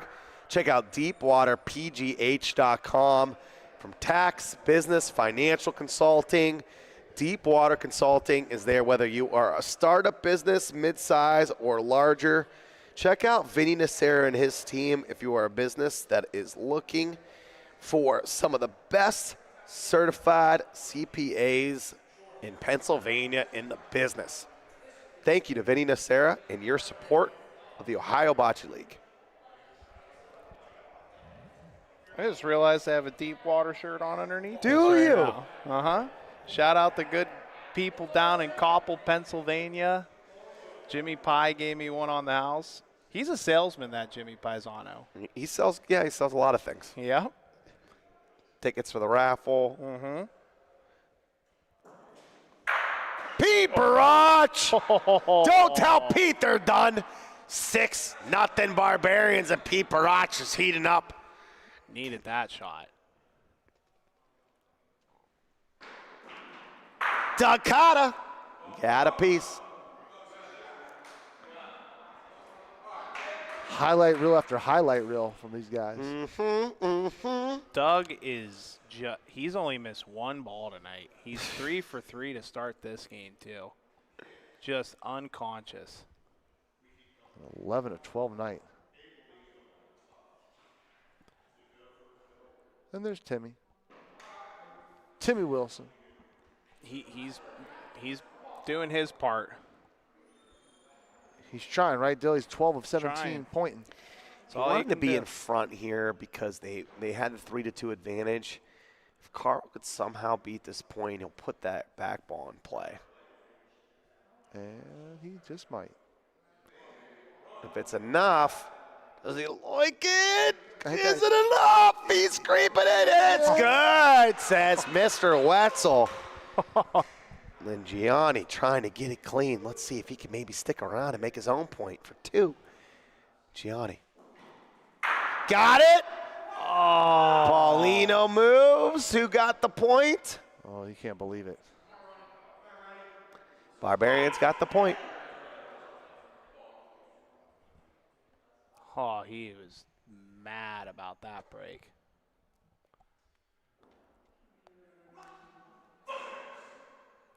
Here comes Bobby, trying to put a good point. That's gonna come on in. He does. All right, Ron going to try to get the left side, so that'll be the correct side. Let's see if Ron can get the correct side of this ball. He misses to the right. He missed it by a good foot to where they spot he wanted to get to. Ron has not been shooting well tonight. The flasher on the board. All thanks to that hit, followed by a nice point. Johnny had to do something. I mean, it was a good point. Yeah, I got into it, gave himself a shot. That's a good hit by Gianni. Get into it, deal with the consequences. I don't think I've played with Gianni or against Gianni for a long time. That wasn't a frustration on the break. I think that's just a frustration of I know what I have to do. I have to be the guy, and I have not been the guy tonight. And again, going back to the Flash have a chance to win if Gianni's one of the 2-3 best players on the court. Yeah. So that's why I love his ceiling is high. Like talk about ceilings and floors. He has a high ceiling. And I just think we've seen so far his floor, and he can get better. All right, Doug makes the Paulino come back. How about like that? A magician? That ball. Whoopsie daisy. Bo says you can't make it up. Went across the entire rail on the back wall. I don't think I've ever seen that before. Every night's a night of first here in the OBL. That was crazy. Does that creep up in there? I think it does. Yeah, I just think Gianni, at this point, he's just getting frustrated because we talk about it. They go as far as he goes. But I think nobody in the building knows that more than he does. All right, here comes Russ Maraglio. This ball looks good. Great line, better speed. And we talk about Russ. Clap hands for the Barbarians. Clap hands. Early on, he had like 3 bad frames in a row, but since then, for the night, he's rolling 12 of 18. Oh. Hits the wrong side, and then can't do that in that corner. And hit the incorrect side. Yeah. Made the ball better. Yeah, just frustrating for that shot. Here comes Gianni. Can he do something here? All right, his ball's alive. Still the Barbarians' point, though.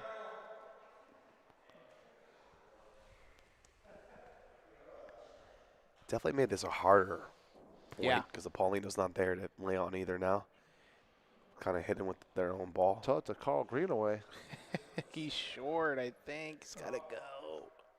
Yep, he's short. Yeah. Line was perfect, but it's short. It takes the line away from Ron. The Flash will be excited only giving up 1 here. Yeah.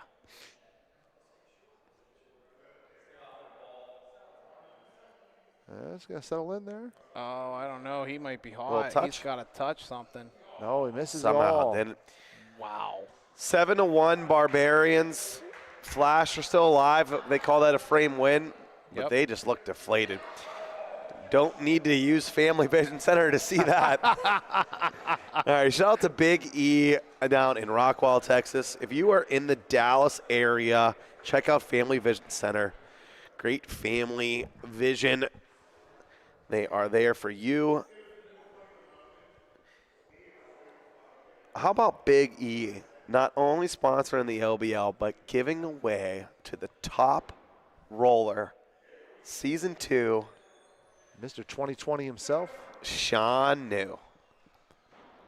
2020 vision. The Season 2 rolling leader, Meta Ray-Ban sunglasses. That's awesome. How about poor Rachel? She wears a Hellhound shirt they go 0-2. Yeah. She might have the worst luck. She's now 0-3 on the night. Got the Flash shirt on. Tough scene over there.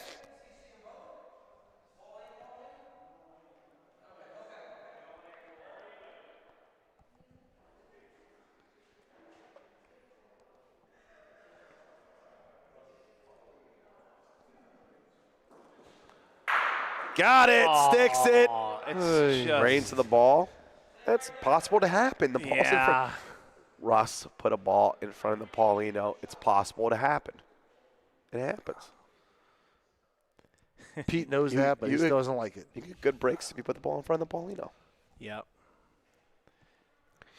This is still 50-50. Timmy puts a Barry one here. Yeah, some of those games you could be doing everything right, and it still doesn't matter. That's how bocce works sometimes. Tim said this ball's got to go. Where's it got to go? That's a really good ball. 2.5 feet. Well, for you and I, that's excellent. Yeah. Well, Yeah, I'm excited on about the it. Luch back is kind of pissed wall? about it. Like- Luch is yeah. kind of, Oh, yeah. he's kind of pissed about it. You and I, Dylan, we're like, yeah.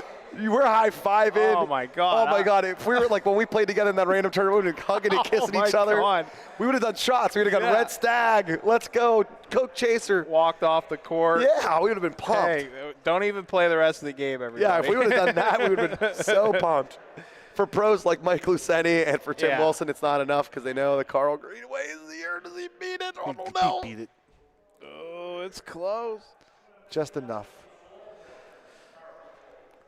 Carl's been a steady hand. That is point a in this- really tough ball to beat. If that's in, he's 12 of 17 tonight. If that ball is a point, That's indeed. the reason I said this is a good ball. It's right in front. The wall. If you play the spot wrong on the wall, you're bumping right into it. That's a real, and it's deep back there. It's a hard ball to beat. It is. And Carl beat it anyway. Did I say it was 2?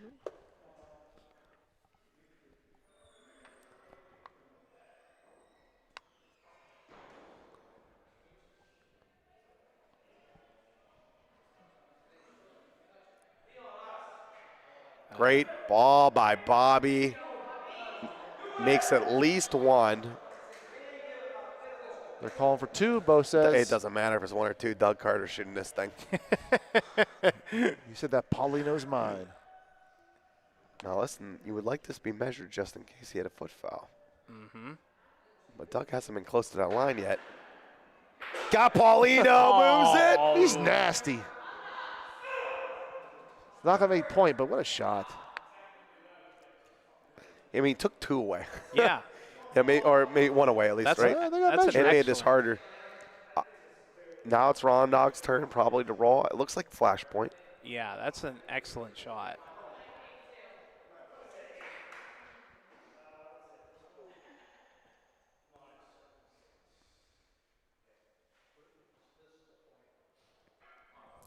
All right, if Ron Dog could put it on the Paulino, I don't know if Gianni can shoot. Yeah.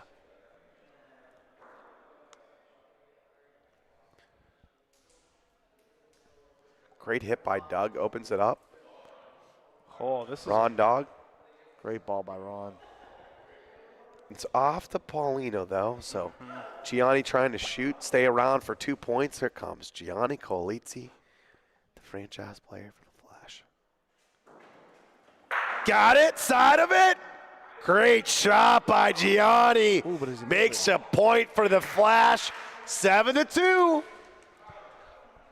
Ain't dead yet, says Timmy Wilson. Ain't dead yet. Trying to pump up the fellas and get them ready for the next frame. They needed that. That's a big-time shot by a big-time player. Yeah. They both, Flash needed that, and Gianni needed it even more. And if you liked it, don't forget to like and subscribe on YouTube right now to the Bocce Broadcast Network. We are truly America's home for bocce. Tuesday night, Wednesday night. Oh, you're going to get Sunday sick of night. us. Tuesday, Thursday, I feel like the Wednesday. girlfriend in The Godfather. Monday, Tuesday, Thursday, Wednesday.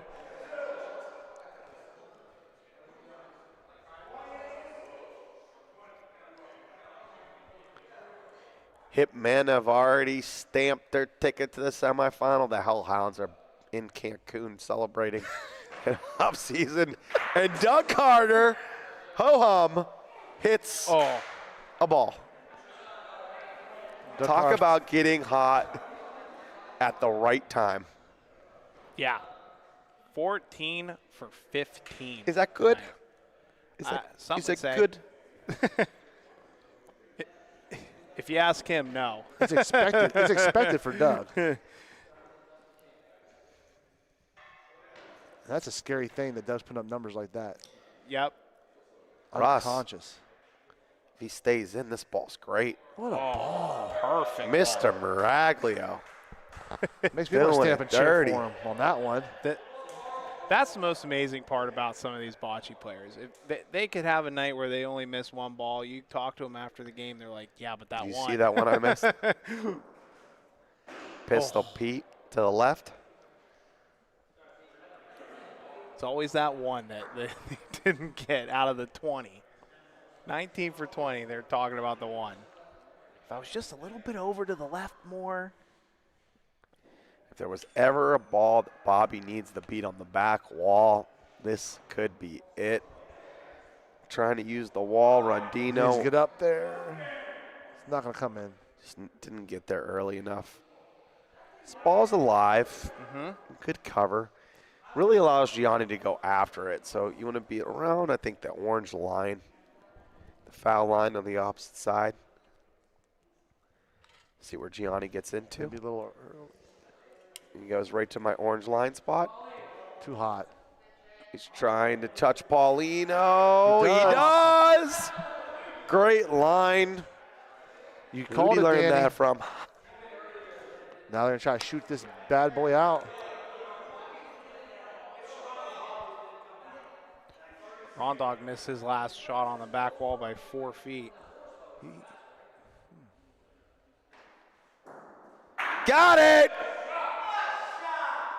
Dizzle. What a shot. Let's see if Carl can make it too. You know what we call that in the business, boys? That's a reverse jinx. That's a professional shot. I'll tell you that much. It's a dog-eat-dog world. That looks good. Carl Greenaway makes two. 9-2. And how long will Chiavetti keep watching his team play from the sidelines? Time will tell. 9-2 Barbarians. What would you do differently here? Can make a big sub. Yeah, we're kind of in a spot where his hands are kind of tied now. Because Gianni's He's been playing better. getting there, yeah. I don't know. Just need a spark. Got to win.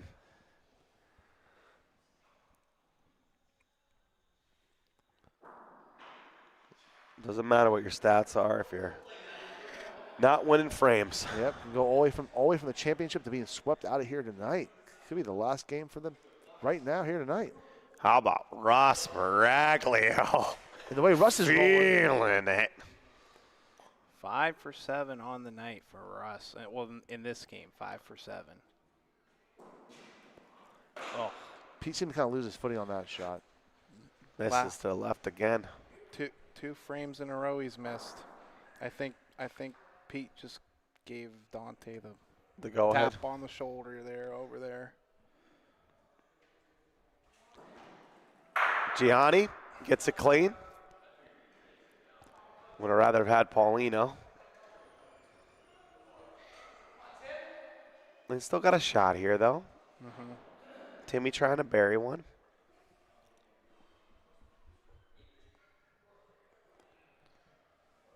Listen, the Flash have come back from many games, have been in plenty of overtimes, been down the wire before. They need this frame, though. All right, great ball by Timmy. He puts Paulino in play. Doug trying to get it out clean. Oh!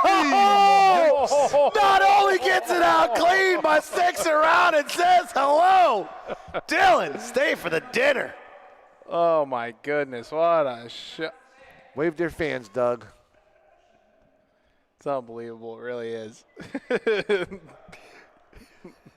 That was a statement shot. You know the craziest part, too, is he only sticks when I'm in the booth. I'll be sitting at home watching. He won't stick anything. As soon as I get over here, he sticks everything. It's crazy. He's going to start screaming through the TV at you. Yeah.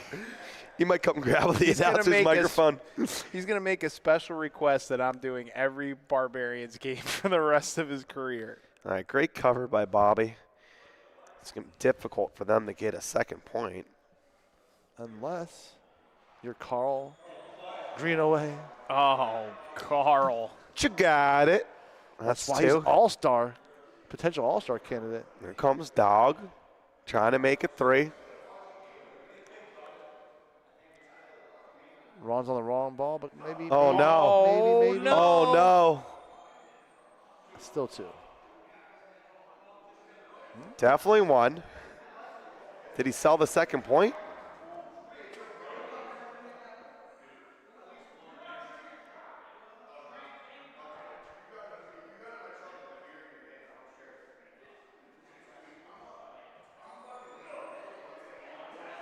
Two points still. Dog doesn't sell it. 11-2 game. Deuce Bigelow. All right, here comes the change. That was Dante awfully Chiavetti close out to of the the line. owner's box and into the game. Can he help will the Flash to victory? I do have to say that's a very, very unselfish move by Pete to come out. He was 4 for 6, 13 for 17 on the night. I mean, he was not bad. But No, Pete has not been the think he reason. knew Dante's got to be in this game. Yeah, we need a spark. And he needs something. he needs to be alongside his playing partner. Pete's is tired of shooting. He's been shooting all night long. All right, here comes Chiavetti. Got it. Sticks around. Okay. Something we haven't seen yet. Okay. Here comes Carl.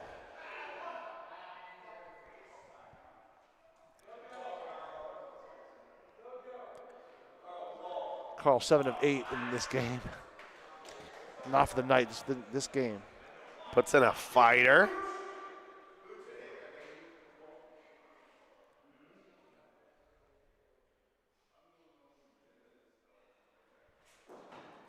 Gianni gets in the Paulino.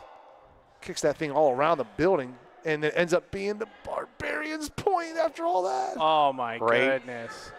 By the Barbarians ball. Now listen, they get rid of the ball. They still have a good one there.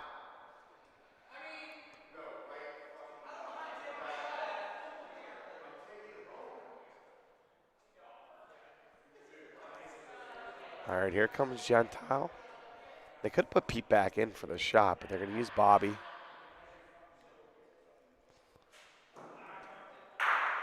Oh. Misses everything. He didn't seem like he's like in a rhythm much because that second shot he's taken all night. Bobby doesn't shoot a lot. Like, there are second rollers out there that get a hefty load of shooting, but he just doesn't shoot a lot. No, in the playoffs last season he got a lot more opportunities. That's only a second shot of this match. Comes Timmy trying to save the frame. Barbarians are 3 points away from another semifinal. Like you said, though, they had Pistol Pete on the bench. I'm surprised they didn't pull him in. Timmy. Oh, short. Still a great cover. I think you're going to shoot either way. Yeah. You can win the game by shooting. Yeah. You shoot the ball, it goes clean. Could be shooting for the win.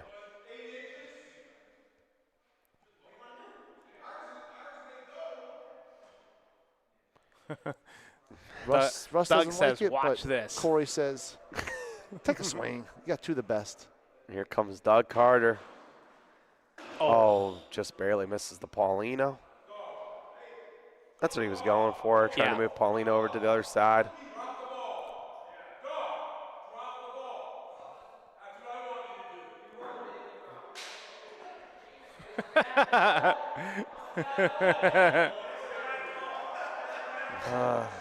They're saying it's a bad ball. All right. There was room to make the second point, but they were worried about Dog selling it. So Yeah. Bob commands him to drop the ball. We have a 12-2 game. All right, ITM 30, thank you for your sponsorship of the OBL. They are partying right now out there in Warren, Ohio. ITM 30, one of the best bocce, bar, restaurant places that you could find in the country. ITM 30 is in Warren, Ohio. Check out their food menu, their great drink specials, and even better, the people. Thank you to Larry and all the great ones from ITM 30. Dylan, I already have my player to watch for next year. I OBL. heard. And you're absolutely spot on. I still want Dylan to beat him one-on-one just because, it's like older brother-in-law. Like Dylan, I think, can still beat him up. I don't care how tall you are, Jared. It's tall trees. Oh! That's a tall order, Danny. Shavati hits and sticks. What a shot. Yeah, you're talking about Jared and Dylan. Yeah. The two have been spinning around town. Jared Cooper, that's a name to watch for next year. Doug Carter, he ain't going to miss 2 in a row much. Reframe. Yeah, that's a reframe. Doug Carter gets into the Paulino and the hidden stick from Chiavetti. Does not to do it again. count. Oh, that's This never happened. DNC. Yep, That's what we used to say when my Justin, little that never cousins were took up. place. When one of my little cousins was up in kickball, we'd scream, DNC, DNC. I mean, this one doesn't count. That I was listening to you when you shouted Jared out earlier. He's an unbelievable player. Nah, he's a dog. Yeah, he's a beast. Maybe 2 G's on that one. Yep. I was at the ITAM 30 before I came here. We had a little Monday night league out there. Oh, they had nice. us on the big screen. Why didn't you bring me any food? I messed up. I forgot. Yeah, there's Venmo, there's Man, Cash oh, App, man. there's cash. I'll just spend a little bit extra. Jordy. Shout out Jordy. He knows what he's doing over there. And those Cajun fries. Woo-wee.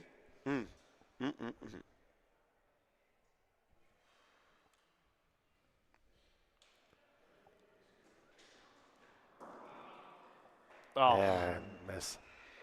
knew it as It's soon as just, he threw it. yeah, it's hard to do it again after you're kind of mad. You Yeah. stuck the last one. Oh, look at Gianni. He is disgusted at that last reframe. They're holding on by a thread. The Barbarians only need 2 to win this whole thing. It's a ball Timmy could beat, and he does. Great ball by Wilson. See if Doug can get into it. 7 for 8 rolling this game. Or 8 for 9, I should say, for Timmy this game. Ooh. Almost lost it. Slipped out of his hand. Is resetting.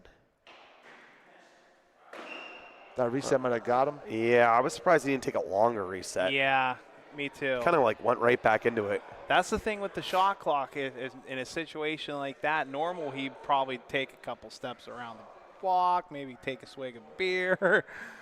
The shot clock, I think he was way good on the time, but I think it spooked You don't him like a them little shooting bit. this again? I mean, I do. The Flash like the ball so much they try to shoot it. Mm-hmm. A little bit defense here. You know, maybe if it was a little bit more. Carl he trying to give the stole it, shot. but not quite. A little short. I was surprised he didn't take a shot at it again. Yeah, me too. What about off the wall here?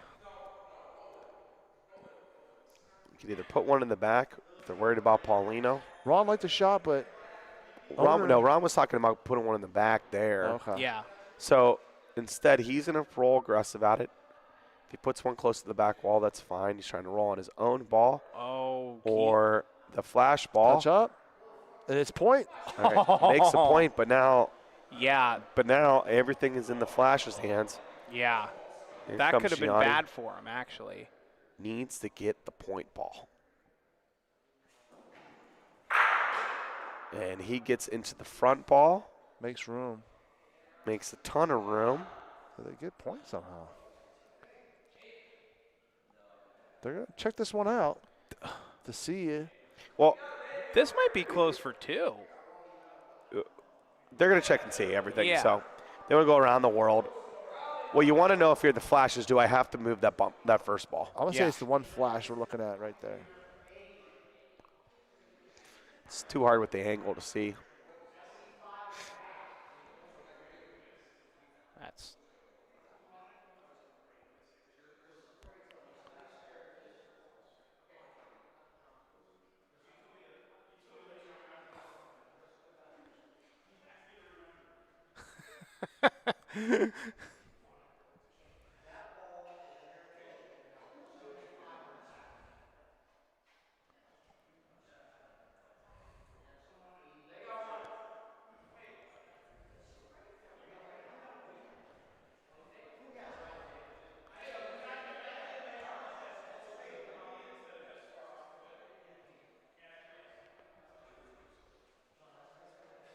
All right, so they're going to measure again. We're going to bring up a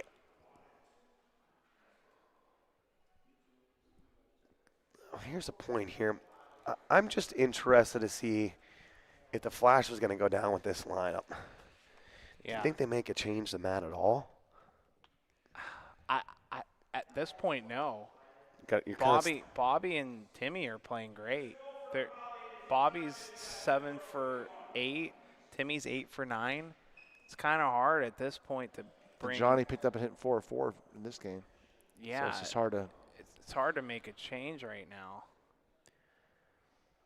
Again, they're playing well. It's just Barbarians are playing that much better. He needs to make point. Oh no. Oh no. They have to bring out the sticks. I think that's point. I feel like that's got to be point, huh? Yeah. Huh? I mean, it has to be, no? I feel like it's got to be one time. Okay. One Flash. 12-3 game. Flash seemed dead. Just no energy. Yeah. I mean, even after the hit from Gianni, just Bobby didn't even give a chance to move Paulino or that other ball. Well, every time the Flash have scored tonight, the Barbarians come right back and score. So let's see if after this frame, if that holds true. Could be game point if they do. You're right. How crazy is that? In 2 games, the Flash have yet to have back-to-back frames. Yeah. Oh, no. And just like Ben did in the last match, Timmy on a crucial Pauline throw burns it.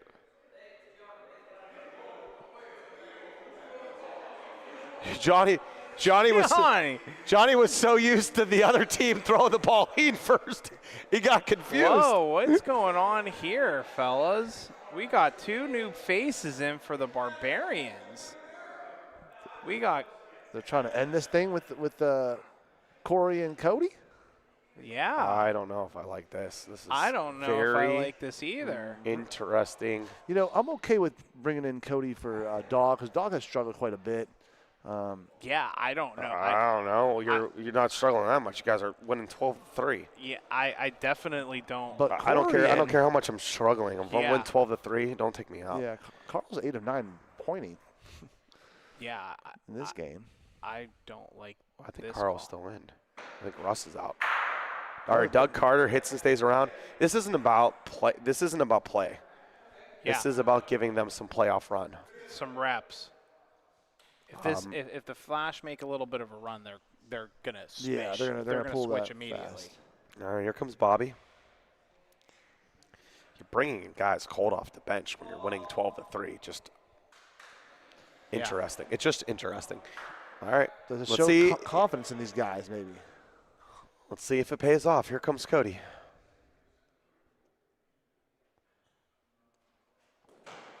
Got it. Sticks around. Fire in the hole. That's why you bring him up. Looks like he's played this game a couple times, Danny. Here comes Gianni.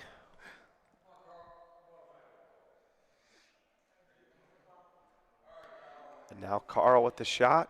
Like shoot out and basically win the game. Here comes Carl. Got it, a piece of it. So now you call the dog out?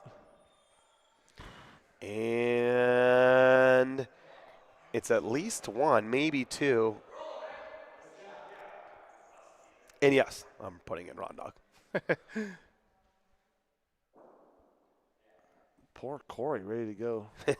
Go get it. And Not so fast, my friend. a sub before the sub even gets out there. All right. I like shooting this ball to win the game. All right, they're leaving Corey way in to shoot the ball. Corey's a great shooter. He loves the pressure of the last ball. Wasn't allowed to shoot last year for the Gamblers. Wycliffe gives him the go-ahead, and he misses 2 feet to the right. Questionable that they let him stay out there for that. They could have technically put Rondog in there and not have used the sub yet. So they could have just taken Rondog right out, right? Yes. Because he didn't. Correct. Technically, Corey wouldn't have subbed. Yeah, he was just standing in there. Yeah, just because he was standing there, they could have subbed him back. You are correct. All right, 12-4 now. If the Flash somehow find a way, they are going to be ruining. All right, here comes Timmy. Well, what's done is give the Flash a little bit of hope. Don't want to give Timmy Wilson. That's 2 3/4 feet in front. So here comes Whitway.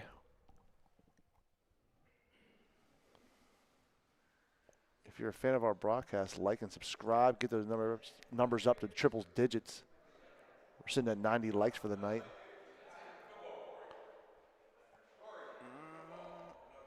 He's in. All right, what are you rooting for in the chat? You rooting for a Game 2 comeback from the Flash, or you want the Barbarians to finish the deal? Here it comes.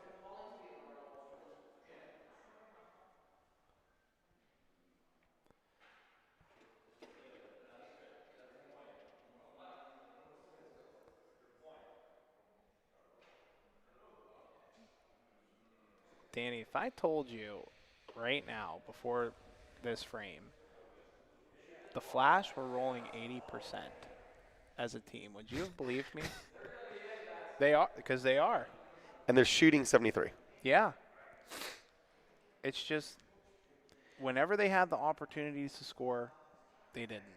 And they left points on the board again. Yeah, the numbers are almost identical for both teams. Yeah. I mean, 80% rolling, you'd think that's a good night. Not when the other team's doing it too.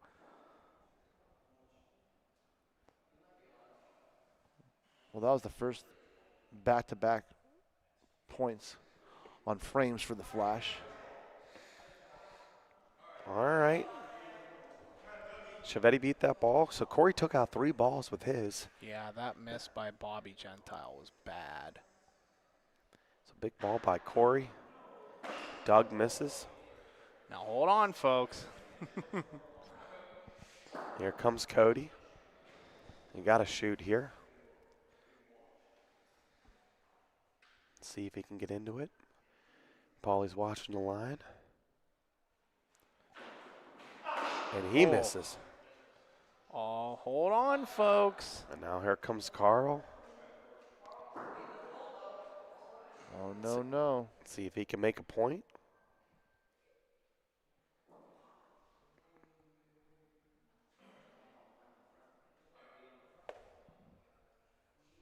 That's not going to make it there. Oh, listen. Oh, it somehow creeps over that ball. If it stayed behind that ball, they might have had a chance for a big, big, big frame. Yeah, they could have shot that side. Corey's ball out for 3. It's not a point ball, but it saves them from the big frame. Oh, yeah. I mean, if it's short between all 3, they could shoot that other ball for 3-4 points. Yeah. Here comes Gianni trying to make 2. They haven't been making multiple point They're frames much tonight. Another 1-point frame for the Flash. Oh, I don't know about that. How far is that other ball? That looks like 2. Might be. Might just came in. Wow. 2 points, Flash, 3 frames in a row. 12-6 ball game. Very, very interesting that they're keeping this lineup. Sponsors for the Wycliffe Barbarians are Carver Financial Services and Shawnee Wood Products Incorporated.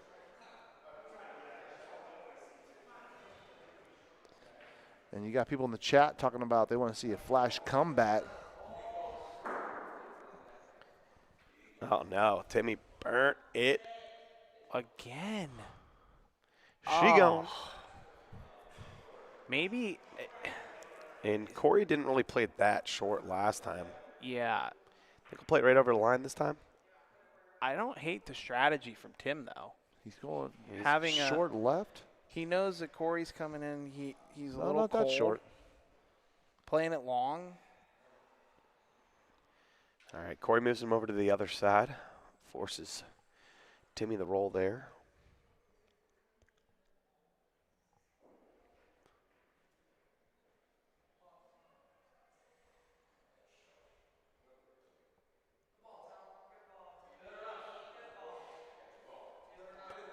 That ball will work.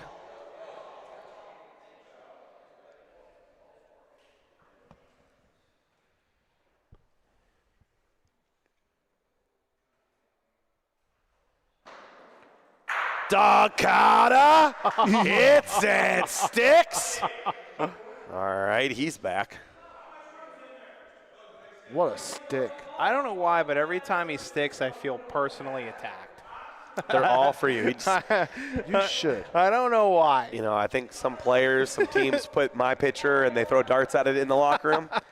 Doug Carter definitely uses your pitcher on the ball. Definitely uses your pitcher We're on the best ball. buddies, On the actually. firing range at that. We are best All right, they're buds. going to shoot here. They're going to ball Paulino. All right, here comes Dante Chiavetti. Decide not to roll. Misses everything badly to the right.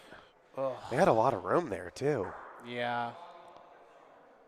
Just that either or looks so good if you're. If you get the Paulino to the back. Yeah.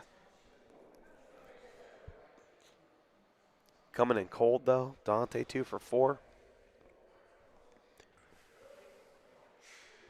Gentile does Gentile things. 9 for 11. Good ball by Bobby. Ooh, Makes the point. It's close. This game has been a lot more Bobby-like. Last game he struggled a bit.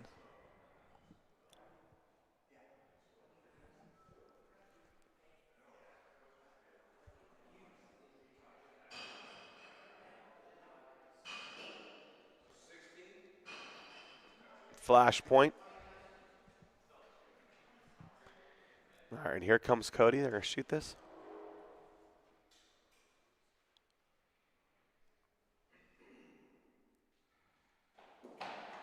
Got it! Picks it clean. Cody Aleko. What a shot by the Rook. Massive hit by Cody Aleko. Here comes Gianni, 2 balls back for the Barbarians.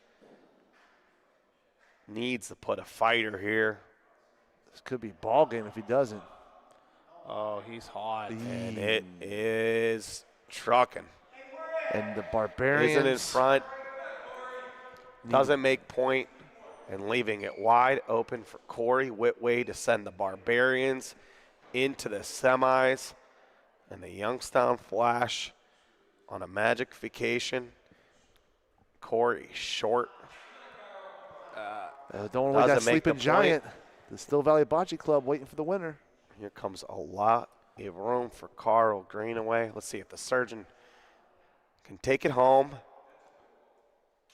Carl, great point, great game, and the Barbarians take down the Flash with ease.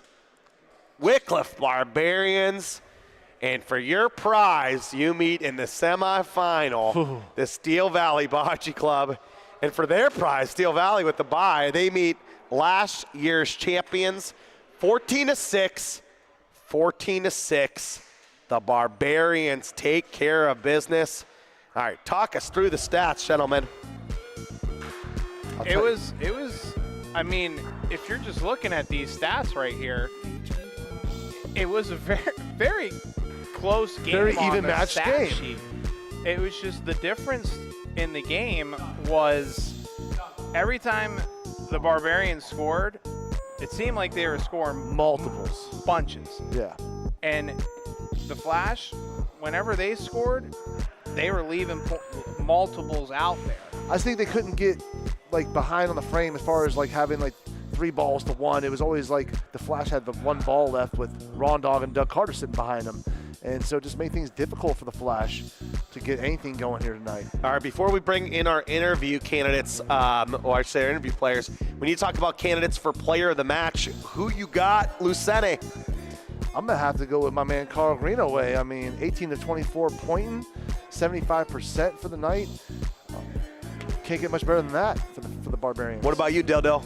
I'm going with my best buddy, Doug Carter. I mean, what are we doing here? Every time he sticks a ball, he's over looking at me, giving me the thumbs up. I mean, he shot the lights out, 17 for 21.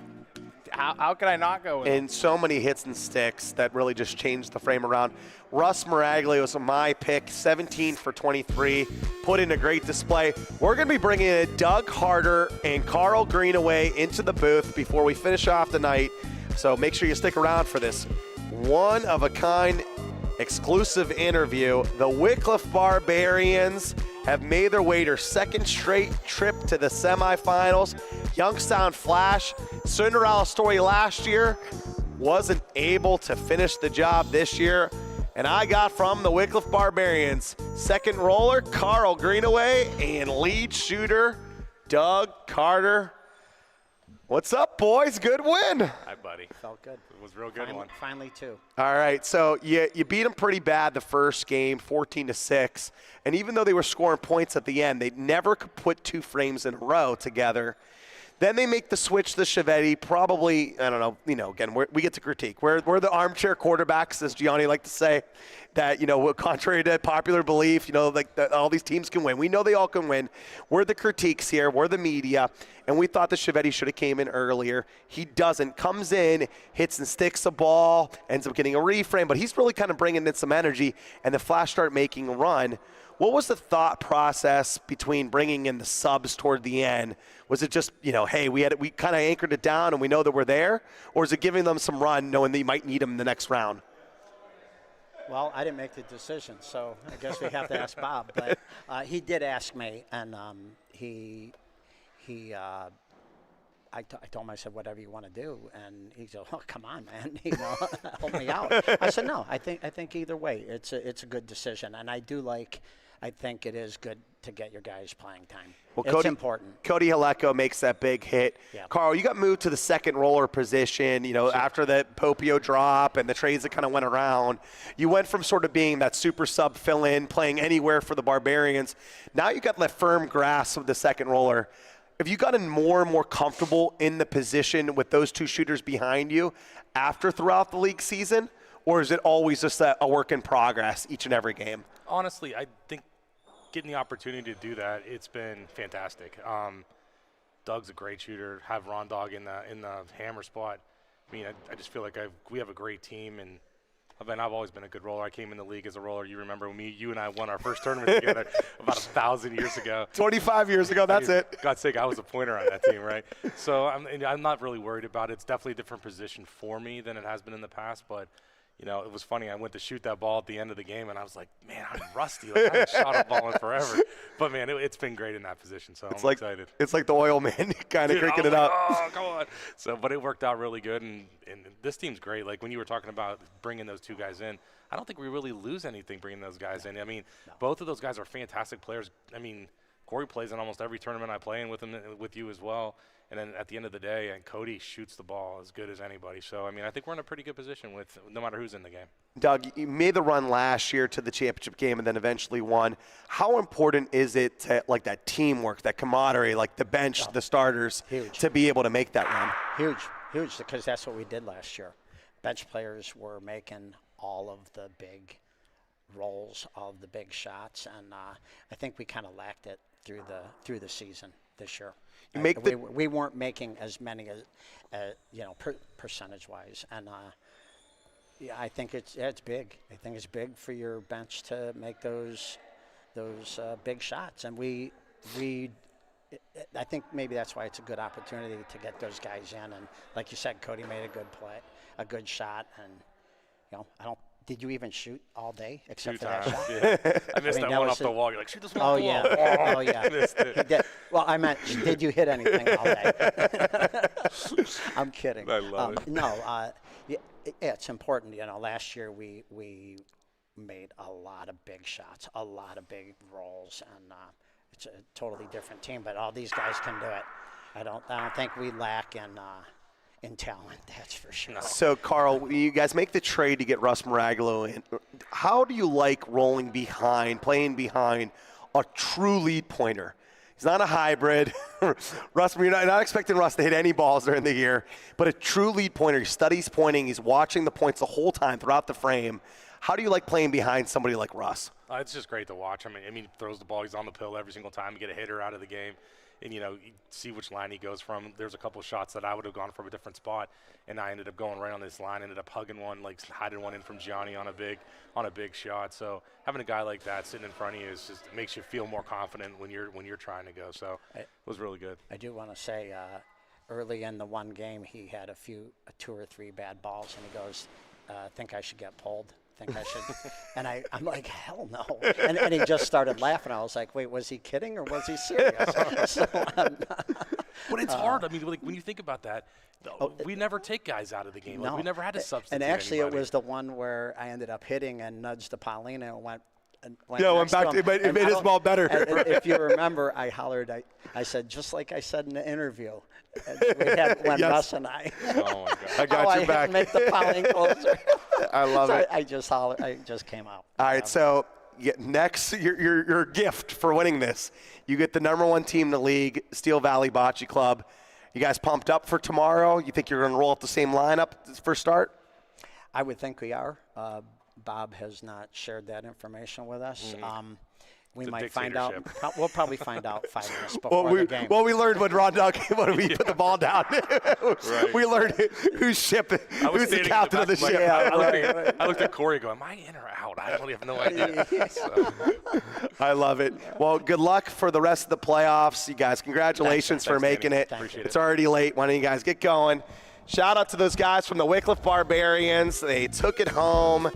And what a match indeed. I'm going to bring back in Dylan and Mike for their final thoughts before you send it back to the hype video. And make sure you stick around for the hype video because Declan New making his professional debut. All right, Dylan, Luch, final thoughts. Well, first of all, everyone thinks this game of ours is easy. Luch was in the middle court taking warm-up shots that whole time. Just want everyone to know. The grind never stops. Yeah, always working, right? Luch, always working. Gotta get him in right now. Gotta get him in. I think that we saw the Barbarians that we have been waiting for the entire year. That team that we saw play tonight, that team could beat anybody. The Oh, way yeah, that absolutely. they play, the way that they hit, I mean, their hitting is off the charts. And to be honest, that's not even their peak yet because Ron Dog, not his best performance tonight. If he gets going, see you later. Do you think it favors them that they came out here tonight and they have to come back tomorrow night here? And it might be an advantage, as they take on Steel Valley Bocce Club. Obviously they get the bye. I think I'd rather not play this game because you can get, kind of snake bitten. Yeah. I think final thoughts for me right now, this is the 4 best teams in the OBL, not the 4 best teams that are playing right now, just the 4 best teams. Yeah. And they all took it, the one commonality between them, the Hitmen and the Barbarians didn't get the results that Steel Valley and Koppel got, but you could tell right from the beginning of the year they took it seriously. Bob made transactions, big moves. The Hitmen made big lineup changes. The Flash and the Hellhounds, they just could never really put it together in the regular season, and it kind of showed that, not continually, is from the first to the second game, not being able to finish the job. The Flash and Hellhounds, lots of talent, but there's going to be some question marks going into the offseason. I'm interested to see what Dante and Rocco decide to do with their rosters as, we're going to figure out what's going to look like going into season 3. Especially the Hellhounds. I mean, there's a lot going on with that team. So they got all the questions. Right now, the Hitmen, that new lineup, it may have all the answers. the blueprint. As Dante Alicia with that playoff blueprint lineup. It's a working right now. They put on a clinic, and so did the Barbarians. Make sure you tune in tomorrow. We will be live starting at 5:45 Eastern Time. Game time starts at 6:05. For Michael Luch Luceni, for Dills, Thrills, Palsy, I'm Danny DiCacatulo, and welcome to the game. Jimmy, he has been playing so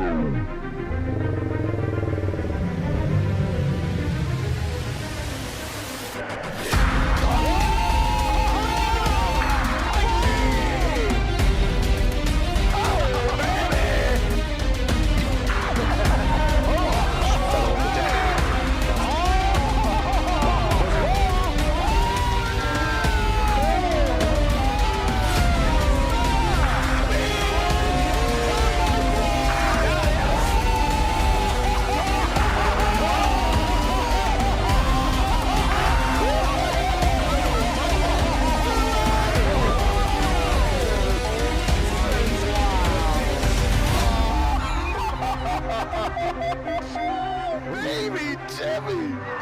Oh, it is